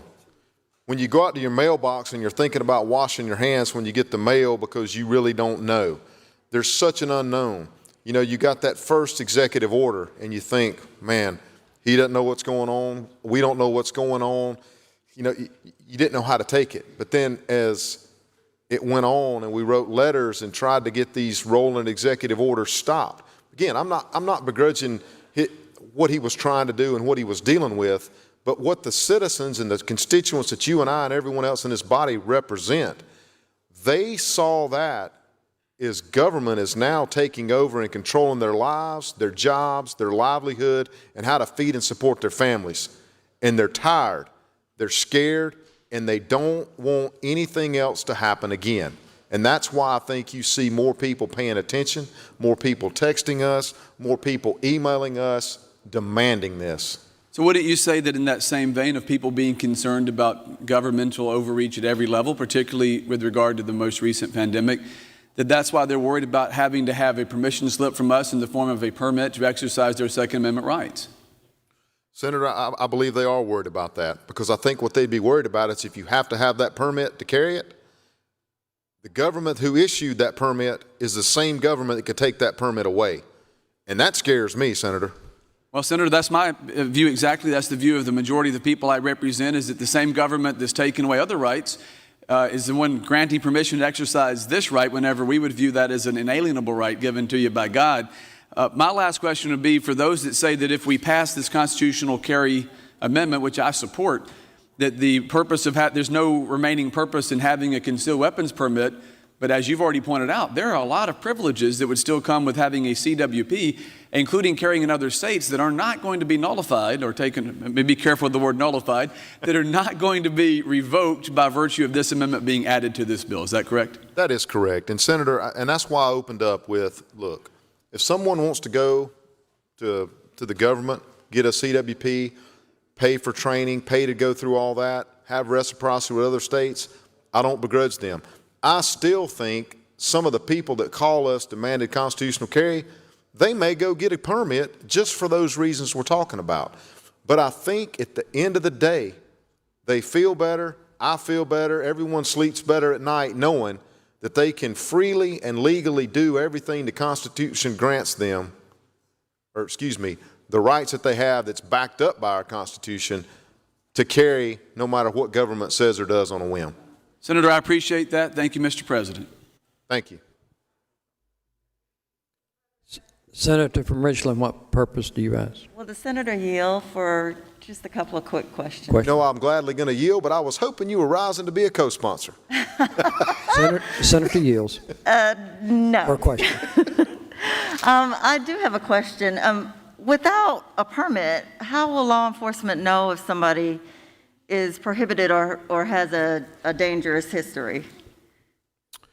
Well, if they've got a history and they can't own the firearm, they shouldn't have a firearm anyway. But I think what you're saying is if they see someone openly carrying, I think that they've just got to trust that person has the right to carry. If that person's not committing a crime, we certainly don't want them to be searched and asked whether they've got a permit or not. Okay, so we're going with the honor code system. Well, I mean, I think that's everybody's civil rights to be able to walk down the street and not have a cop stop them and ask them what they're doing. Yeah, I agree, but that's not how it works for some of us in real life. And do you know if our neighbors in Alabama or North Carolina or Georgia or Florida require a permit for concealed carry? I think Georgia does and North Carolina doesn't, but I've got this right here. North Carolina is allowed without a permit. Georgia is allowed, but you have to have a permit or a license. And what other state did you ask about? North Carolina, Georgia, Florida. Alabama, my notes say it is somewhat restricted but not prohibited. Florida does not. And you said Alabama was what? Florida says restrictions but not prohibited. But the states that prohibit it are California, Florida, Illinois, South Carolina. Where's the fifth one? I said there was 5. Oh, New York. So we're in the company of New York, Illinois, and California. I mean, I don't like being in that. I don't like being in that category. Okay, thank you. Thank you for yielding, Senator. Senator from Greenville, Senator Corbin, what purpose do you ask? Would Senator yield for a question? Senator yield for a question. He does. I'll gladly yield. Senator, is this the same constitutional carry bill that you and I sponsored together year before last? Pretty much. Well, Senator, and I just spoke about, thank you. And I just spoke about the authorship. You and I, I've sponsored constitutional carry for years. Thank the Judiciary Committee staff for helping me with that and making it clear we weren't interfering with the permit process. I did get a side-by-side. There are a couple of differences in Representative Cox's Bill 3096, thank you, that we're basing my amendment off of. Just a couple of minor differences, but for the grand scheme of things, it's the same. There's like a couple different things with signage and maybe a couple little words here and there that's different, but the overall premise is the same. And that's why the reason I didn't go and say, well, and they talk about subcommittees, constitutional carry has passed subcommittee, I think, twice. I know the senator from Darlington helped me get it out of subcommittee one time before, but that was years ago. But the reason I used House Bill 3096 from Representative Bobby Cox is because the language had already passed the House of Representatives. So the House of Representatives has passed the language. I didn't want to say, well, I'm the great author of constitutional carry, we've got to use my language.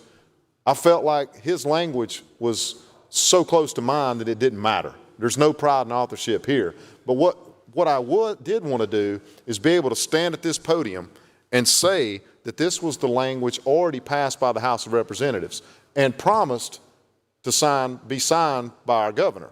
On the campaign trail, I want to thank our former Lieutenant Governor, former Senator Kevin Bryant, and all the candidates for governor the last time. They all supported constitutional carry. And the only thing I'm taking a step further is I get on to people when they say they're going to sign something. We might need more help than them just signing it, Senator from Greenville. we might need help rallying the troops at some point. I don't know. We may be overwhelming, or we may have to, may be a little bit behind here. I don't know. Senator, did you know I completely agree with that? And I just wanted you to know, did you know, that I also have co-sponsored this amendment with you? Well, I'm glad you did. I was hoping somebody was going to, maybe the senator from Charleston might want to add the role of Senate to my amendment, but I think that'll be objected to if I tried to bring that up. But, Senator, did you know you introduced your daughter earlier who's in the chamber with you? Did you know my son just walked in the chamber up from Georgia Law School, so we're glad to have him today. How are you doing? Do you want to take time to introduce him, or that introduction's enough, Senator? Okay, We're on a very thank you for being with us. Hope law school is going well, and I hope you straighten them out over there at the court you were attending today. So. Well, Senator, I appreciate it. I won't take up any more of the time. Appreciate what you're doing. I'm in full support of it. Thank you very much.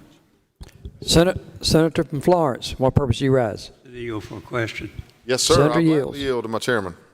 Did you know that I listened very carefully to your exchange with Senator from Anderson, Senator Cash? Very insightful. And I think either you asked him or he told you where you could carry under this amendment. Is that correct? Yes, sir. My question to you is, where can you not carry under this amendment? Well, and I think that's what he was really alluding to. Let me find it, make sure I'm on the 3B now.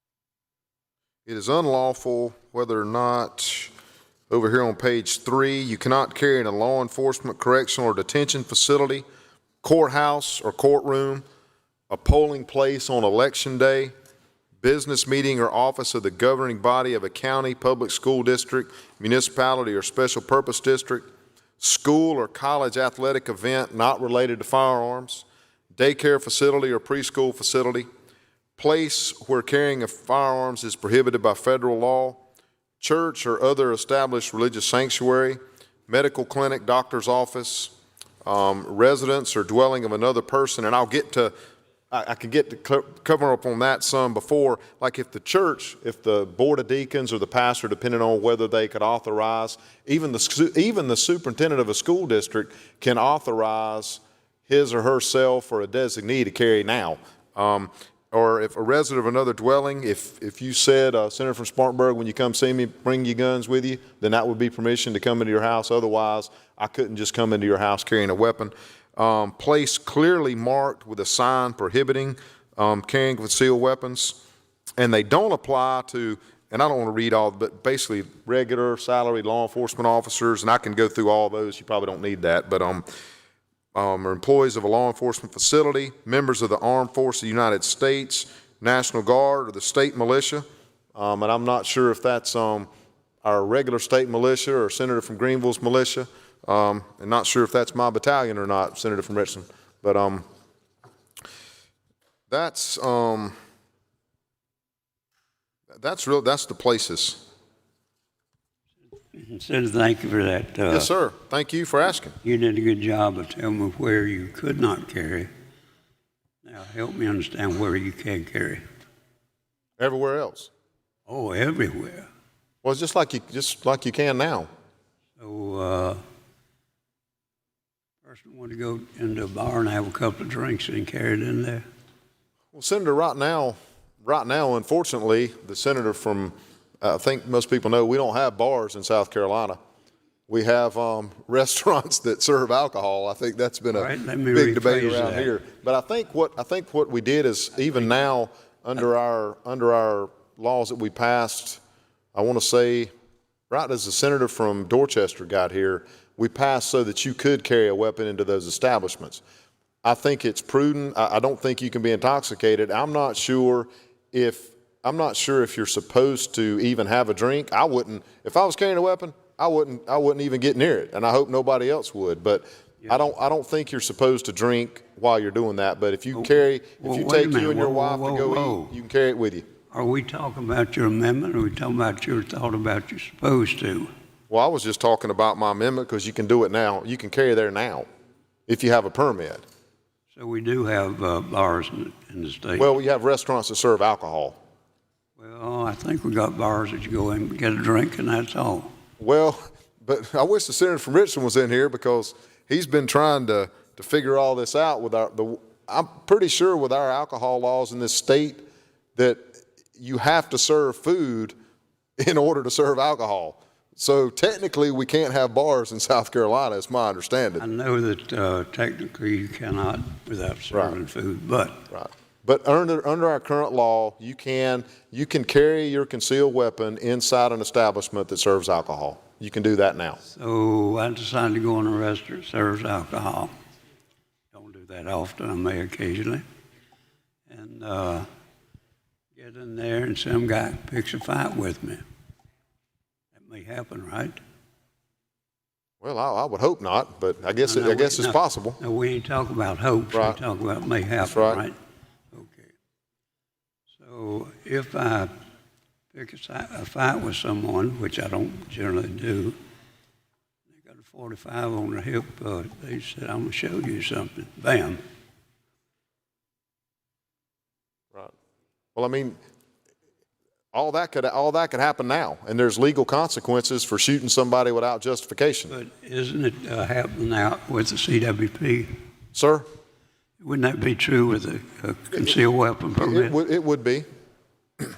So if we don't have that CWP and just constitutional carry, go in there and the guy don't like the color of my hair, the color of my eyes.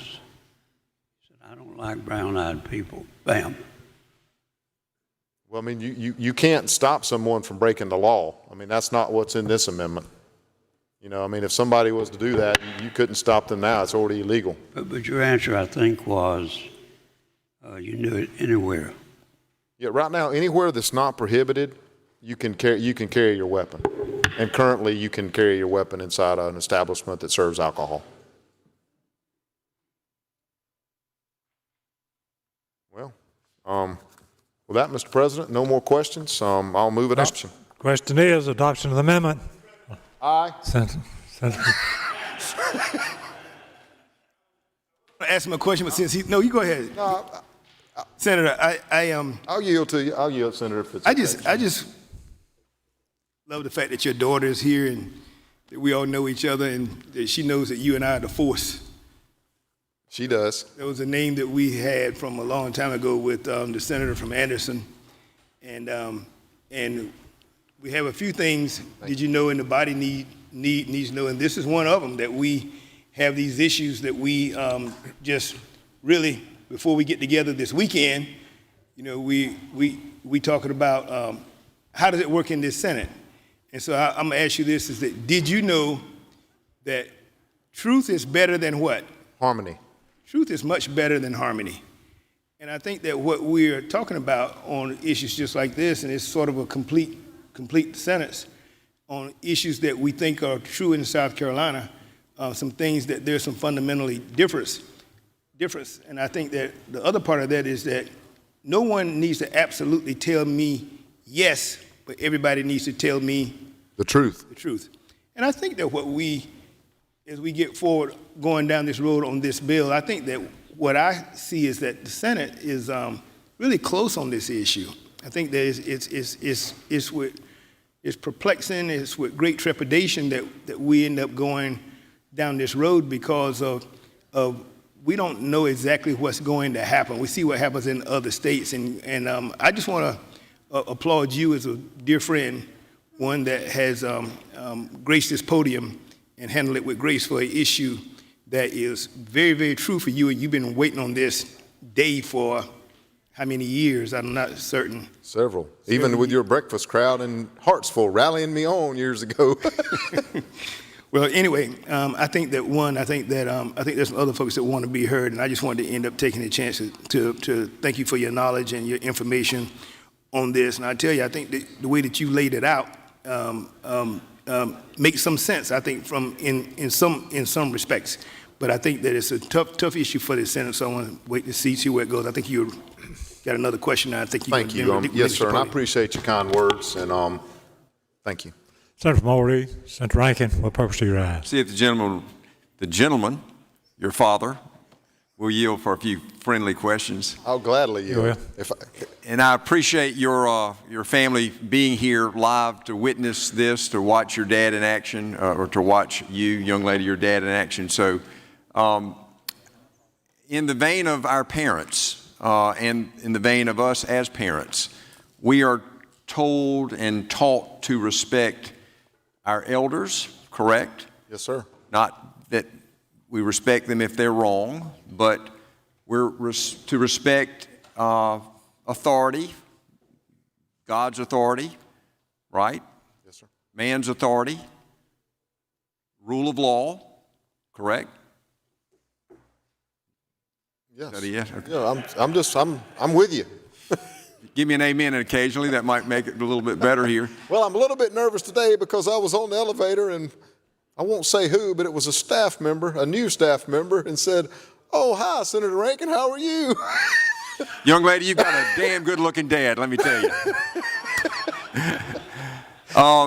And not in total levity here, but in the realm again of what we are to do. Again, render unto Caesar what is Caesar's, right? Yes, we learned that in the Bible. We've learned to respect, again, authority. And I know you have no qualms with some of us, perhaps me personally, in respecting my local authorities, and that being to a person, elected, appointed to a person, respecting the authority of our law enforcement officers who have repeatedly, to me, expressed concern with what you are supporting today. You don't disrespect or Senator, have any issue with, again, my local law enforcement officers who do not support this, do you? Senator, personally, you know, you and I are friends. I respect you. I don't begrudge any member of this body who has an issue with anything I'm at this podium talking about. I'm here today to advocate for me, and I know my sheriff, if he was here from Spartanburg, he'd be standing right here behind me saying, "Hurry up, move adoption."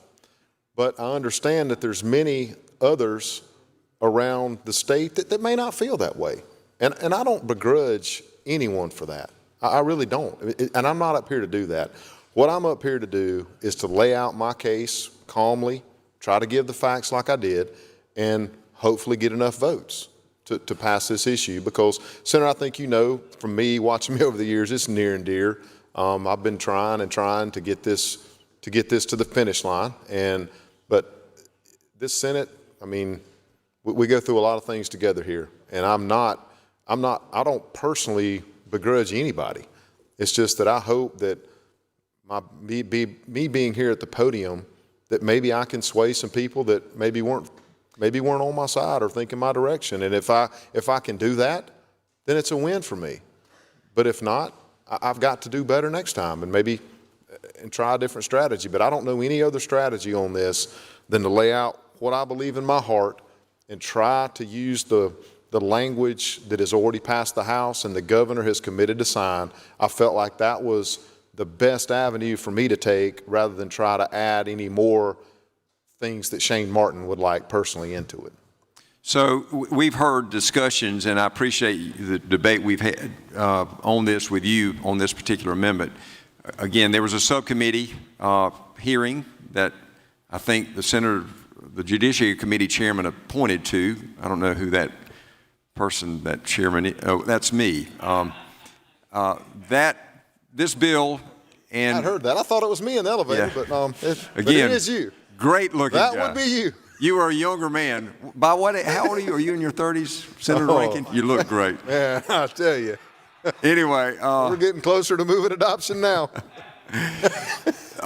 So 3 hours of testimony on this bill, and again, the House has taken up a separate bill 2 weeks or 3 weeks after passage of open carry with training. So do you believe that subcommittee process was fair and exhaustive and that folks were heard?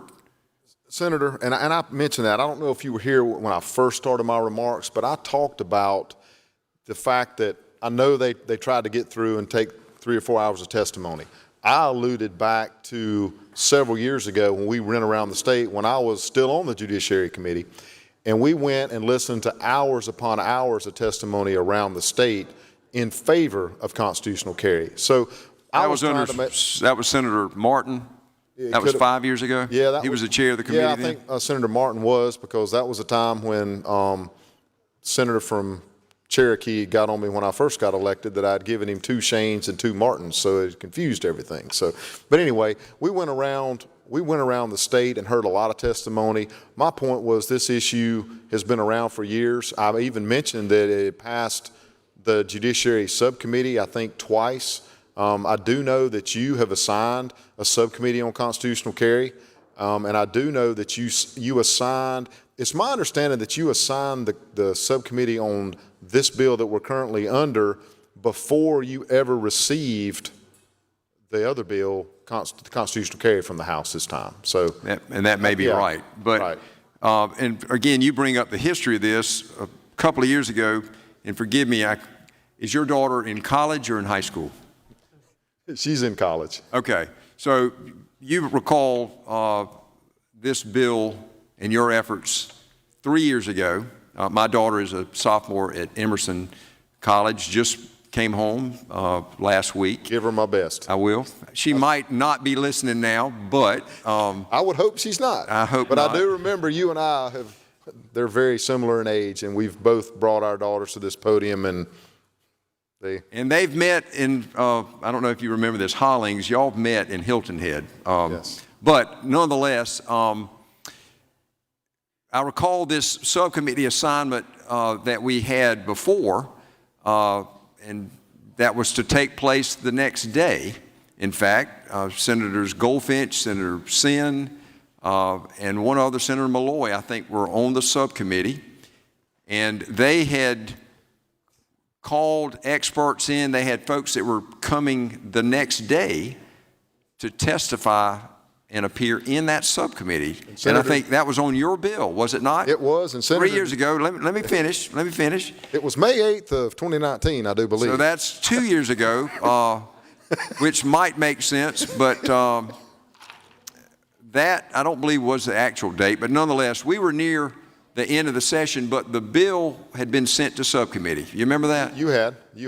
And it had been delayed. You had sent it to subcommittee earlier. It had been delayed for an issue we had with a House member who was threatened. What was that issue? Because I broached it yesterday in our group. Right. I believe it was on the same issue in the House. Someone was threatened. A House member was threatened. The House member, I believe it might have been the chairman of the committee that wasn't moving the bill or something. I don't know what the reasoning was, but a House member was threatened, and the subcommittee chairman from Georgetown that you appointed, I think he probably made the right call at the time to not have that hearing at that time, and it was rescheduled, and it was. All right, and I was just trying, as you know. Well, let me get to that. I was trying to move us there a little faster. Well, in fact, to be fair and truthful, you didn't want any subcommittee testimony, and you bypassed that subcommittee by the day before moving to recall it from the full committee.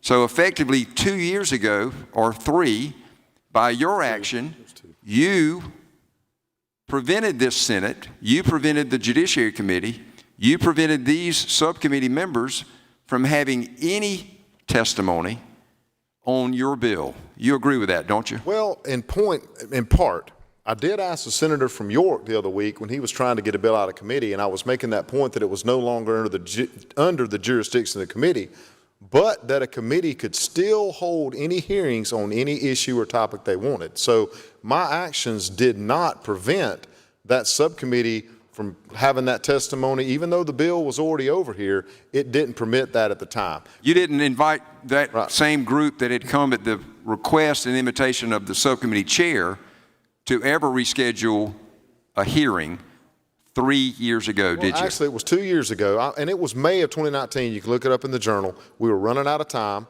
and I got, for the people watching on TV, you can't just plan. A lot of people think one senator can jump up and just make any motions. You have to get recognized in the motion period. I caught the chairman of rules. He wasn't paying attention, and I got recognized by the president. And once I got recognized, I knew it was close to session. It wasn't to begrudge you. It was I realized I had my chance to get a vote on constitutional carry and try to get it to this floor of this Senate, because in my mind, it had already passed a Judiciary Subcommittee before. We had been around the state. 5 years ago. Well, 5 years ago. But it would have been 3 years prior to what I was doing. So at that point, I felt like everybody knew where everybody was going to be, and I wanted to get this moving forward. And I even asked the senator from Georgetown if he could still hold his hearing, but the Judiciary Committee staff told him that it was no longer part of the committee and they couldn't do it. I did ask him, and he can verify it. I asked him, would he still go ahead and have his hearing? I was just glad to have it on the floor of the Senate for a vote, and he'll verify when he was here. I wish you'd have told me. I mean, I was the chair of the committee then. I would have certainly, to the people who came to testify, I would have been a bit more courteous to them to let their voices be heard. And 2 years hence, they have been. Effectively, 3 hours have been spent in subcommittee, again, that I appointed to advance this debate. But to a personal note, and you know this, I've shared this with you, that was not your first attempt to discharge that bill. It was a second attempt. I failed Before the subcommittee ever met, you again tried to bypass a public debate, public input at the committee process. You failed on that instance, correct? I did. I failed the first time, but Senator, when I'm advancing what I feel is our fundamental Second Amendment, God-given constitutional backed rights, with all due respect, I think a lot of you and we're friends, but at that point, I care more about advancing the cause of the Second Amendment than I did the committee process. And again, no disrespect to you for doing whatever you wanted to, but again, on a personal note, and with your daughter here, you recall on your second successful attempt that you knew that I was hitting the road to Greenville to have supper with my daughter who was at the governor's school, and that was an opportunity for one less vote, and perhaps not to alter this debate happening today. Perhaps it would have happened 2 years ago, but as a dad, you know when you need to do something with your family, right? That's right. And we've shared this just to make it public. You knew that I had something that I needed to do that I thought was important, and not stick around to the end of the session to protect my flank and the committee's flank from what you on the second attempt did. You know that, correct? Well, Senator, when I was able to get recognized over the senator from Edgefield, I did what I had to do, and in the moment, I was not thinking about you or anybody else. And other than the nor cause. should you. Nor should you. But again, it's strikingly, it's a neat thing that your daughter's here, that we're having this exchange, and that, again, I'm invoking my family. This bill on its own doesn't decide your child's success in life or mine. But what I think is important, now back to the underlying bill itself, again, you honor and you acknowledge your sheriff, your police officers. Again, they may have a different opinion. You're doing what they think. And again, you said if he was behind you right now, he'd tell you to quit talking and move adoption. But again, in my area, you respect the fact that my law enforcement officials don't agree with yours in Spartanburg. And I do respect that, and I said that from the start. But since that time, my dad is now texting me, telling me to move adoption and get our gun rights back. Well, that's curious. I wonder if your dad is operating under the same odd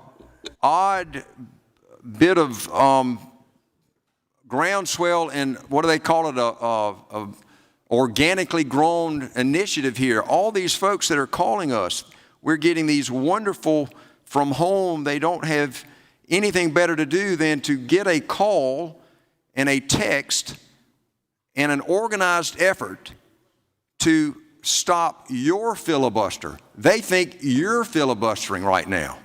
Do you know that?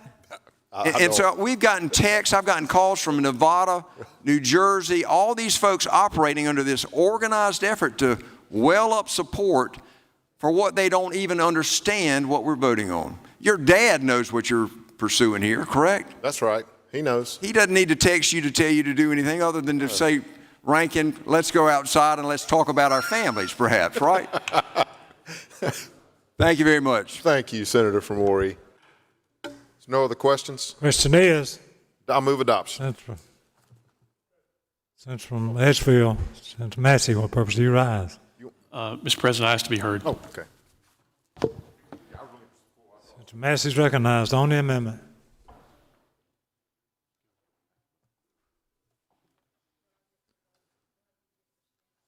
Please give the Senator from Edgefield your attention. Thank you, Mr. President. First of all, I appreciate the Senator from Spartanburg's comments. I thought he articulately explained his position very well. He articulately laid out what I've heard from many people, a good explanation for his position.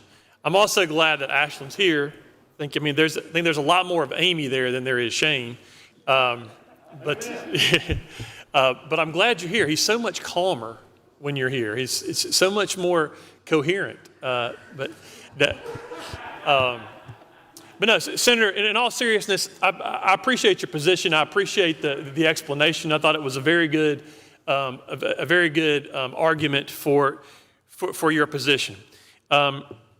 I come up here to speak today because I think training and background checks are important.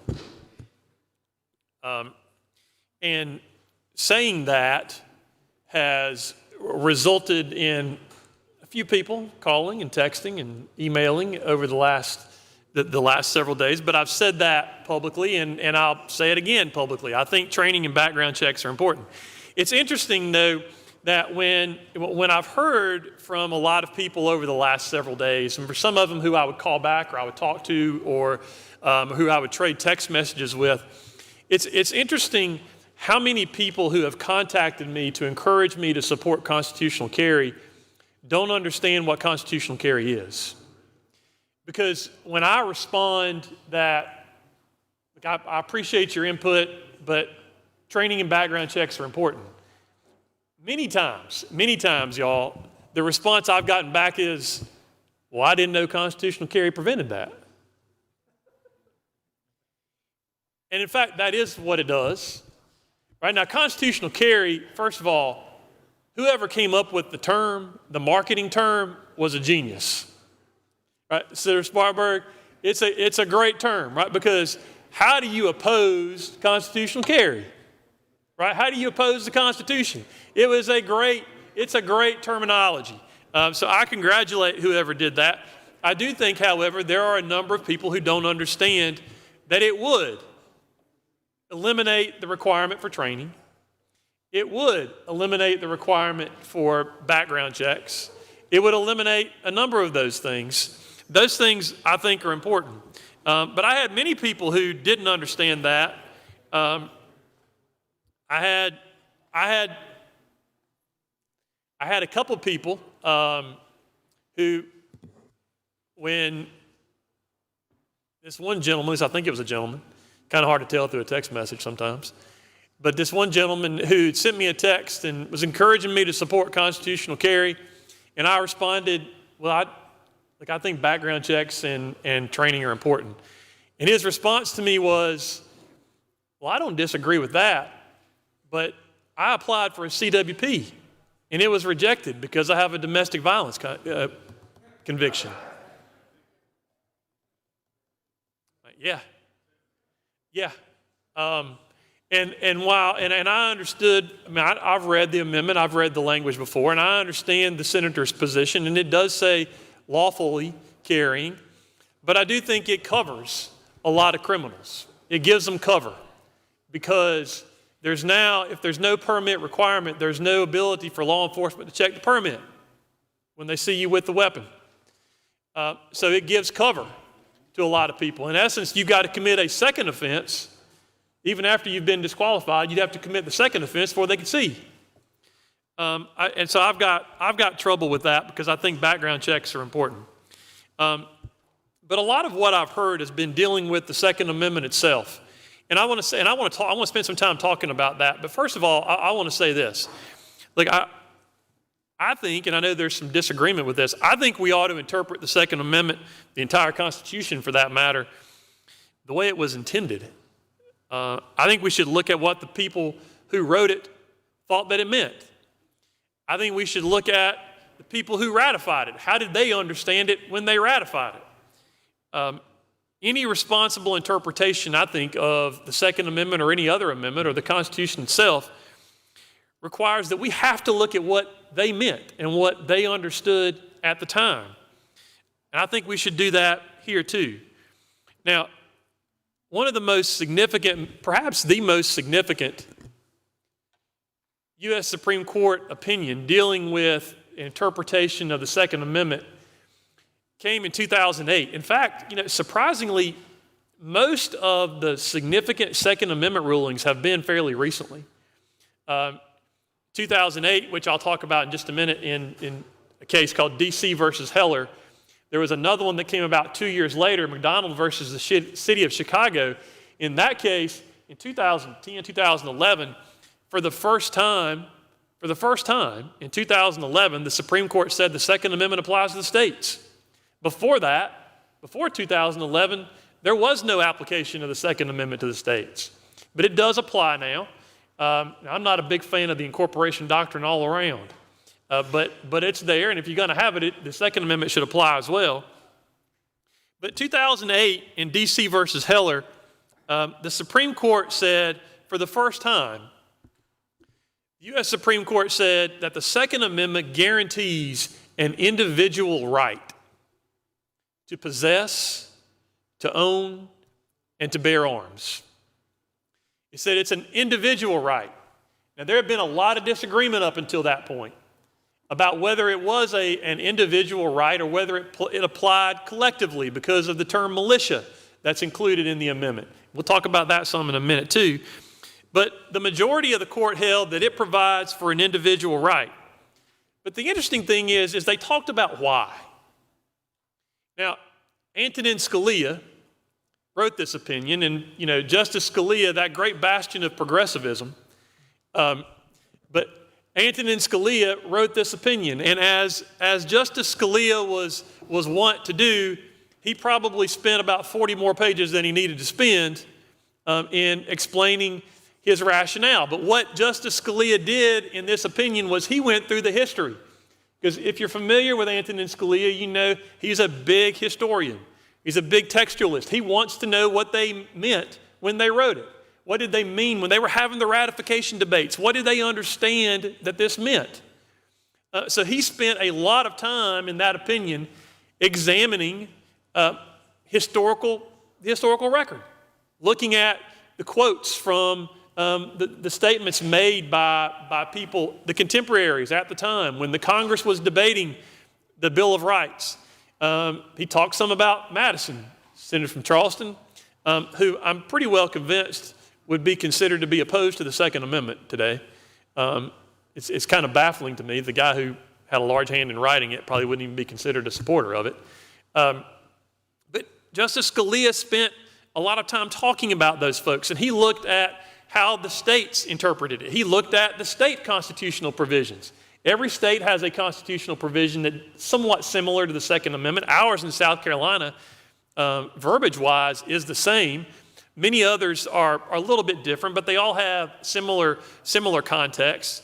He talked about that in his opinion. He talked about a lot of the commentary and the judicial opinions, both state and federal, that happened after the amendment was adopted, up through the Civil War, even beyond the war, and how it was understood, how they interpreted those things. And I think that's important because I believe that you need to look at that historical precedent when you're looking at those things. But he talked about why they felt the need to adopt this amendment in the first place. And he talked about that, the way the amendment is written, it can be kind of confusing, but it says, a well-regulated militia being necessary to the security of a free state, the right of the people to keep and bear arms shall not be infringed. And he says, really what that says in modern day English is, because a well-regulated militia is necessary for the security of a free state, the right of the people to keep and bear arms shall not be infringed. So to the senator from Spartanburg's point earlier, some people would argue that the Second Amendment is there to protect hunters. That's not what it is. Not at all about that. Now, it protects hunting, right? It protects your right to use firearms for hunting purposes. That wasn't the reason they adopted that amendment. Some will argue that it was there in order to provide for self-defense. Well, certainly it covers that, right? It protects your right for self-defense. But it wasn't just for that. It was also to defend tyranny, defend against tyranny. It was there for national defense in many respects because they were very concerned that a tyrannical government may come in. Look, they're creating something new, right? They're creating something that many of them didn't like in this federal government, but they recognized they had to have something new, a central government intact. They're creating this, and they were concerned about the potential tyrannical effect of that government. They just fought a war over this issue. And so what they were trying to do was to protect the individual's rights to keep and bear arms because those individuals might have to be called on to defend their communities, the nation as a whole. So when they say, because a well-regulated militia is necessary for the security of a free state, it's because they thought that the well-regulated militia might very well be necessary for the security of a free state. And in order to ensure that militia would be able to engage and to fight, each individual would had the right, in fact, they would probably told you the obligation to keep and bear arms. Right, so that's a little bit of the historical context, but that's important. It's important because much of the comments that I've had over the last several days have focused on the language in the amendment itself, and specifically the last 4 words of the amendment. The last 4 words of the amendment being, shall not be infringed. Right? That's what I've heard about a lot. And I understand that. But I want to talk about that because typically what I hear from people who are supportive of the senator from Spartanburg's amendment is it says, shall not be infringed. It means what it says. You can't infringe it. And so when I tell people that I think training is important, the response is, the amendment says, shall not be infringed. There's nothing there that says, only if you have training. Now, as I've said, people focus a lot on the last 4 words of the amendment. They don't focus so much on the first 4 words of the amendment. The first 4 words being a well-regulated militia. And again, Senator from Greenville, who's the militia? Everybody's the militia, right? All able-bodied adults, back then all able-bodied men, but all able-bodied adults are members of the militia. They were expected to own weapons, unless maybe you had some vegetarian Quakers or something who didn't own guns, but they probably even owned them to fend off the wild beasts. But it was an obligation. It was something that everybody understood. But the first 4 words are important. Justice Scalia, in that opinion, says, and I'm going to read from page 23 of his opinion just for a second, because I think this is important. Justice Scalia, and he's talking, so what he does, he breaks this down. He talks about every little segment of the amendment. And in this particular section, he's talking about well-regulated militia. And Justice Scalia writes, the adjective well-regulated implies nothing more than the imposition of proper discipline and training. It means what you think it means. Later on in the opinion, he went through a number of historical references, as I mentioned before. On page 45, he starts talking about some of those historical references. He's into the post-Civil War period and how the commentators looked at it, how the courts interpreted the amendment even up until that point. And he writes, quoting one of those 19th century sources, that the purpose of the Second Amendment is to secure a well-armed militia. But a militia would be useless unless the citizens were enabled to exercise themselves in the use of those warlike weapons. Later, he said on the next page, he quoted someone else, and he says, some general knowledge of firearms is important to the public welfare because it would be impossible in case of war to organize promptly an efficient force of volunteers unless the people had some familiarity with weapons of war. Again, y'all, I believe we ought to look at what the authors meant when they wrote it. We ought to look at what the people who ratified it thought it meant, how they understood it when they ratified it. We've got to look at how the contemporaries understood it to be during that time period. And if we look at the historical record, and Justice Scalia does a pretty good job of that in this opinion, it's clear that requiring training is perfectly consistent with what they thought it meant. So when we require training, and what we require really is pretty basic, right? It's pretty rudimentary. That is, you get some exposure to the laws in South Carolina. I think it's important to be exposed to the laws. It's important to be exposed to the Castle Doctrine. It's important to know what stand your ground means. It's important to know when you can shoot, and probably more importantly, when you can't. Those are the things that you are exposed to in that training class. It's important to be able to demonstrate at least a minimal proficiency in handling the weapon.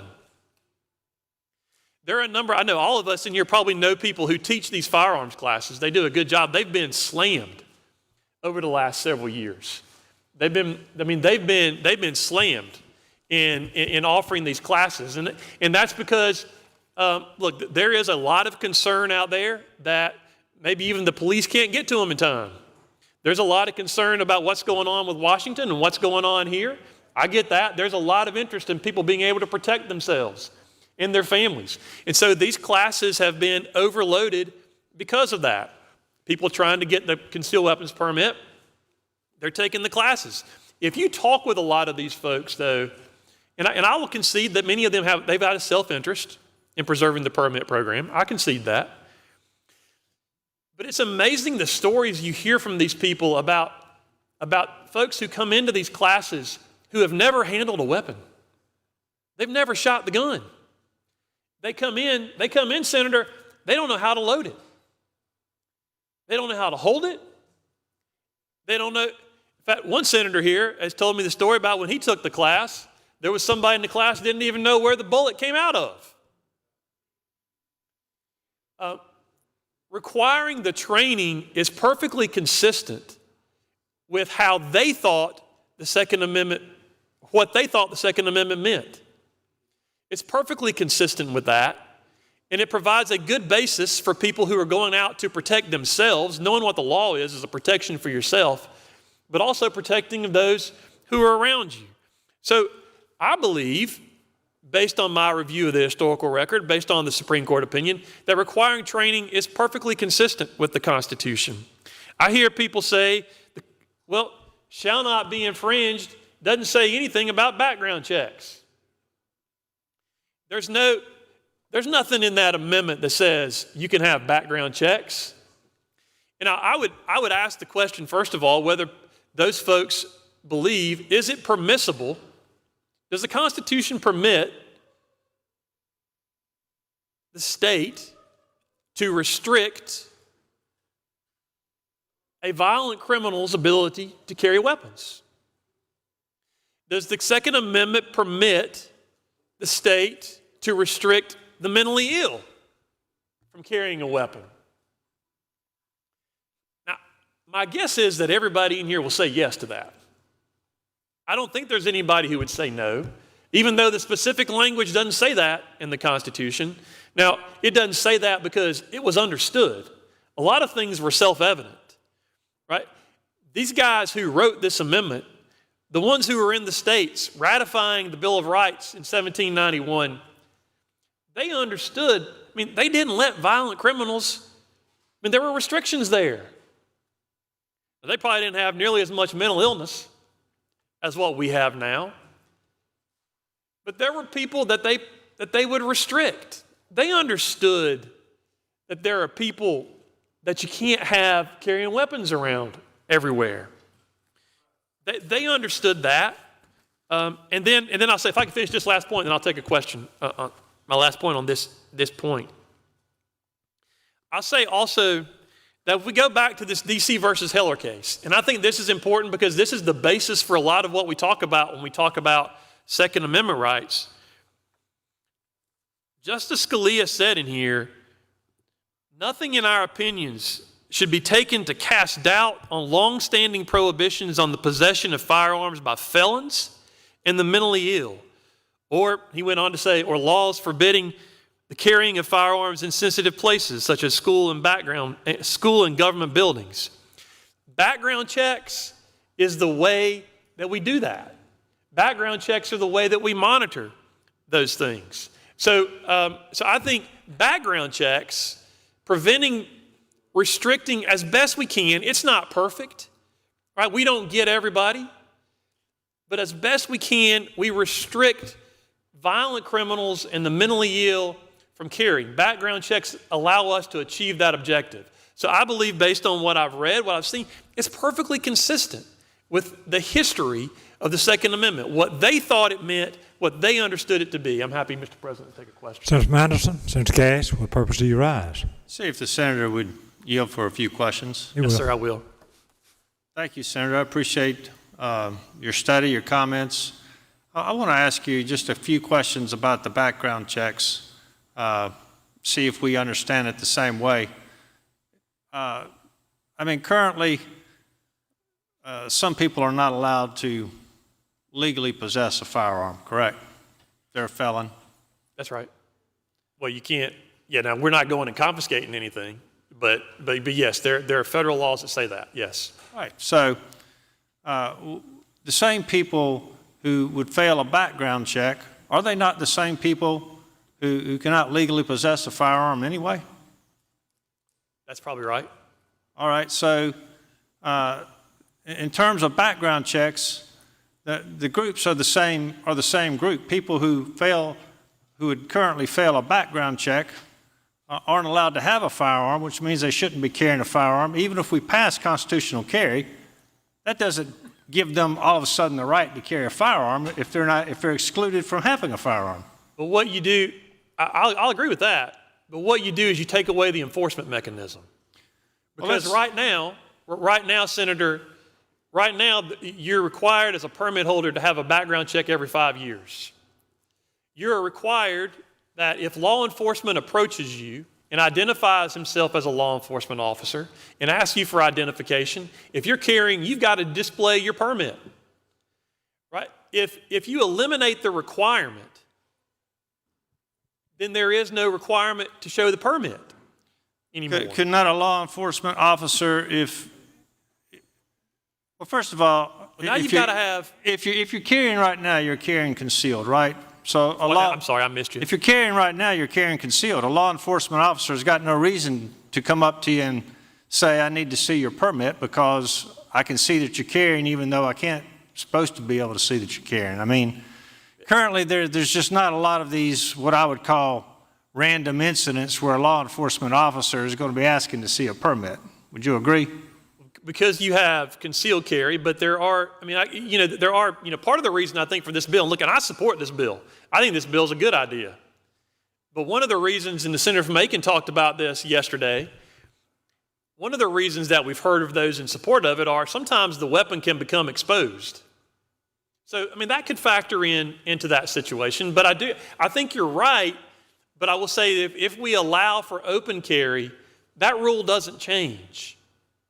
Right? So even though the law enforcement officer may not be seeing it now as a concealed carry, he would be seeing it later on. And I don't want a situation where law enforcement's stopping everybody on the side of the street because they see a weapon.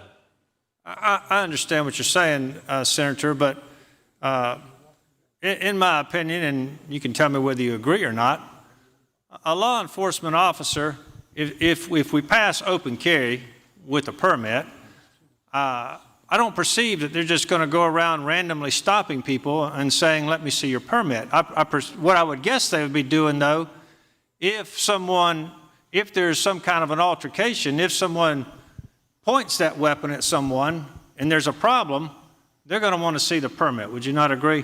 Well, I think if they point the weapon at someone, the person's going to be arrested because that's a crime in and of itself. Look, I don't think that they're just going to be randomly going up and asking to see the permits because law enforcement's not allowed to do that. I wouldn't want. I think you can get into some other constitutional issues about probable cause, reasonable suspicion, potentially racial profiling. I think the senator from Colleton brought that up earlier.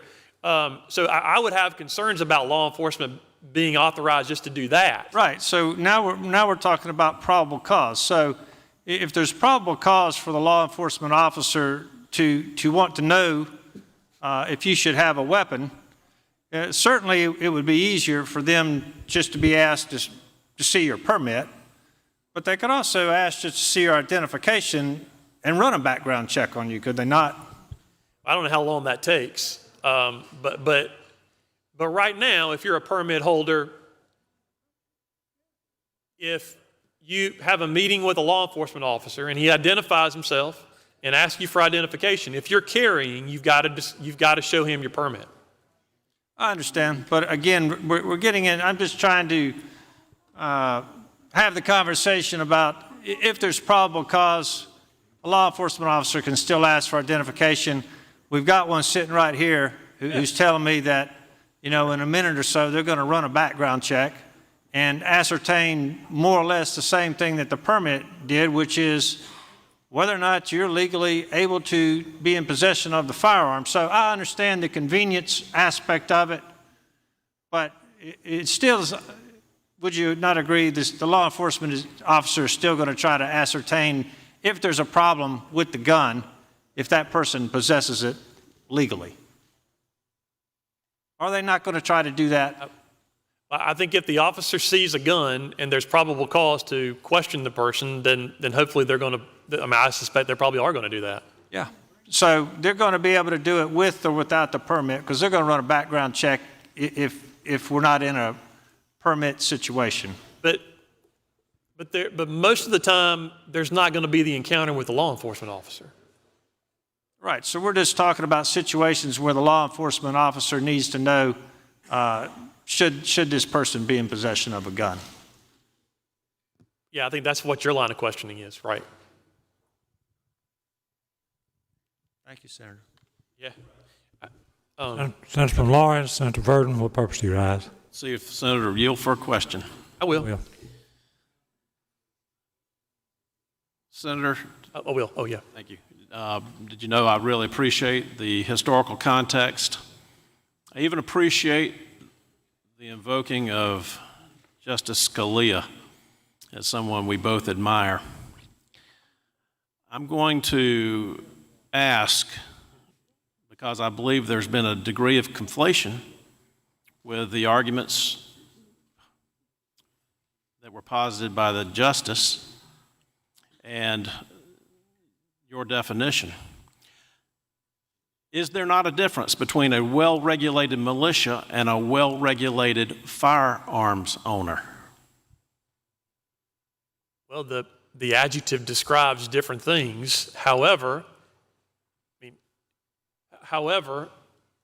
the militia, and Justice Scalia talked about this, it is as Senator Corbin would tell you, the militia is the individual firearm owner, but it's everybody, right? So the idea was that you had to have the weapons, you had to be trained in it, you had to be prepared to use it when you were called upon to be part of the militia. The militia is not an individual under any definition or description. It's made up of individuals. The militia is the composite. It's made up of individuals. It's made up of individuals. Yeah. So the notion that, and it wasn't even a practical argument, and that we could apply to today. I believe that, and I think you would have to agree, would you not, that the founding fathers would be aghast at one of your observations, and that is that we are most incompetent with arms. Could our founding fathers have imagined how unfamiliar that we would be in the 21st century as a free people trying to maintain even a free state? Yeah. Now, we've enjoyed a lot of tranquility relative to what they experienced there in the 18th century, have we not? But can you not agree that they would be aghast in peacetime or war with our unfamiliarity based on what you know that they put in the Second Amendment of our constitutional compact? I think it's fair to say that they would be aghast on a whole number of issues. Yes, sir. Certainly they would. But a well-regulated militia, I can't think that our founding fathers, when they considered the composition of the militia, that they even fathomed that there would be someone who didn't know the proper end of the gun from which, so that really wasn't there. So the well-regulated militia, in order to maintain the free state, relates to the actions of that composite group, not the skill set of an individual musketeer. Well, I think I disagree with that because, it wasn't like the Guard that went out to train one weekend a month, right? They never got together to do that stuff. In fact, and I think I read one of these contemporaries was talking about that you were expected to be proficient with using the weapon when you were called up. Like if they got to call up the militia, they don't have time to train, right? They got to put you out on the line. So you've got to have some proficiency, some understanding in how to use it at the time. Now, you're absolutely right. And that proficiency usually came from where? What was the natural progression of proficiency with the handling of an arm? The natural progression of proficiency is what you did with yours and what your father did with you and what my father did with me. But as you know, and this gets to your aghast comment, but there are too many who are not. Right, there are too many like the situation that we have now that I described, that you and I were just talking about, where people go into these training classes having had no experience whatsoever with the weapon. That would have been completely foreign. Have we not had 50 years of cultural demonization of firearms? If not more. So the psyche of the general population is one of skittishness, scaredness. I think that's true. But for someone who has the culture of the traditional handing down of the experience and the obligations and duties that come with it through their families. Yeah. Through their families. That's right. Which was the vision of the founding fathers, you have to believe. It was just a self-evident expectation, right? It certainly wasn't a multi-tiered, layered, permitting, seeking of permission from a local, state, or federal government to maintain that cultural progression, was it not? Well, no, they wouldn't have expected that, but I don't think they would not have expected that because, as you said, they were trained just by living, right? That's the way they were brought up. So there would not have been any expectation of that. However, it's not prohibited by the language. So the fact that it's not expressly prohibited in the language, you are suggesting that we can develop a whole 200 years of progressive law that contradicts the leaning principle of the amendment itself? I don't think it contradicts the principle of the amendment itself. The idea of the amendment... Go back to the four important words. You pivoted your entire argument for the background checks and the permitting process on the overattention given to the last four words of the amendment, not the first four words, a well-regulated militia. That's the reason, Senator, that I went to your definition of what constitutes the government's responsibility in a well-regulated militia. Sure, the militia should have officers. The militia should have training. The militia should have discipline. The militia should have all of the martial spirit and experience necessary to defend the free state. Shall not be infringed. The capable citizenry to make up that militia. That's the whole crux of the senator from Spartanburg's amendment here. As stark as it is in 21st century, Senator, relative to what we experienced at the founding of the country, it is still the red letter. And even though let's go back to the Scalia interpretation. I mean, just because it took that long to get to a Supreme Court definition, the states where most of this rests still, has it not been more safely guarded and promoted than we have, based on what we've heard today, in 46 other states, 45 other states, than what we've accomplished for our citizens here? I'm all for open carry, but I'll say this too. I mean, I'm happy to give you the podium in a minute if I can't get my questions either on the front end or the back end, Senator. I apologize. Somebody calls me out of order. I'll apologize in advance. You know I love you, I mean, look, I understand your position. I understand that argument. I've heard that from many people. I will tell you. Well, I'm about finished. Senator, I don't have any more questions. I just had to make sure that we have more agreement on the first four words argument versus the last four words of the amendment. And you answered for me to my satisfaction. Okay. Thank you. I did use the first four words, but one of the points I wanted to make in response to, I don't know if it's a question or a comment, but one of the responses I wanted to make was, I did use the first four words, the well-regulated militia, on the training aspect of it. I don't think that's really important for the background checks component of it.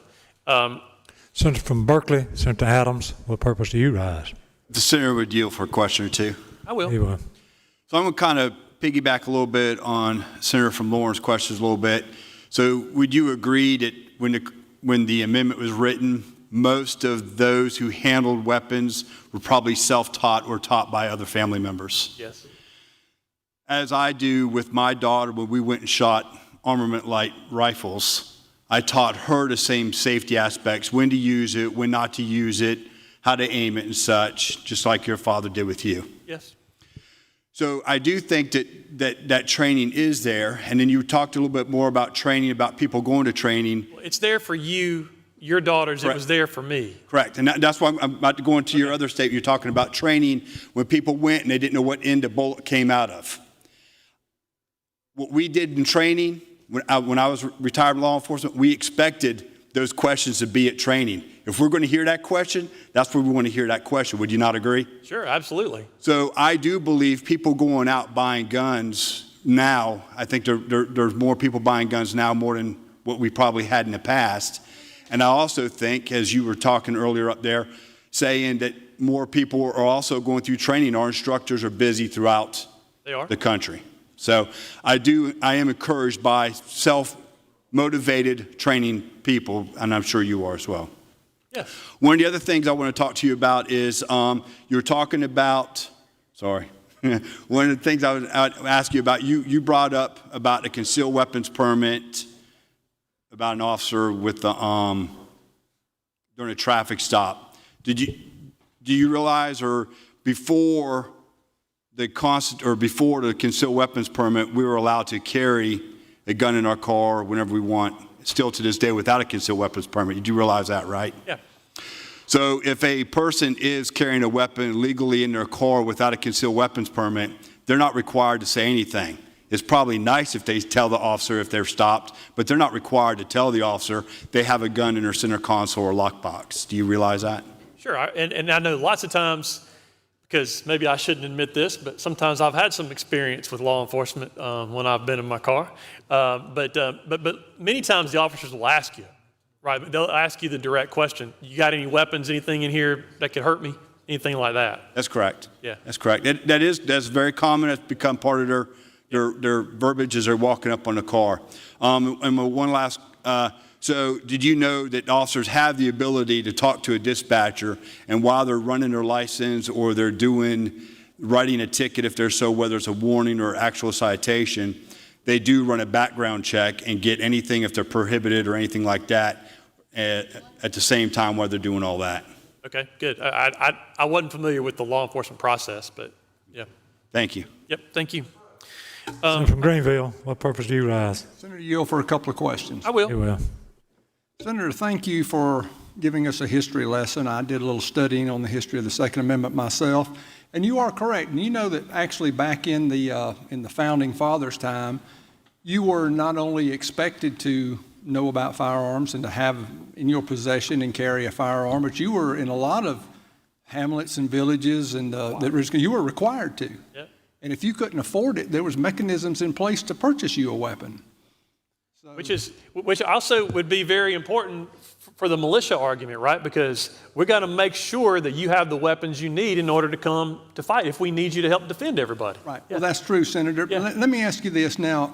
We've established earlier when I brought up the fact that it is perfectly legal for any South Carolinian to walk down the street with a rifle, shotgun, long gun, correct? I think that's right. Okay. And they can do so without any training required, correct? Yeah, I think you're supposed to have training with hunting, but yes. Well, okay, they can do so without any permit, correct? As far as I know. They can do so without any background check, correct? Yeah. And they can do so without any proof that they're not a felon, correct? Carry them, that's right.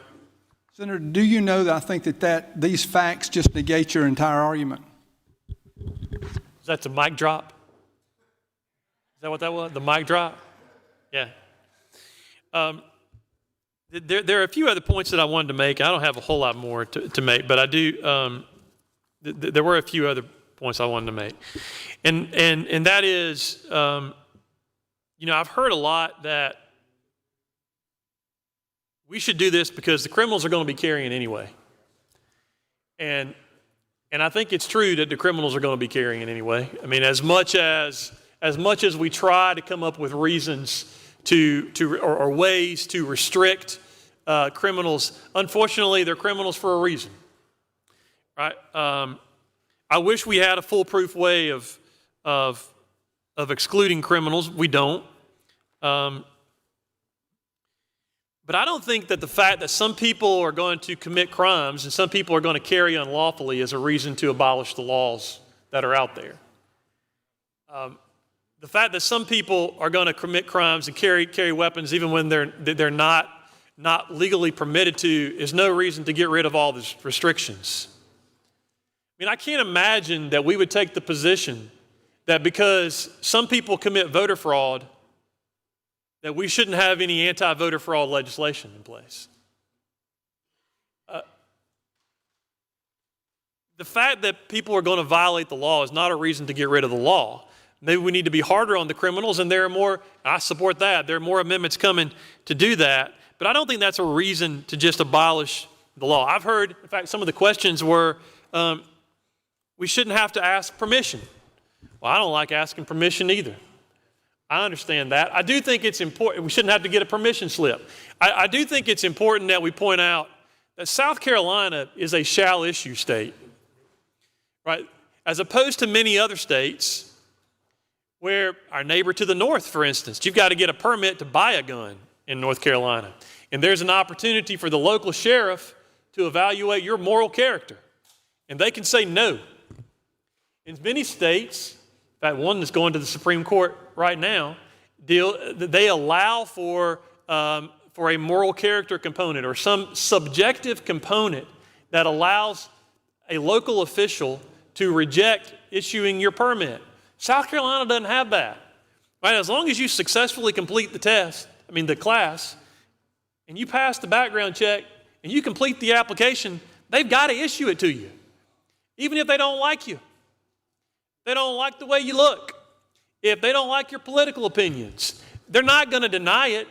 They can't under law. They can't refuse to issue the permit. Some of the conversation earlier, they can't under the law refuse to issue the permit just because they don't like you. South Carolina is a shall issue state, and I think that's important.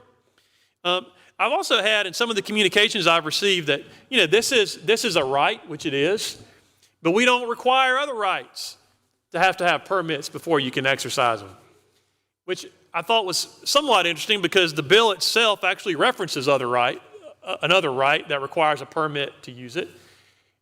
The First Amendment, we require permits for First Amendment expression all the time, for protests, for demonstrations, if you want to have a peaceful assembly on the State House grounds. Right, there are permit requirements. The First Amendment says, Congress shall make no law abridging the freedom of speech. There's no material difference between abridge and infringe. They're synonymous words. We require permits there. There's no difference effectively here. And I'll say also, I think it's important to understand that even though the First Amendment says Congress shall make no law abridging the freedom of speech, all of us would acknowledge, I suspect, that you can't defame somebody, that there are exceptions for libel and slander, or as Justice Oliver Wendell Holmes once said, the most stringent protection of free speech would not protect a man in falsely shouting fire in a theater and causing panic.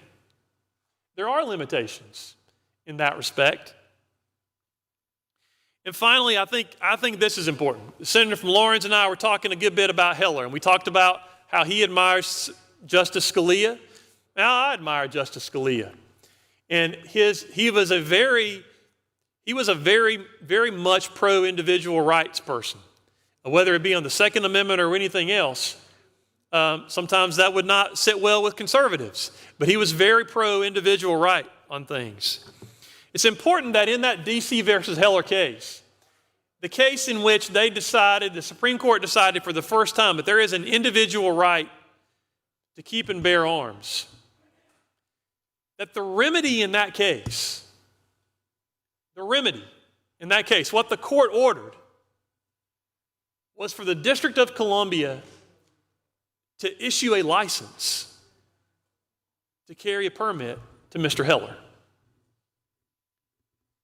The remedy was not that the permit was unconstitutional. The remedy was that they had to issue one. I think that is telling as well. But look, I'll tell you guys, look, frankly, I don't care about the permit all that much. It doesn't matter to me whether we have one or not. It does matter that we have training and background checks. I've heard a number of people say they don't like that they got to pay for one. I hear that a good bit, Senator Spartanburg. Don't like that you got to pay for it. It's a right. Why should I have to pay for it? And I got to tell you, I agree with that. We don't charge people to register to vote. We shouldn't charge them to exercise this right. In fact, I've got an amendment coming up later that's going to make it no cost. That there would be no cost for the sled fee and there would be a reimbursement for any training class.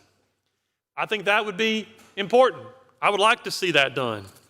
But, Mr. President, I came to speak for two reasons. One, because I wanted to express that I think it's important that we have training and background checks. My other one is to point out that training and background checks are completely consistent with the Second Amendment, consistent with what they thought it meant when they wrote it and how they understood it when they ratified it. Justice Scalia told us that. And the historical evidence backs him up in that. So I'm opposed to getting rid of the training and background checks. Senator from Pickens, Senator Rice, what purpose do you rise? Will the senator yield for a couple of questions? Of course I will. You kind of piqued my interest there because you said you don't care about the permit. I don't care. But you do care about a background check and you do care about training. How would you deal with a background check without a permit? Well, I mean, effectively, I understand that permit is kind of a root of permission, and so people see it as a permission slip, but effectively, because it's a shall issue, it's really not a permission slip. But beyond that, the permit really is just the vehicle to allow for the background check. That's the way you ensure that it happens. So you would want a permit then? I'm sorry? You do want a permit? I mean, look, if there's another way to ensure that people have training and use of that they're exposed to the laws, and that they have some training in using the weapon, if there's another way to ensure that people have background checks every 5 years, I'm okay with getting rid of the permit.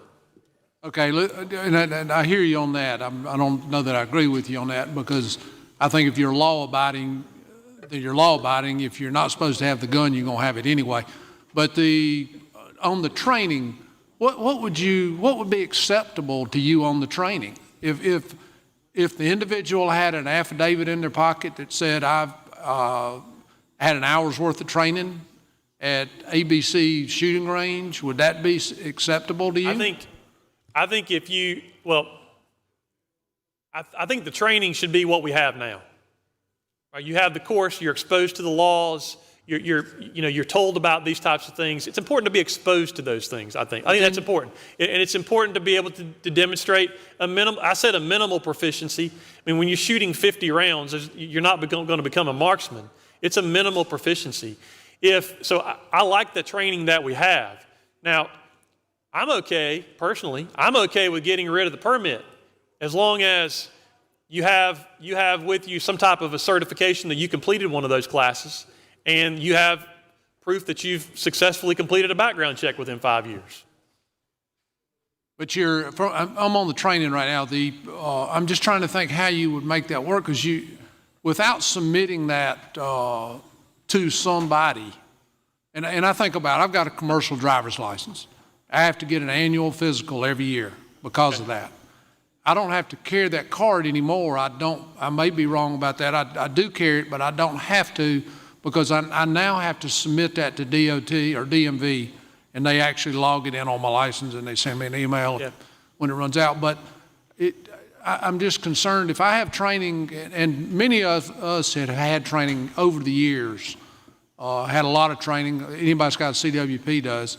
But you have to submit that training certificate when you get your CWP to SLED. Yep.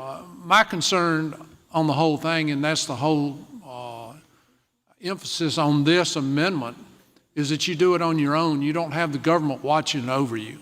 So you could do it. You could have a training course. I mean, if you go out back and... But it eliminates the requirement.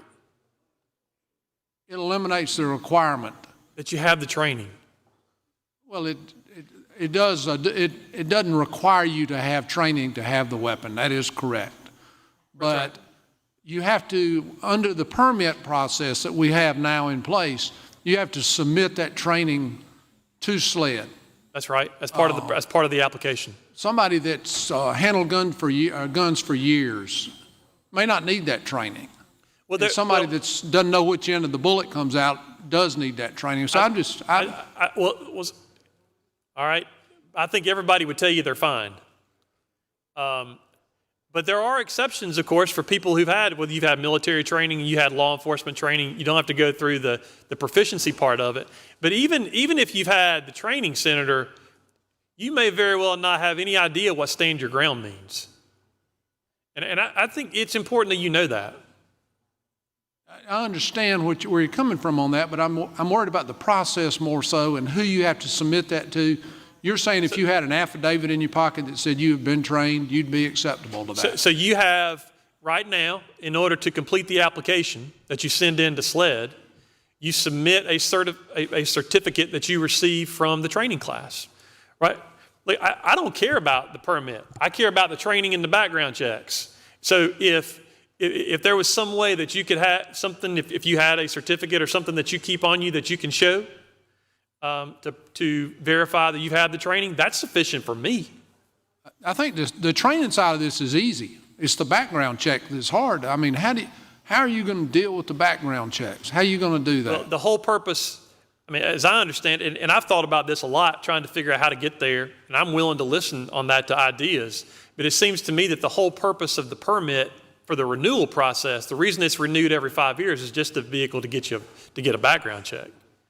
That's all. I mean, that's the whole purpose of the renewal part of it. Without a permit, how are you going to do the background check? Explain that to me. Well, I mean, I'm asking you. I mean, well, yeah, I get to ask you questions. You don't get to ask me. I've been wanting to say that a long time. Yeah, I understand. Well, no, I mean, that's why, I mean, I've had a hard time coming up with a way, how do we ensure the background checks without having the permit? If there's a way to do that, I'm game. I mean, right now, you don't have to have a background check to have a gun in your house. That's now, right. Granted, to buy one, you do. From and some to carry places. one, do what? From some places, yeah. But you don't have a background check on everybody in the state of South Carolina that has a gun. No. So, I mean, I think to do a background check and expect to do that without a permit process is going to be difficult. I think that's probably right. My guess is that's why they created that permit process back in the 90s when it came about, was especially the renewal part of it, was to ensure that they could have a frequent repetitive background check that's run. Because I don't think anybody would argue that we want to allow domestic abusers to be carrying weapons around. That was the way they came up with in order to try to restrict that as best they could. It's not perfect, but it was the best way that they knew how to come up with. It's my understanding, though, that what I heard, the debate earlier that I heard today, that if somebody violates a crime, that they report that to SLED. You just said that you do it every 5 years to check on the background check. I mean, that kind of contradicts itself. If they're clearing, or if they're checking people with CWPs on a regular basis and getting them out of the system, purging them out of the system, or taking their permits away, then they really don't need the renewal process every 5 years. Yeah, but and if that's the way that it works, then I would be okay with that. I don't know that is the way that it works all the time. I mean, what we're asking for in that previous amendment was that the courts have to report this, but I don't know that it's always, every time something is reported, I don't know that it's checked against the CWP database. If that is happening, then you may not need the renewal process. Yeah, I don't disagree with that. Senator from Lawrence, Senator Verdon, what purpose do you rise? Senator from McCormick, Senator Gadd, what purpose do you rise? One more question, Mr. President, with Senator Yield. Of course. Yeah. Are there any other any other constitutional rights that you've come across in your study to see whether or not there's been any type of training requirements?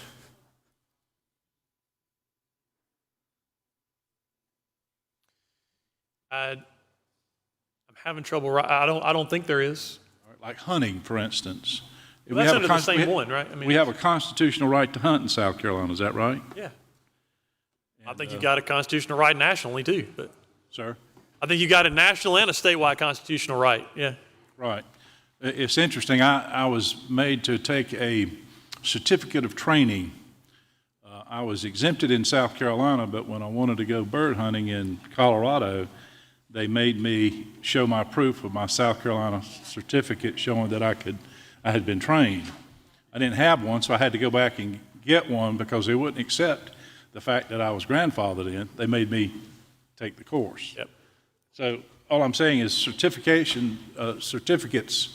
of training are required in the area of hunting, which is also a constitutional right. Yep. So there is that in our precedent. Oh, yeah, no, absolutely. I mean, I'm sorry, I misunderstood your initial question. I thought you were talking about outside of the Second Amendment issue. No, I'm talking about strictly South Carolina. Look, Sure. this thing about the federal Constitution right now, we're talking about South Carolina Constitution. And I'm with you on that too, right? Because I said earlier, I'm not an incorporation fan. Right. I don't like that doctrine. I mean, I think our right is independent of the federal government. Right. South Carolina, we as an individual have an inalienable right to own and possess a firearm. And we're also, by the grace of God, we're Southern and South Carolina, and we're also in an unregulated militia. Is that right? That's right.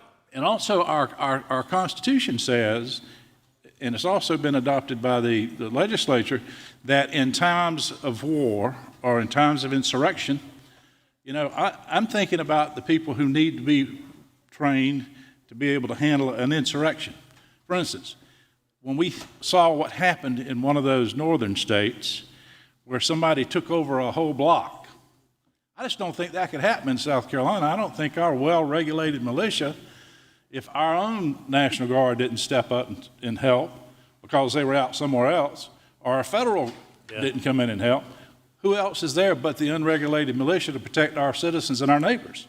I think in a situation like that, you'd probably end up with a posse forming, because I don't think that would go over very well here either. It wouldn't go over well in Edgefield and Greenwood, Ken. No, it would not. I can assure you that. It would not. So, you know, again, if you go back to the unregulated militia, those weapons, and Senator from Greenville's argument was that we ought to be able to keep the weapons that we've got, you know, in order to make sure that we have those weapons as a matter of state constitutional right to be able to protect ourselves in the event our own militia isn't there. Is that correct? Yeah, that's right. Isn't it also a check and balance? In other words, there is a reason that the unregulated militia is also there. Our forefathers had the insight. What happens if you get a rogue military? Sure. What happens if you get a rogue regulated militia? The people in ourselves have an absolute right to protect ourselves. That's why in the federal Constitution, and the state constitutions mirrored this in many respects, but that is the very reason that they guaranteed an individual right to keep and bear arms, was for that purpose right there. And I've got a right now to keep one in my house, and I got one to keep one in my car, and I can take it to my office where I work. But when I want to go out in the public, you know, I'm being prohibited from doing that now. And so, you know. To carry it openly, yes. Right, carry it openly. I can take my rifle or my shotgun and don't have to do anything. Yeah, that's right. And we did that when we were kids going to school. We carried our rifles and shotguns because right after school we'd go hunting. Yeah, no, I mean, look, I think, and, you know, I was up here, I made this argument, you weren't here yet when we had the debate, I think it was 2013, about allowing for restaurant carry. Senator from Florence was having that conversation with Senator from Spartanburg earlier. But it was a pretty contentious fight that we had at the time, and you would have thought that the apocalypse was coming, right? If we allow people to carry their weapon into Applebee's. But I made the argument at the time, these are the good guys. We know they're the good guys. These are the guys that have done the training class. They've done the background checks. There's no reason not to trust these people. They are not getting in trouble. I mean, the senator from Richland earlier was talking about some people who've had their permits revoked. I mean, he identifies about 6 or 7 people out of hundreds of thousands who have permits right now. Over 400,000. I mean, you're going to have that sometime, and then you got to have a provision to revoke in that situation. But those people, those are the good guys, right? And I think, I would expand lots of different things for those people because they have proven themselves law-abiding and trustworthy. I don't think we should have nearly as many restrictions as what we have for those guys because they've shown that they are responsible. So what if it's just a certificate of training, and they could have got it from a host of things? They could have got it from a hunting class. They could sign an affidavit that their daddies taught them how to hold a gun, or they had a prior CWP, or a host of ways to get at it as long as that training is there. It's an individual right, and as most of us, thank God we were born here and trained by our fathers, we know how to hold and possess and carry a weapon, and also to be able to sustain ourselves in the event, God forbid, we ever get into a position where we have to kill our own food to, sustain ourselves. Hopefully that'll never happen. But again, our constitutional forefathers had the insight that we needed to be able to do this. And so I don't think there should be any restrictions on it other than what you're talking about is the limited acknowledgement of training or to make sure that person knows how to use that weapon. Other than that, there should be no limitations on it. Yeah, no, I'm with you. I mean, what they were trying to do was to ensure that the Crown wasn't going to take the weapons away. That's right. Or that a tyrannical government wasn't going to take their weapons away. It wasn't an effort to say that you should. It wasn't an effort to say that there should be no training and that anybody and everybody, no matter your criminal history or mental stability, should be able to have them. What that amendment says is that you've got the right to keep and bear. They didn't want the government to be able to take them away, because if they took them away, their fear was that's the way you're going to prevent the militia, right? That's the way you're going to do it. They're not going to prevent the militia by outlawing the militia. What they would do, their fear was you prevent the militia from organizing by telling people that they can't have weapons to begin with. Right. And so what we've been seeing from the Supreme Court in recent years is you can't do that. Now, as Justice Scalia said, there are a number of limitations, restrictions that you can have in place to ensure proper use, but you can't tell people they can't have. Do you agree it's both an individual right? Every individual has that individual right, as well it is a collective right. Yes. As the senator from Lawrence has indicated. Yes. So it's both. I mean, we don't restrict it. It's both. Yes. And parts of it, and together we can throw off a tyrannical government, whereas one or two of us may not be able to do that. Right. Thank you. Senator from Lawrence, purpose to rise. I'd like to be heard on the amendment. Recognized, sir. Please give the senator from Lawrence your attention. Senator Verdon.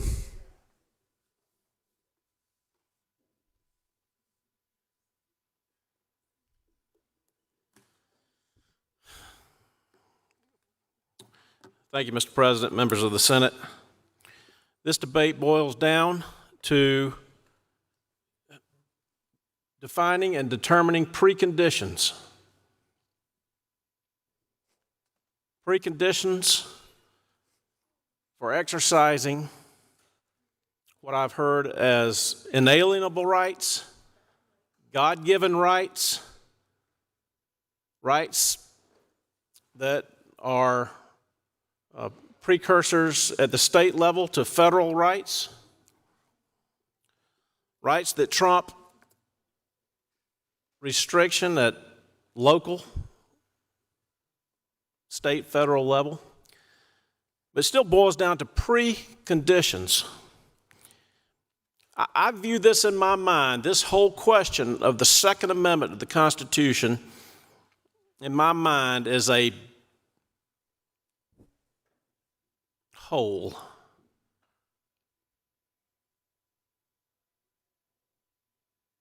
Now, it's not a hole we just stumbled along and came upon and fell in it. It's a hole that has been dug over 250 years of history. I'm like probably everyone in here, I love history. Matter of fact, I've told several of you about the books I'm reading and how I've got to pass them along to you. In the sense of martial conflict, this is a bloody country. Painful, horrible.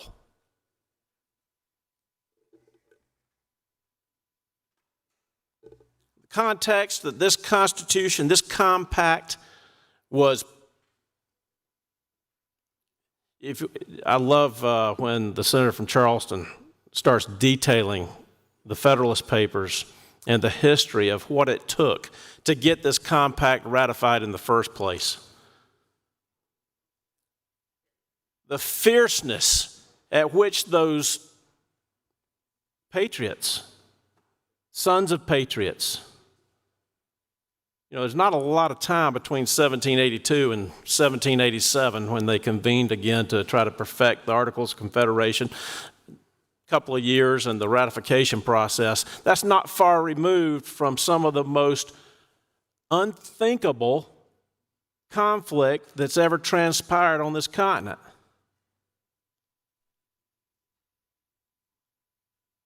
Carry it forward just a few short decades. The one we talk about without telling you what war it was. We just talked about the war.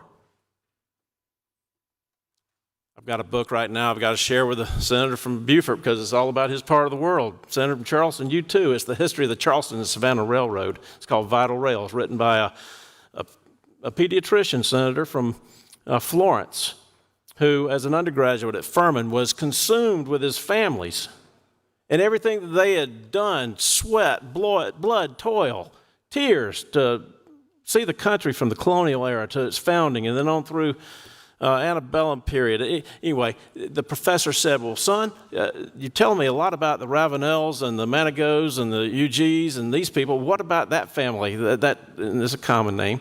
He said, well, they weren't aristocrats. They were just hard-working railroad people.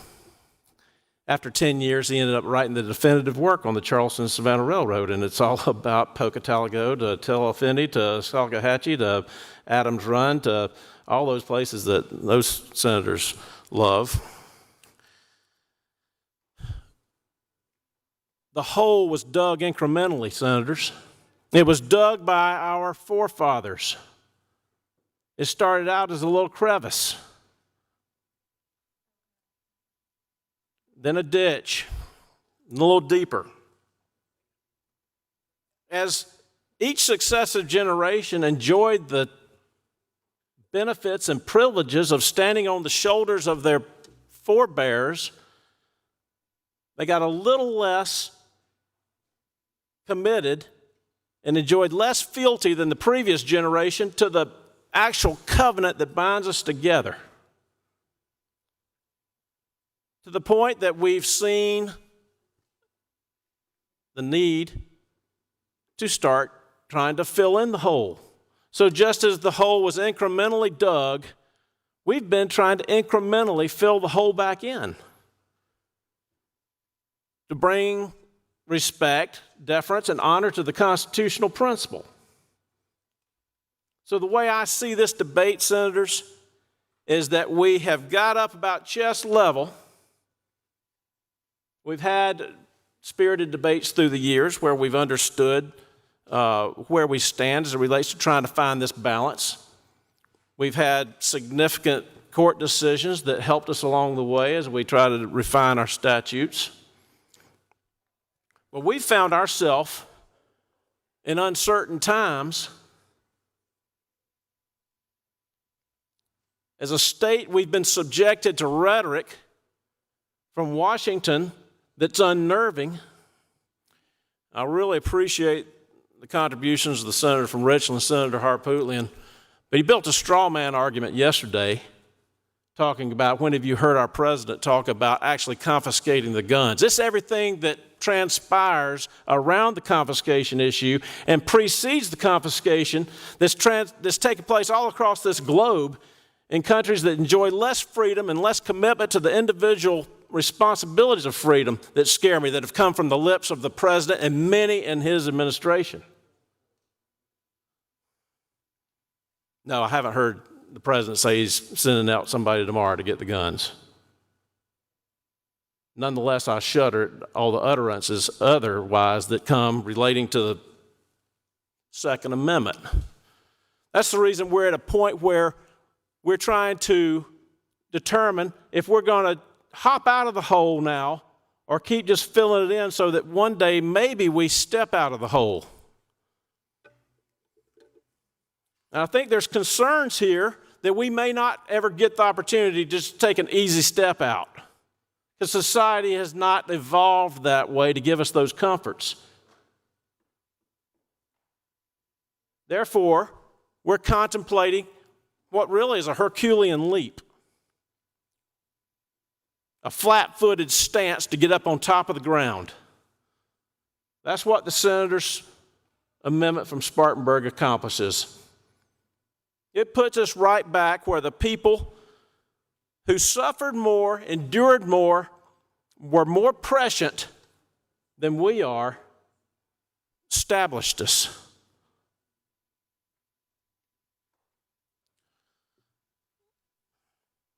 I tell you, Senator from McCormick and Senator from Edgefield, I appreciate the dialogue y'all were having as it was relating to the difference between a permit or a certificate. But let me just say, the question is still the point of a precondition. That's not the way a free society treats its citizens, with the presumption that you're not qualified first. A law-abiding citizens of this country or this state that is acting in good faith and good communion with me and my community, and I'll make that community as large as this state, and they've not transgressed what we've all agreed upon in any way whatsoever, I put my confidence in that person based on the covenant that we keep with each other until they break the covenant. I don't want them, and I don't want somebody in Washington judging me and my ability to keep a covenant if I've given no indication that I am a covenant breaker. Now, if you're a covenant breaker, you don't qualify. And the statutes cover that class of individuals in society. So yeah, it's a tough thing to do with narrow runway to make this final approach and step out of this hole. I'm already here on more points than, well, I keep looking over here to where my really good friend sits. And I've told constituents that, and that'd be the senator from Edgefield, and I've told my constituents, don't think that your representative voice in that body does not enjoy the ability to reason, postulate, argue, debate, and have the ability to bear influence. Because I think each and every one of you has done that, and I can go to every single one of you, even those that I've just known for less than a year, and I can give some example of where you've done that for me. So that's the reason I keep looking over here to the senator from Edgefield's seat. He's been our leader. I think he's led us well. But we are at severe loggerheads on this matter if we try to finesse this matter and find some kind of sweet spot where we can maintain the preconditional permission. I think he's moved a lot. I appreciate him saying he didn't have to have the permit. I want to hear him say, I want to hear us all say, even if some of us have to say it begrudgingly, I want to see this body take that step. Now, if we fall way short on that vote count, I'll consider that the arguments were made and the time was well spent, because we don't know if we'll get back on this issue or anything tangential, quite honestly. There's a lot before us. But let me just quickly hit 2 or 3 other things that the senator from Edgefield had to say. As it relates to North Carolina and the stringency of their precondition, I can't take any solace and consolation that ours is bad. I can say, thank God that we're not starting at that point where North Carolina is. But that in and of itself is of little consolation. Comparisons to the First Amendment, free speech, same principle. If your exercise of your tongue creates a demonstrable and identifiable harm to your neighbor, there are consequences.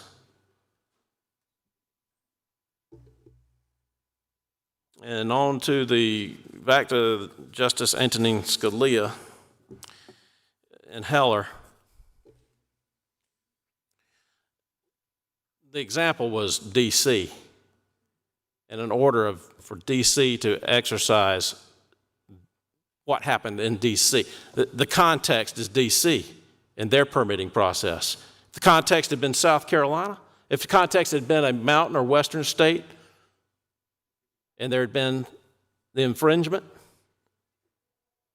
the high court's order would have been to comply with the prevailing state statutes. So I've already made my points that I don't believe conflating well-regulated militia with well-regulated firearm holder holds up. I believe that we have an opportunity within the context of our existing statutes to step up out of this hole, embrace the Constitution, embrace the goodwill of the law-abiding citizenry that you live with, and in any other facet of daily intercourse. Enjoy the peace and tranquility that is more and more unique to this state, because I think predicated on the fact that we still embrace and honor our covenants. Thank you. Senator from Charleston, Senator Campson, what purpose do you ride? I'd like to be heard. You're recognized, sir.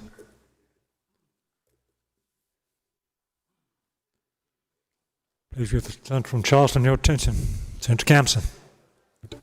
Thank you, Mr. President. And Senator from Lawrence, Senator from Edgefield, I appreciate your reference back to history in our founding era. This is exactly the kind of debate that we should have in determining issues such as this that are grounded in constitutional provisions and rights. And Senator from Lawrence, did you know that that Charleston-Savannah Railroad is I have a very keen interest in it. And there's a great book written about that railroad and the defense of it. The defense of it was an essential element in the Confederate defense of the coast of South Carolina, because they concluded, Robert E. Lee concluded, he came down here, did a recon mission. You can't defend the Barrier Islands, but you got to defend the railroad, because we need to be able to move troops north and south wherever there are gunboat incursions, federal gunboat incursions. And that's why when you look at the history of South Carolina in the Civil War, you see a series of gunboat incursions. Now, we had a real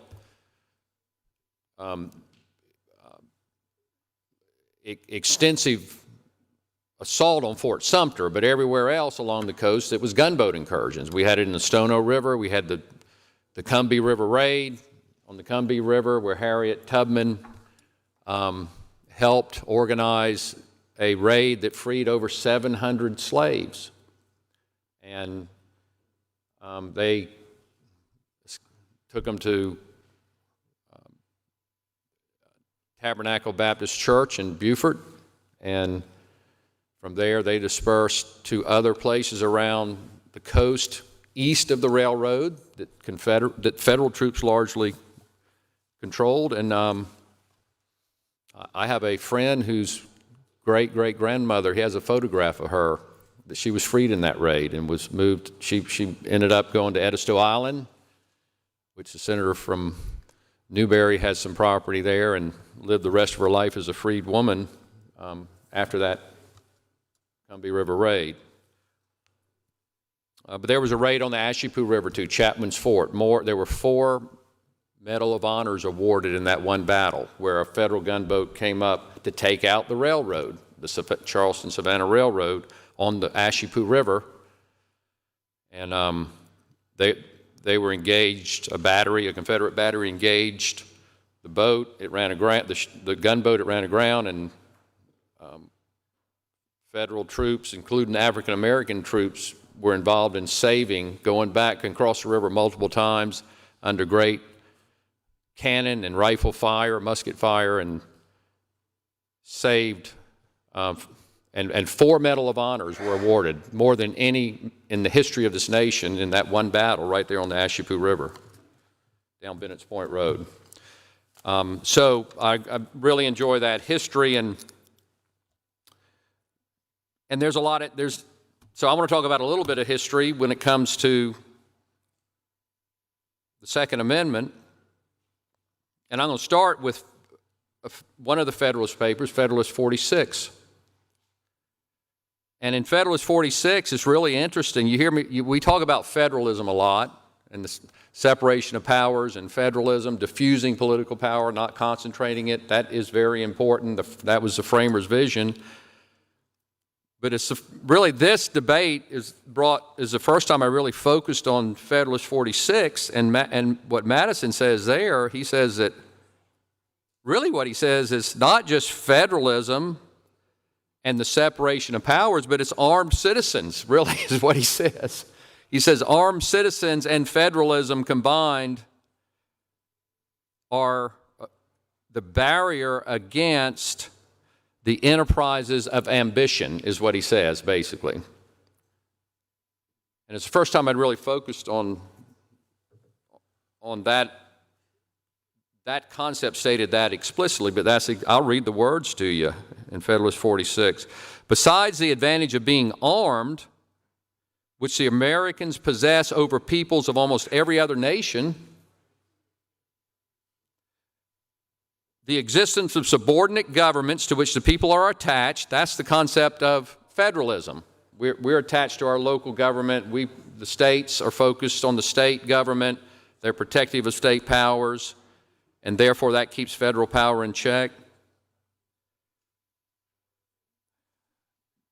More insurmountable than any which a simple government of any form can admit. And so really what he's saying is it's federalism and it's the armed citizens that are the great barrier against the enterprises of ambition. Now, what is the enterprises of ambition? What is he talking about?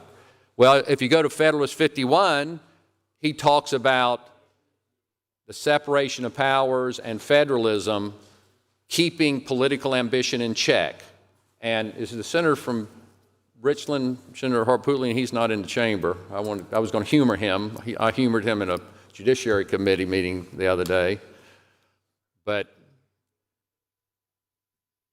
in Federalist 51, Madison is saying that by creating federal government, state government, by creating 3 branches of government at each level, political ambition keeps political ambition in check. The ambition of the federal government is thwarted by the powers, ambition of the state government. The powers of the legislative branch thwarted by the powers of the executive or the judicial branch. And so it's this constant dynamic of 3 branches of government and 2 levels of government constantly jockeying and jousting for power. And so really they harnessed political ambition to keep political ambition in check is what they did. It's brilliant. You harness the desire of power to keep others from accumulating too much power. And Senator Harpootlian and I was wondering where you were because you were humored when I mentioned the analogy of what's a good description of the separation of powers doctrine, and that's the 3 crabs in a bucket analogy. And you laughed at me. I think it was because you were intrigued. Maybe you thought it was with me. Okay, that's good to know, laughing with me. And it's a great analogy because that's really what the framers intended. The question is, what happens when you put 3 crabs in a bucket and one starts to crawl out? The other 2 grab them and hold them down and keep them from crawling out. And so, crab cakes? Okay. And so that's the political ambition being kept in check because of the structure of government that Madison's talking about in Federalist 46. But he adds to that armed citizenry because no other nations had armed citizens. So we're talking about a very important right is the point I want to make. It is a very important right that distinguishes us from other nations, almost every other nation on earth, even to this day. So it's a very important right, and I understand the passion in which people approach it and deal with it, because it is a very, very important right. And I'll say this, personally, I am an avid hunter. I've been one since my birth almost. I dare say, except for the senator from Berkeley who was in law enforcement and he carried a gun every day. I probably have carried guns and handled guns more than anyone in the chamber, just for years of hunting. And Senator from Georgetown is similar, but I'm older than you, so I probably log more hours. But so I'm a very, the First Amendment is very important. The right to bear arms is extremely important to me. It's a lifestyle to me. And it's not just hunting, it's managing property. You know, when you're out there managing property, you need to deal with wild boars and hogs on the property you need to deal with because they tear it up so bad. So I'm someone who exercises my Second Amendment rights frequently and very competently. But yet, I do believe that there should be a background check and training before you carry a weapon, not in the woods, but in urban areas. I mean, I carry handguns all the time on my hip when I'm riding on the tractor. I can't carry a long gun. I carry a handgun in case I run into a pig or a snake or...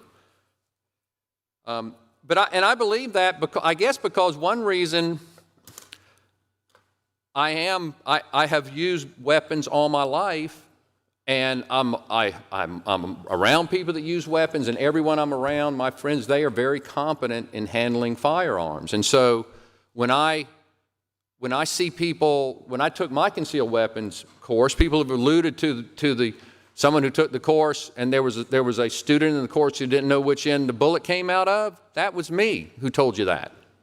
I actually saw that in a concealed weapon when I took my concealed weapons course many years ago.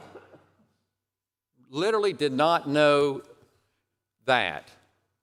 And thank God she was operating a revolver, because a semi-automatic handgun is much more difficult for someone to safely operate when they're that much of a novice. And so that really stuck in my mind. Wait a second, there really are, and I'd really never encountered someone like that, because everyone I've hung around, everyone I grew up with, they were very competent handling firearms.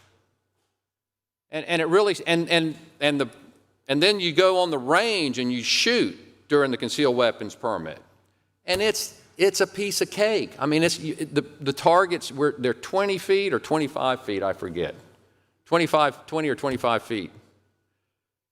And these people are shooting at that distance with a handgun, and they're missing the target by 10 feet, 25 feet away. The same people who don't know which end the gun the bullet comes out, they're missing it by 10 feet. And I'd never experienced something like that, because that's not the culture I came from, but that was about 25% to 30% of the people in that class. And I'd never been scared of being around people handling firearms in my life. And I wasn't really scared, but I was cautious. I kept my eye on them. I said, this is a crowd that I'm not familiar with. Because everyone I knew, we grew up in the woods and the waters and hunting and fishing, and we just grew up that way. We knew what we were doing. And then my service, I really haven't dealt with firearms law in my law practice in any way, but I have in my service in the legislature. I've dealt with it quite a bit.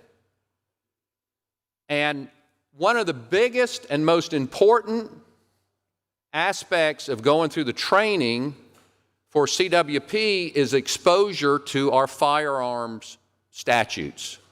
And I can tell you, we have some good lawyers in this chamber who have dealt with these firearm statutes, and they are not easy to really understand.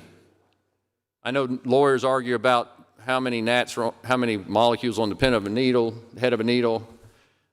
So we can focus on details, but really, this is not just about focusing on details. Like the Castle Doctrine, where you have the right to use lethal force to defend you if someone is breaking into your house. And there are several Supreme Court cases who have dealt with that. That law can change. The status of that law can change over time. Even lawyers have a difficulty keeping up with it. The stand your ground doctrine, that one's really a bit obtuse of when you can really stand your ground and use lethal force and when you can't. I would dare say that most people who have never been through training and aren't lawyers, they don't even know what stand your ground is. They don't even know what the Castle Doctrine is that lets you use lethal force if someone is breaking into your home. The idea being a man or a woman's home is their castle. That's why it's called the Castle Doctrine. The Castle Doctrine, we passed a law that, since I took the concealed weapons course, we passed a law permitting the Castle Doctrine to be used in defending your automobile. Now, I know that because I'm served in the legislature, but if I weren't serving in the legislature, even since I got my concealed weapons permit, I may not know that. Even as a lawyer, I may not, because I don't practice in that area. Then you get to a very difficult field, and that's citizen's arrest. Citizen's arrest law. I was talking to the senator from Richland, Senator Harpootlian, about he dealt with this code section in a case. But we've got a law on the books. I've got an amendment to deal with this law, actually, in part to repeal it, because we have other citizens. We have two citizens arrest statutes, but one of them permits you to use lethal force at night, not during the daytime, at night, if a citizen thinks someone has just committed a felony. That's it. You remember the Ahmaud Arbery incident in Georgia? In February of 2020, he was jogging in the neighborhood in Georgia, and he's an African American, and a father and a son, they shoot him because I'm not sure if he committed a felony or not. I mean, I don't think he did, but it was that statute that they used as a defense. And so if you're going to carry if you're going to carry and never use, maybe it doesn't matter, but if you're going to carry with really an intent to use it when you need to use it, you need to know the law in this area. And really, that's one of the most important aspects of the training is the law. And of course, we don't want someone who's ineligible. We don't want someone who's ineligible because they're a convicted felon or they're subject to a protective order issued by a court. They're not supposed to be carrying guns, and so you have to have a background check for that. Now, it seems in the last bit of give and take between the senator from Edgefield and others, it seems like there's just concern about having a, quote, permit. I mean, you could just require, you got to have a background check within no older than 5 years, and you've got to have your card that says I completed a concealed weapons permit course. But we take the permit out of it if it makes it easier for you to accept. But those are reasons why, although I am a big exerciser of Second Amendment rights, very few people in this state probably exercise it more than me, and thinks it's more important than me. I think it's really important because of my love for history and my love for the framers. And I look at Madison in Federalist 46, and he's saying it's not just the separation of powers, It's not just federalism, it's also your right to bear arms that keeps political ambition in check, that keeps government becoming oppressive. That's true. And so it's really important to me, but I just think that if you're going to do this, and to those who say you shouldn't permit open carry, I mean, I understand that the concerns that people express, but I also understand this. There are 45 states that permit it, including our neighboring states. I've traveled this country a good bit, and I don't think people ought to be brandishing guns on their hip. I mean, I wouldn't want to do it. I think it's kind of in your face in a way. But the other thing, I mean, if you want to carry, like if it's summertime and you want to carry, you may not carry a weapon of the same. I wouldn't carry the same weapon concealed. I have a concealed weapons permit. I can carry concealed weapons. I rarely do, but sometimes I do. But if it's the summertime, frankly, I can't carry the weapon I want to carry. I got to carry a smaller gun, a gun less lethal. And that's what, if you got to use one, you want one that's more lethal. So I travel the country. I have never seen anyone carrying a gun on their hip, a handgun. Never seen it, except in the woods. I mean, I see it in the woods, hunting all the time, but I've never seen it in any urban setting.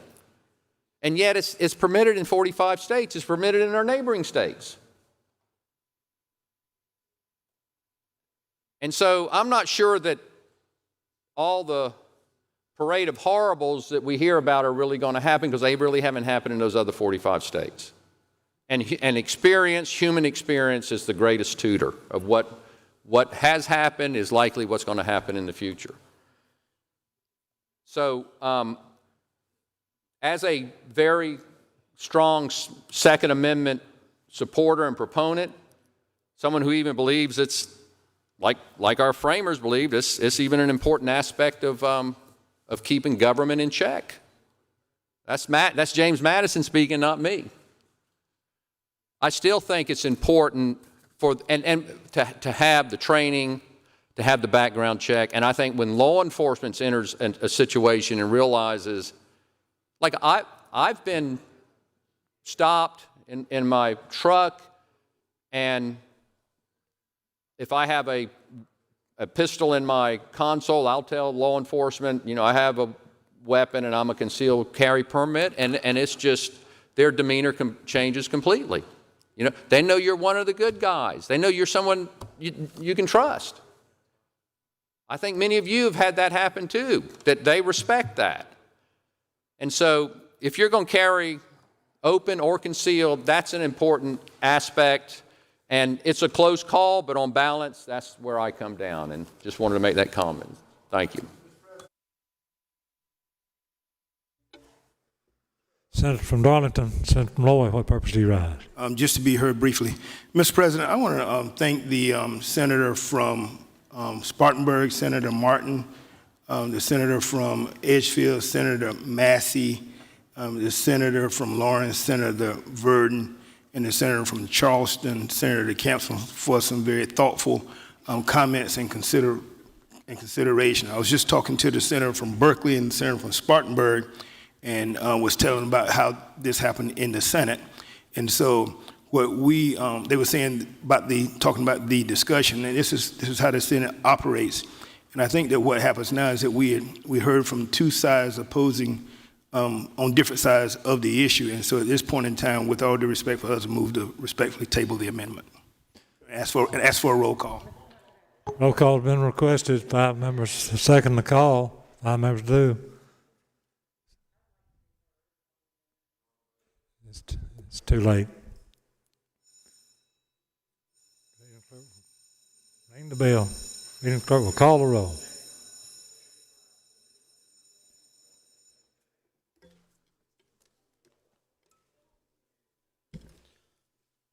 Mr. Adams? No. Mr. Alexander? No. Mr. Allen? Aye. Mr. Bennett? Aye. Mr. Campson? Aye. Mr. Cash? No. Mr. Clymer? No. Mr. Corbin? No. Mr. Cromer? No. Mr. Davis? No. Mr. Fanning? Aye. Mr. Gambrell? No. Mr. Garrett? No. Mr. Goldfinch? Not voting. Mr. Grooms? No. Mrs. Gustafson? Not voting. Mr. Harpootlian? Aye. Mr. Hembry? Aye. Mr. Hutto? Aye. Mr. Jackson? Aye. Mr. Kevin Johnson? Aye. Mr. Michael Johnson? Aye. Mr. Kimbrell? No. Mr. Kempson? Aye. Mr. Leatherman? Aye. Mr. Loftus? Mr. Loftus not voting? Mr. Malloy? Aye. Mr. Martin? No. Mr. Massey? Aye. Mrs. Matthews? Aye. Mr. McElveen? Aye. Mr. McLeod? Aye. Mr. Peeler? No. No. Mr. Rankin? Aye. Mr. Rice? No. Mr. Sabb? Mr. Sabb not voting. Mr. Scott votes aye. Mrs. Sin? Mrs. Sin not voting. Mr. Setchler? Aye. Mrs. Shealy? No. Mr. Stevens? Aye. Mr. Talley? No. Mr. Turner? No. Mr. Verdon? No. Mr. Williams? Aye. Mr. Young? No. Have all senators voted? Senator Loftus votes no. Senator Sabb votes aye. Senator Goldfinch votes no. Have all senators voted? Senator Gustafson votes aye. Senator Sin votes aye. Last call. Have all senators voted? Polls will close. Clerk will tabulate.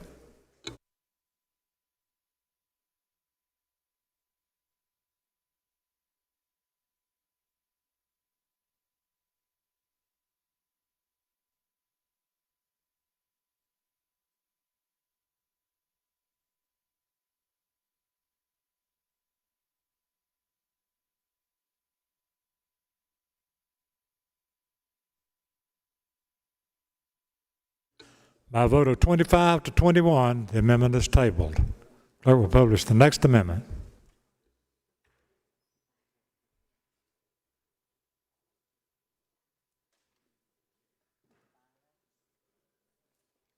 Next amendment is Amendment Number 5 by Senator Massey. Amends the bill, adds a new section. Senator from Richland, Senator Jackson, what purpose do you rise? Mr. President, I'd like to ask unanimous consent for leave until tomorrow at 11 a.m. There's an objection. Being none, so ordered.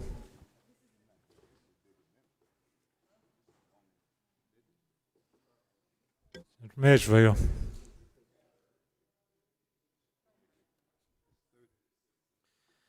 Mr. President, Let me get some attention.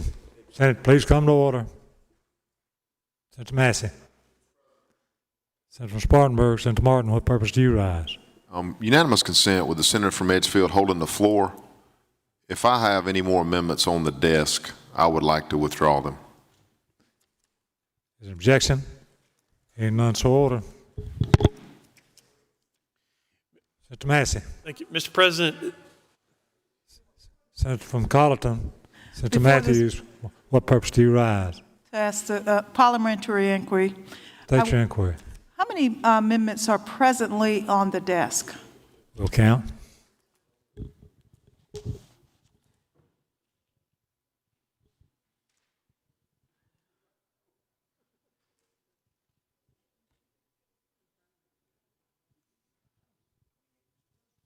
Thank you, Mr. President. Senator from Edgefield, Senator from Florence, Senator Leatherman, what purpose do you rise? Request leave till 11 o'clock tomorrow. Is there an objection? Hearing none, so ordered. Senator Massey. Mr. President, this amendment, and I briefly mentioned this one when I was up here earlier, but this one makes the permit process no cost. So it strikes, by statute, there's a $50 fee that must be paid to SLED. This strikes that. It also allows for a refundable income tax credit up to $100 for the training class, which would cover, my understanding, would cover the training class across the state. So it would make the whole process, free. Now, I'll tell you this because I've talked to SLED about the number of permits that they issue for first time and also for repeats. I think, Mr. Chairman, I think this would probably cost about $5.5 million at SLED in order to do that. That $50 fee generates about $5.5 million from what I've heard. I think it would likely, looking at the number of first-time permits that are issued, it's probably cost about another $5.5 million for the refundable tax credit. So I think we're looking at about $11 million. But as I said earlier, look, we don't charge people to vote, to register to vote. And so I don't think we ought to charge people for this either. So that's what the amendment is. Senator from Oconee, Senator Alexander, what purpose do you rise? See if the senator would yield for a question. Of course. So you're saying that under your amendment that it would be, you're not charging them the $50 fee, basically, is that? Not charging them the $50 fee that goes to SLED, but also allowing them to be reimbursed for their training costs. So, and how did you come up with that amount of $5 million? If you got over 400,000, because they're not every year. They're not issuing those every year. Right. So it's a yearly cost. When I looked at, if I could. Let me get something. I'll get it. If I lose the floor,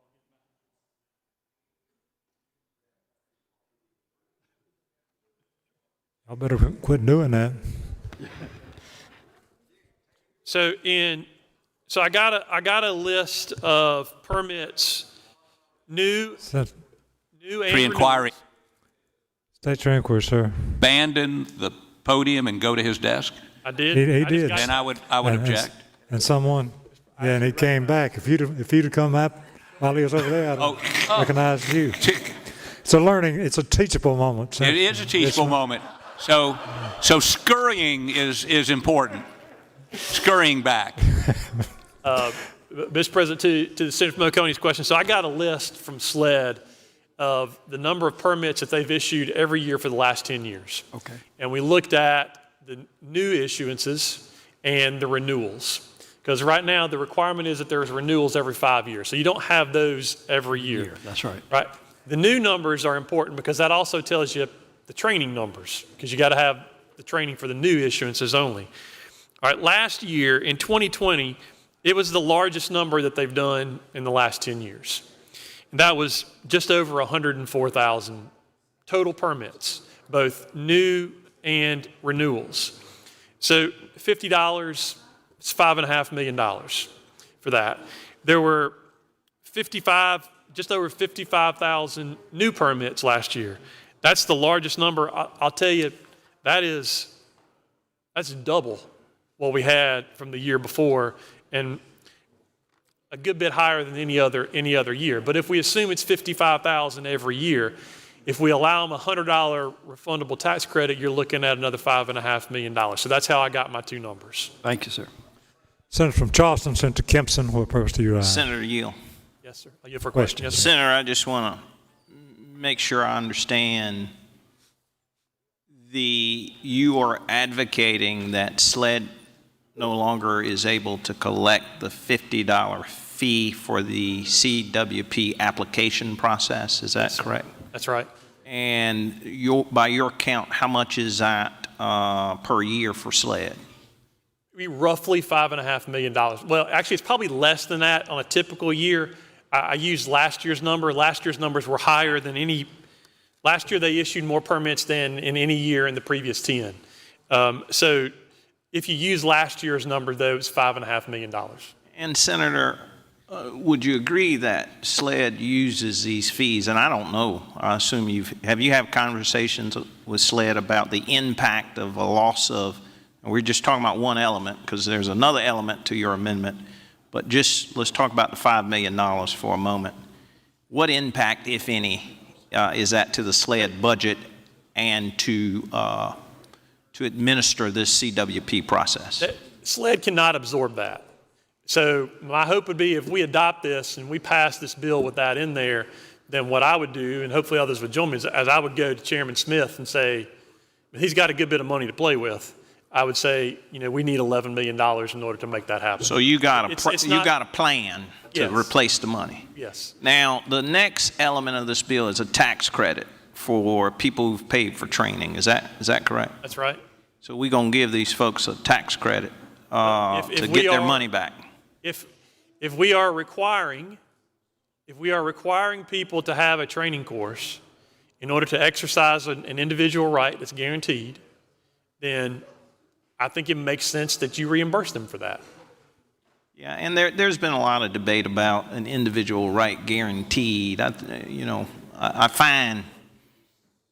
find, did you know, your earlier comments with respect to the Heller decision very persuasive.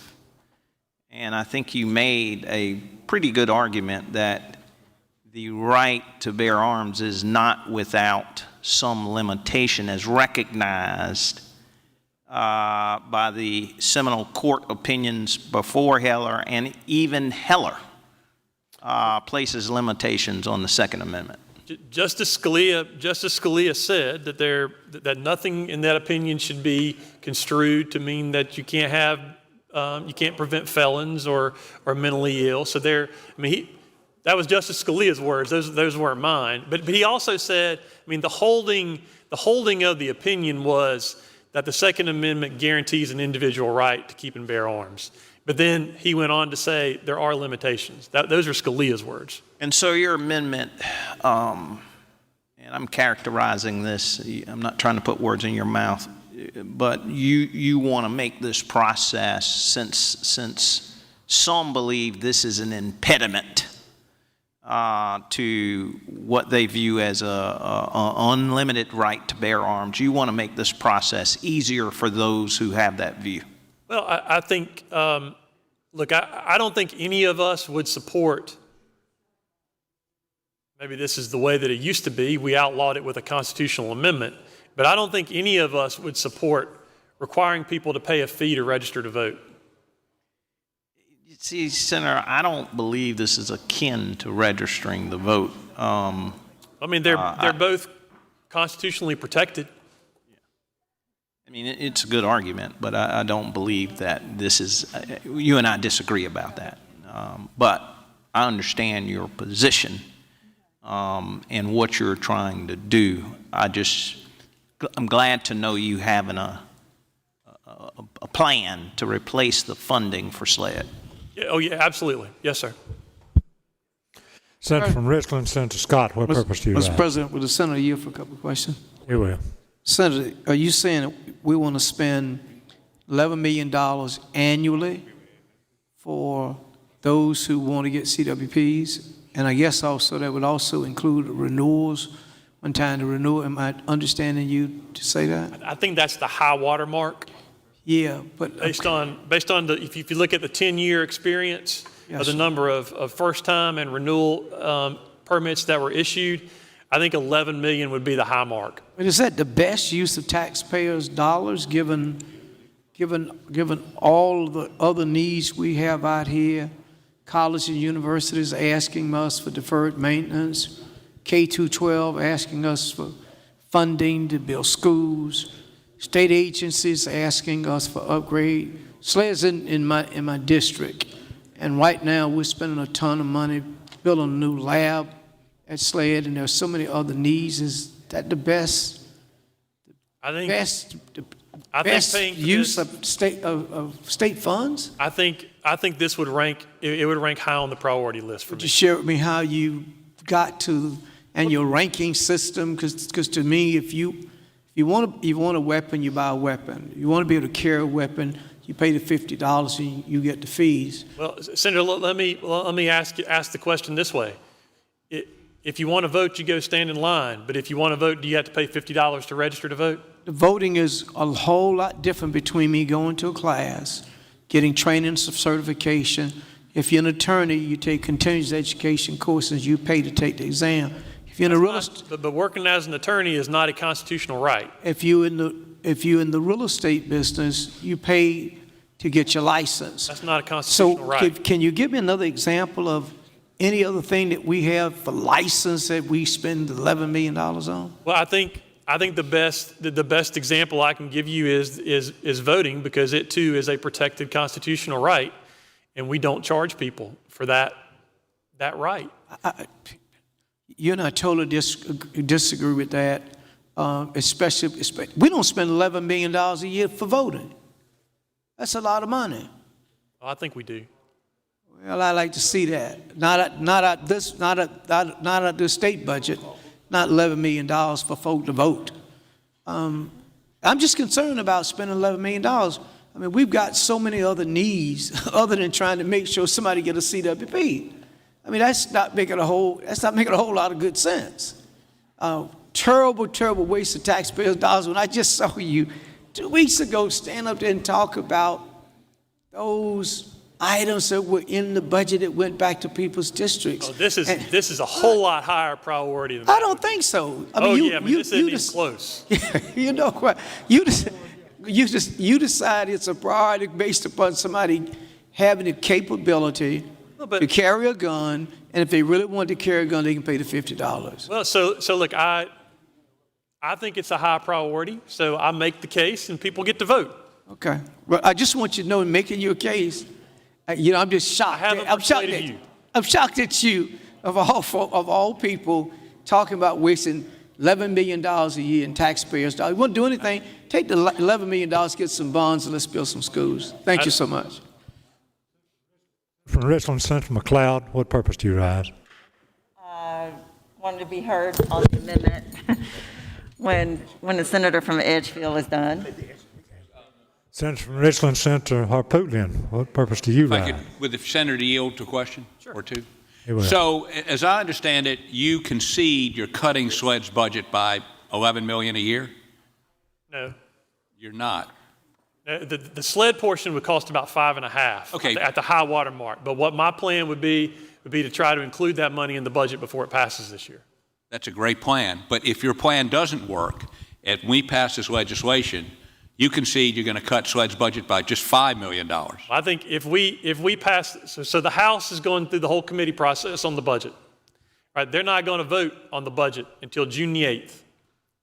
If this passes, it's going to happen before June the 8th. Sure. And I suspect that the House would like this idea, but if it passes, then I think the House will fund it. If it doesn't pass, we don't have to worry about it. But the House isn't going to pass this and put this burden on SLED.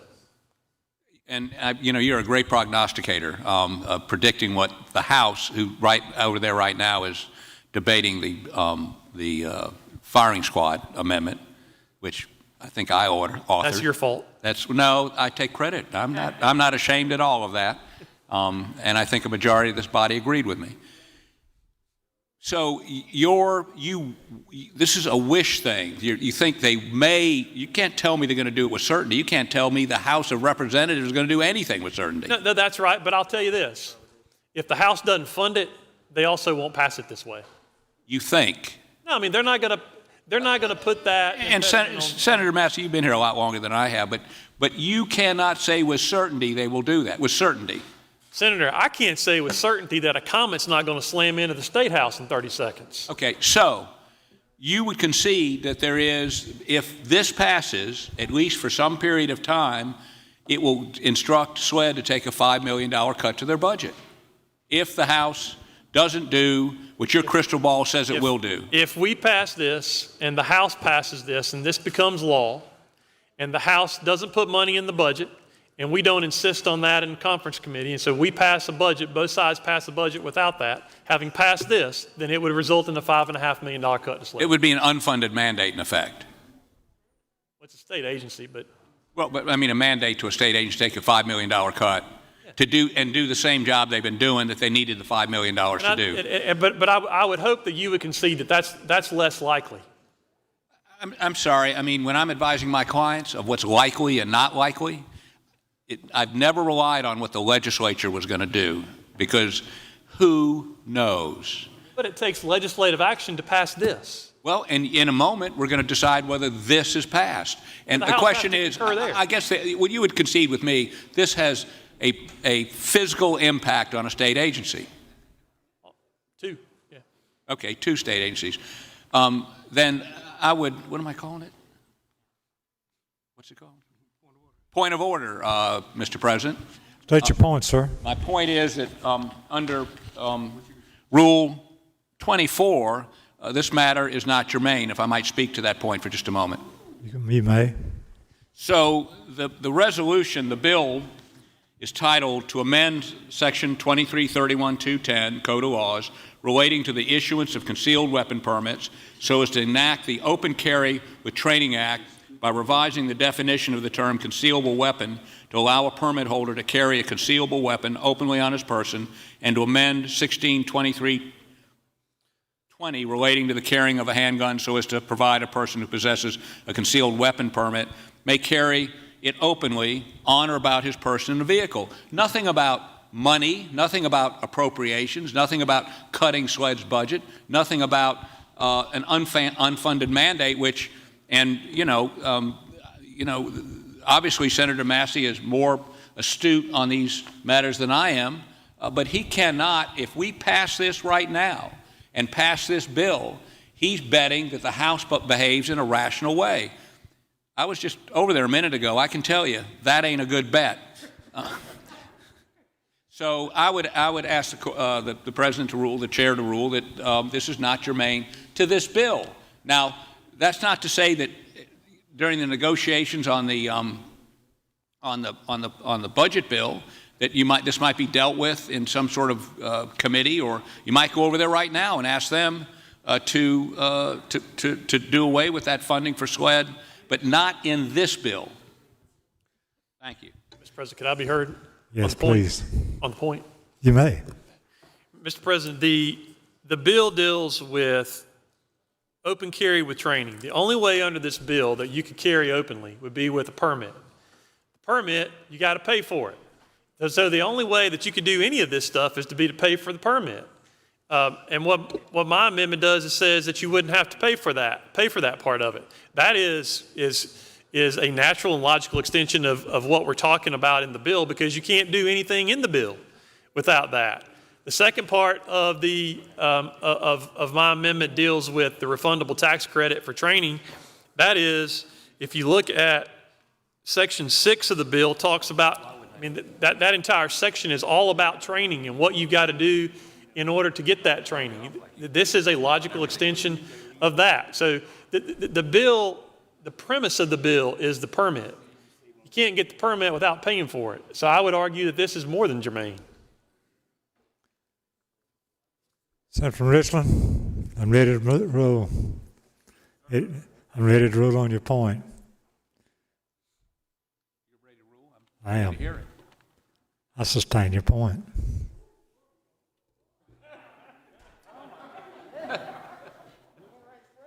But we'll read the next amendment. Senator from Spartanburg, Senator Martin, what purpose do you rise? Could we just take a brief recess to allow that the senator from Richland won something and maybe take a little quick break? I object. I'm glad you put it that way, because I felt like I lost something. Senator from Clarendon. I'm going to see if the senator will Kevin yield for Johnson. questions, but that's a moot point now. But I do have unanimous consent request. State your request, sir. I'd like to ask request for leave for myself until 11 o'clock tomorrow morning. Is there an objection? Hearing none, so ordered. Senator from Lexington, Senator Seeley, what purpose do you rise? Could I go, Mr. President, unanimous consent request, could I go to the well and make a brief announcement? Is there an objection? Hearing none, so ordered. Senator Seeley.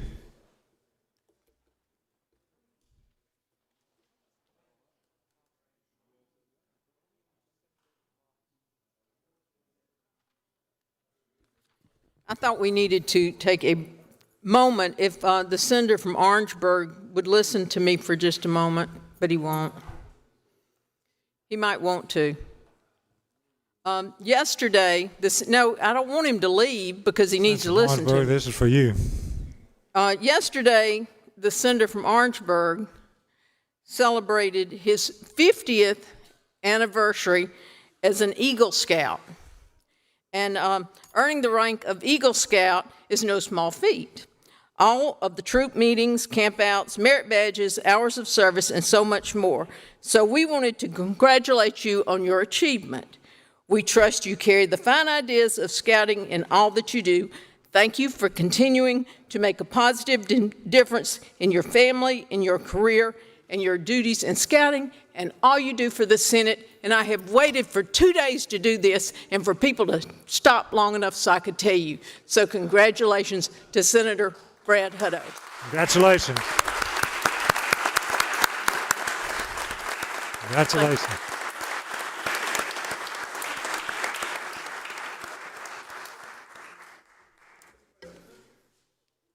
Senator from Richland, Senator Scott, what purpose do you While have? we're taking a brief pause, can you go to the box and just read those matters I have in the box? I know, but we're going to be here for a while. Senator from Lexington. I restate that a different way. I ask unanimous consent to go to the box for the sole purpose of confirming a magistrate for Calhoun County on behalf of the two senators from Calhoun County. Mr. Is there President. objection to the unanimous consent request? Mr. President, unanimous consent while you're in the box to also read the Richland magistrates. Is there an objection? Hearing none, so ordered. Thank you. Clerk will read. I didn't know what you were doing.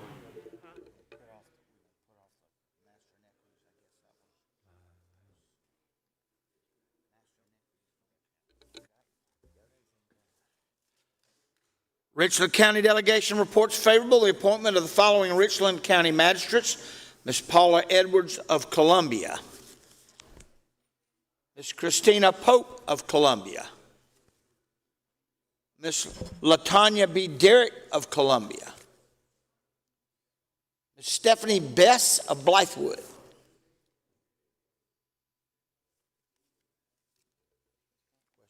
Question is confirmation. All in favor say aye. Opposed, no. The ayes have it. Richlands are confirmed. Calhoun County Delegation reported favorable appointment of a Calhoun County magistrate, Mr. Joseph David Teague, Sr. of Swansea. Question is confirmation. All in favor say aye. Opposed, no. The ayes have it. The magistrate's confirmed. We will publish the next amendment. Next amendment is Amendment Number 6 by Senator Alexander. Senator from Oconee, Senator Alexander is recognized on the amendment. Please give the senator your attention. Thank you, Mr. President. I'll be brief as I can be, as y'all will allow me to be, on this amendment. On more than one occasion, it's been brought to my attention that dealing with the judiciary, under the current law, it says that the following persons who possess a valid permit pursuant to this article may carry a concealed weapon anywhere within the state when carrying out their duties of the office. And that has been interpreted while they're in chambers or doing different things. So what this amendment does is strikes out when carrying out the duties of the office. So as long as they are active in the judiciary under those that are in the current law, would have that ability to be carrying at all times 24/7. Let me get you some attention. Senate, please come to order. Please come to order. Take your conversations outside. I move for the adoption of the amendment, Mr. Chair. Senator, you need to pay attention, ladies and gentlemen. Things like that happen. I bet you can't tell me what we're voting on. Senator from Newberry, Senator Cromer, what purpose do you rise? Senator from Oconee, I misunderstood, I think, the way you phrased that, because on the amendment I see is it's scratched out when carrying out the duties of their office. Well, that's what I said. I'm taking out that part because the way that's interpreted right now by the judiciary folks is that if they're not active, if they're off duty at night, like right now, if they finished up their court at 5 o'clock, or if they're not on call, if you've got a magistrate or a municipal judge. So you're saying you want them to be able to carry it regardless? As long as they are in an active status, and that's the way that it's listed now. So if they're active and they have gotten the valid permit pursuant to this article under the concealed weapons, they would be able to carry. And that would mean pretty much, as long as, say, when we appoint a magistrate, he has the legal right to carry it for 4 years. Then under that scenario, that would be correct. Okay, Mr. President, unanimous consent to be added as a co-sponsor to his amendment. Is objection? Hearing none, so ordered. Senator from York, Senator Clymer, what purpose do you rise? No. Senator from Darlington, Senator Malloy. I yield. Senator, Senator, I looked at your amendment and appreciate the same. Do you recall when we did the Circuit Defenders Act in 2007? You were part of it. I remember us doing it. I don't remember all the details. Right, and we were, and right at that point in time, and I'll try to give you the answer in the question, we decided to make the public defenders on par with the solicitors, put them in the same retirement system, that kind of thing. And so I just noticed in your amendment that it did not have the circuit public defenders in there because they're on the same par with the solicitors now. Is there a way we can add that maybe on third reading? Possibly, because this is the actual ones that are in the law now. So what I didn't do was change who was listed in the category. So that is existing law.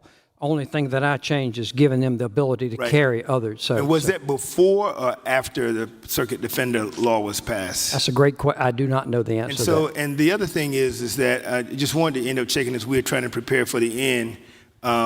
There was some discussion, and I'm hesitant to end up saying this, and I want everybody to listen. Did you consider whether or not that they would add people of the General Assembly? I did not. It had been brought to my attention by some in the judiciary, so that is the reason I focused on the judiciary. Okay. I mean, I'm okay with what we have, but I think we get a chance that we'll end up talking about it, but I want to see if we can just check overnight to see if we added the circuit defenders. Thank you. Appreciate you bringing that to my attention. Move for adoption of the amendment. Question is adoption of the amendment. All in favor say aye. Opposed, no. The ayes have it. The amendment's adopted. Yes. Clerk will publish the next amendment. Next amendment is Amendment number 7A by Senator Sin. Amendment number 7A amends the bill. Senator from Charleston, Senator Sin, is recognized on their amendment.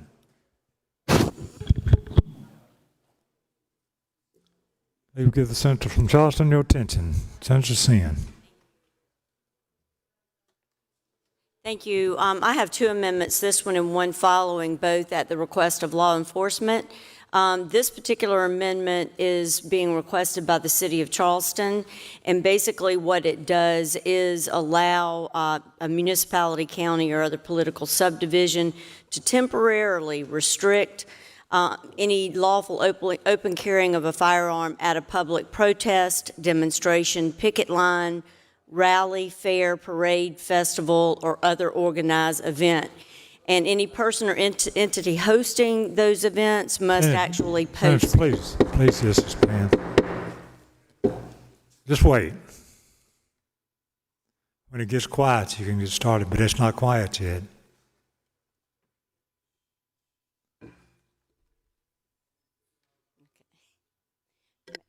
Just wait.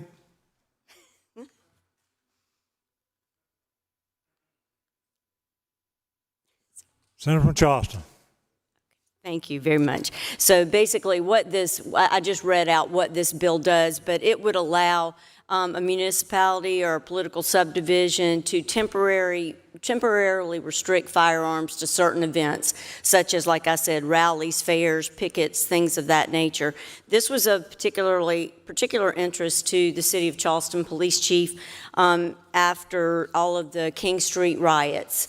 Those were not even permitted events, but yet you saw what happened. And even if we're going to have permitted events where we know we're going to have more than 45 people there, They want the ability to demand that at certain events, then they cannot openly carry or carry those firearms, and the entity putting on the event would have to publicly post that they cannot carry at that particular event, and then immediately after the conclusion of the event, it doesn't last any longer than whatever the period of time that the event occurs.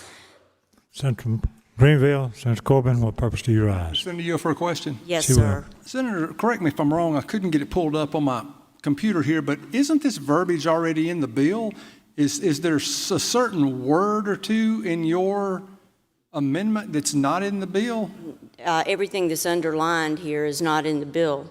So basically, I can read it again, but it's notwithstanding any other provision of law, a governing body, county, municipality, or other political subdivision may temporarily restrict or the otherwise lawful open carrying of a firearm at a public protest, demonstration, picket line, rally, fair, parade, festival, or other organized event. And again, the person that's getting the permit must post to let them know that only for the duration of that event, they're not allowed to openly carry.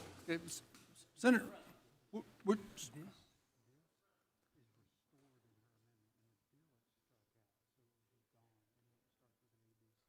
Senator from Macon, Senator Young, what purpose do you rise? I want to ask the senator from Charleston a question. You here for a question? Yes, sir. She will. Senator, it looks like some portions of this amendment are actually in the version of this bill that came out of subcommittee, but some are not. It looks like, do you know, it looks like the section A of your amendment would be new. Is that right? My understanding, and we've got Mr. Moffitt right here, but my understanding is what is underlined is what is the new. I think B, which is B and C. B on what on your amendment is A in the actual bill from the House, and B in the bill from the House is C on your amendment. I think my next would be, where did Mr. President go? I lost him. Hey, while they're clearing this up, would it be helpful to move to carry over this particular amendment, and I'll get to the next one, which might be a good bit easier while they're sorting through the semantics. Isn't even to withdraw or carry over? Unanimous consent request to temporarily withdraw 7A and move to 8. You can. You sure you want to just... You want to Want to carry withdraw it it over? or carry it over? Carry it over. Is objection to carrying over the amendment? Hearing none, so ordered. Clerk will publish the next amendment. Amendment number 8 by Senator Sin, amends the bill Senator striking Charleston, section 9. recognized. Thank you. So all this particular amendment does is give law enforcement an additional 30 days before enactment, assuming that we are going to pass open carry. Law enforcement has asked that it not go into effect until 90 days after the governor signs. I think the current amendment says, or the current section of the bill says 60 days. They want an additional 30 days to get everybody trained. This is particularly important, believe it or not, for smaller departments because they have to work and they have to have... Sergeant, clear the aisles, sir. Take your conversations outside. If we've got to stay here overnight and listen to this, we want to listen to the speaker. We want to be able to hear the speaker. Senator from Charleston. So thank you. Basically, all we're asking for, all law enforcement is asking for is an additional 30 days so that they have 90 days to get their people up and trained.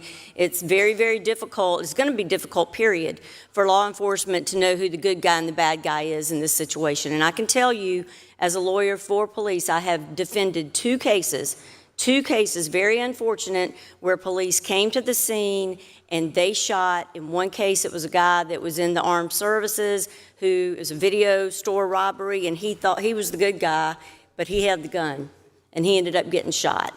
And in another case, officers came to the scene, same thing.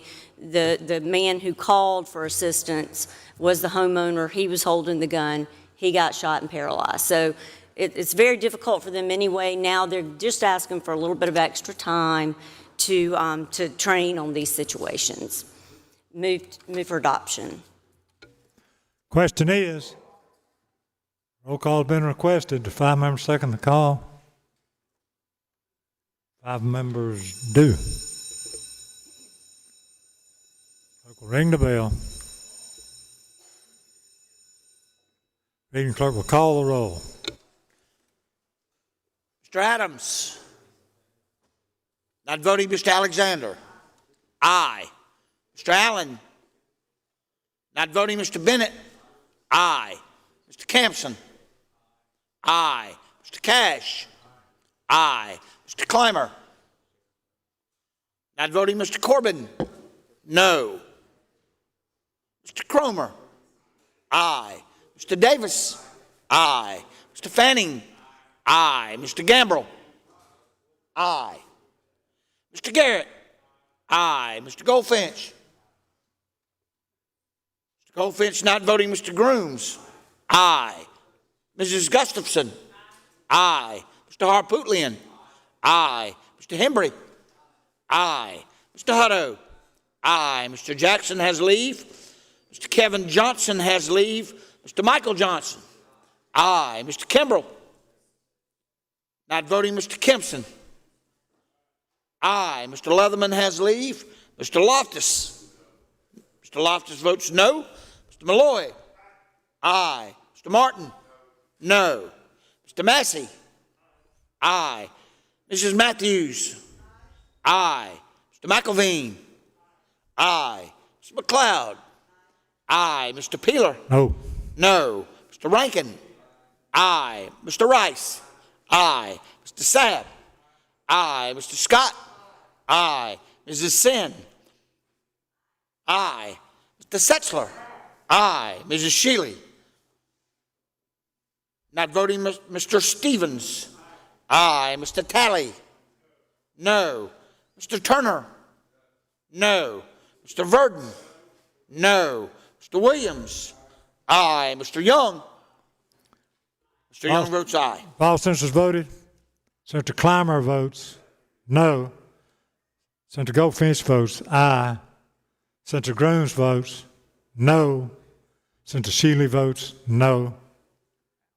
Senator Allen votes aye. Senator Adams votes aye.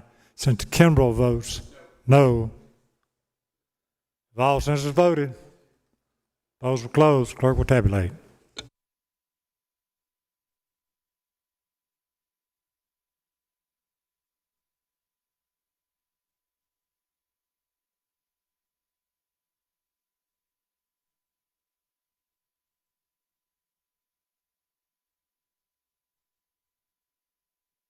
By a vote of 32 to 11, the amendment is adopted. Clerk will publish the next amendment. Next amendment is amendment number 9. Senator Kempson amends the bill, adds a new section. Senator from Edgefield, Senator Massey, what purpose do you rise? Briefly, but then to make a motion. You recognize, sir. Mr. President, I've been talking with Senator from Orangeburg. What we'd like to do, I think, is, and this will take unanimous consent, but what we'd like to do is to give the bill second reading, carry over all amendments to third reading, and waive the 3/5 rule for third reading, and then we come back tomorrow and we would start at it again. But that gets us out of here tonight. It probably does mean that we're going to be here for a good 5 hours or something tomorrow, but that may be happening anyway. So. Is there an objection to the unanimous consent request? Hearing none, so order. Central. Come in early, you want to stay at 11? 11. Central. Time. You want to read the box? Yes, sir. Mr. President, I ask unanimous consent to read the box. Is there objection? Hearing none, so order. Clerk will read.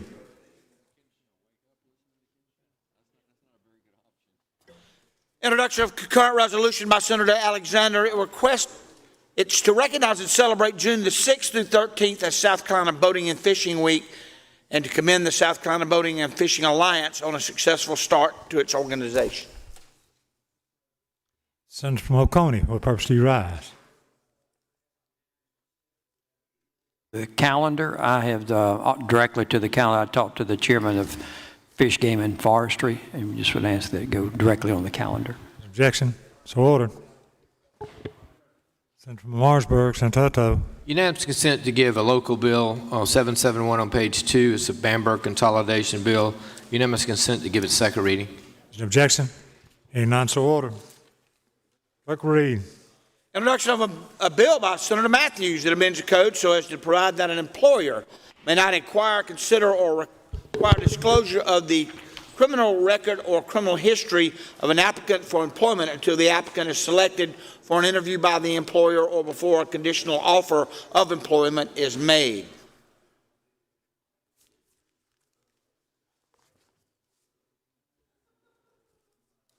Labor, Commerce, and Industry Committee. Further introduction of a bill by Senator Matthews that amends the bill so as to provide that probation officers, court personnel, county and municipal personnel, public officials, and private volunteers who participate in certain community service programs in which a probationer is completing community service as a condition of probation are not liable for civil damages.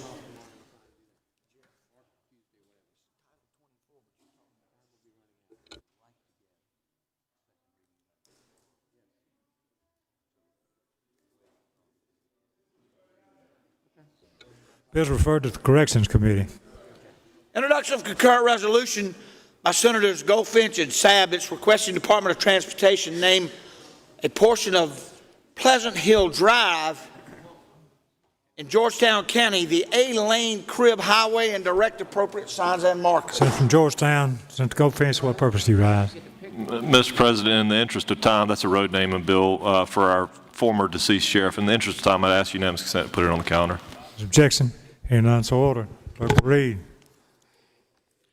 Greenville County Delegation reported favorable reappointment of the Greenville County Master in Equity, the Honorable Charles B. Simons or Simmons Jr. of Greenville. Senator from Spartanburg, Senator Talley, what purpose do you rise? Mr. President, I ask unanimous consent to give that immediate consideration. Is objection? Hearing none, so ordered. Question is confirmation. All in favor say aye. Opposed, no. The ayes have it. Confirmed. York County Delegation reported favorable reappointment. York County Master in Equity, the Honorable Tessa K. Weaver of York. Question is confirmation. All in favor say aye. Opposed, no. The ayes have it. Confirmed. Message from the House, Mr. President, members of the Senate.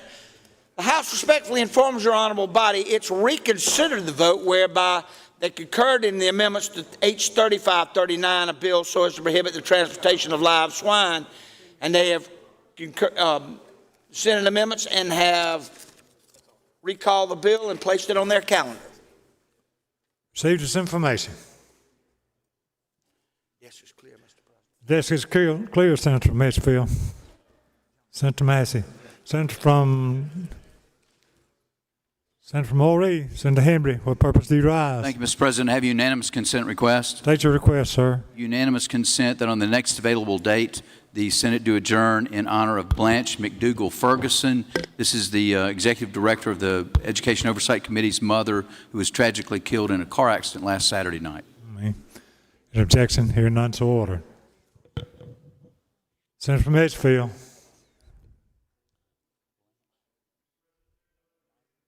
Request. I move the Senate do now adjourn. Senator Massey moves that the Senate do now adjourn. All in favor say aye. Yes. Opposed, no. The ayes have it. Senate stands adjourned until 11 a.m. tomorrow.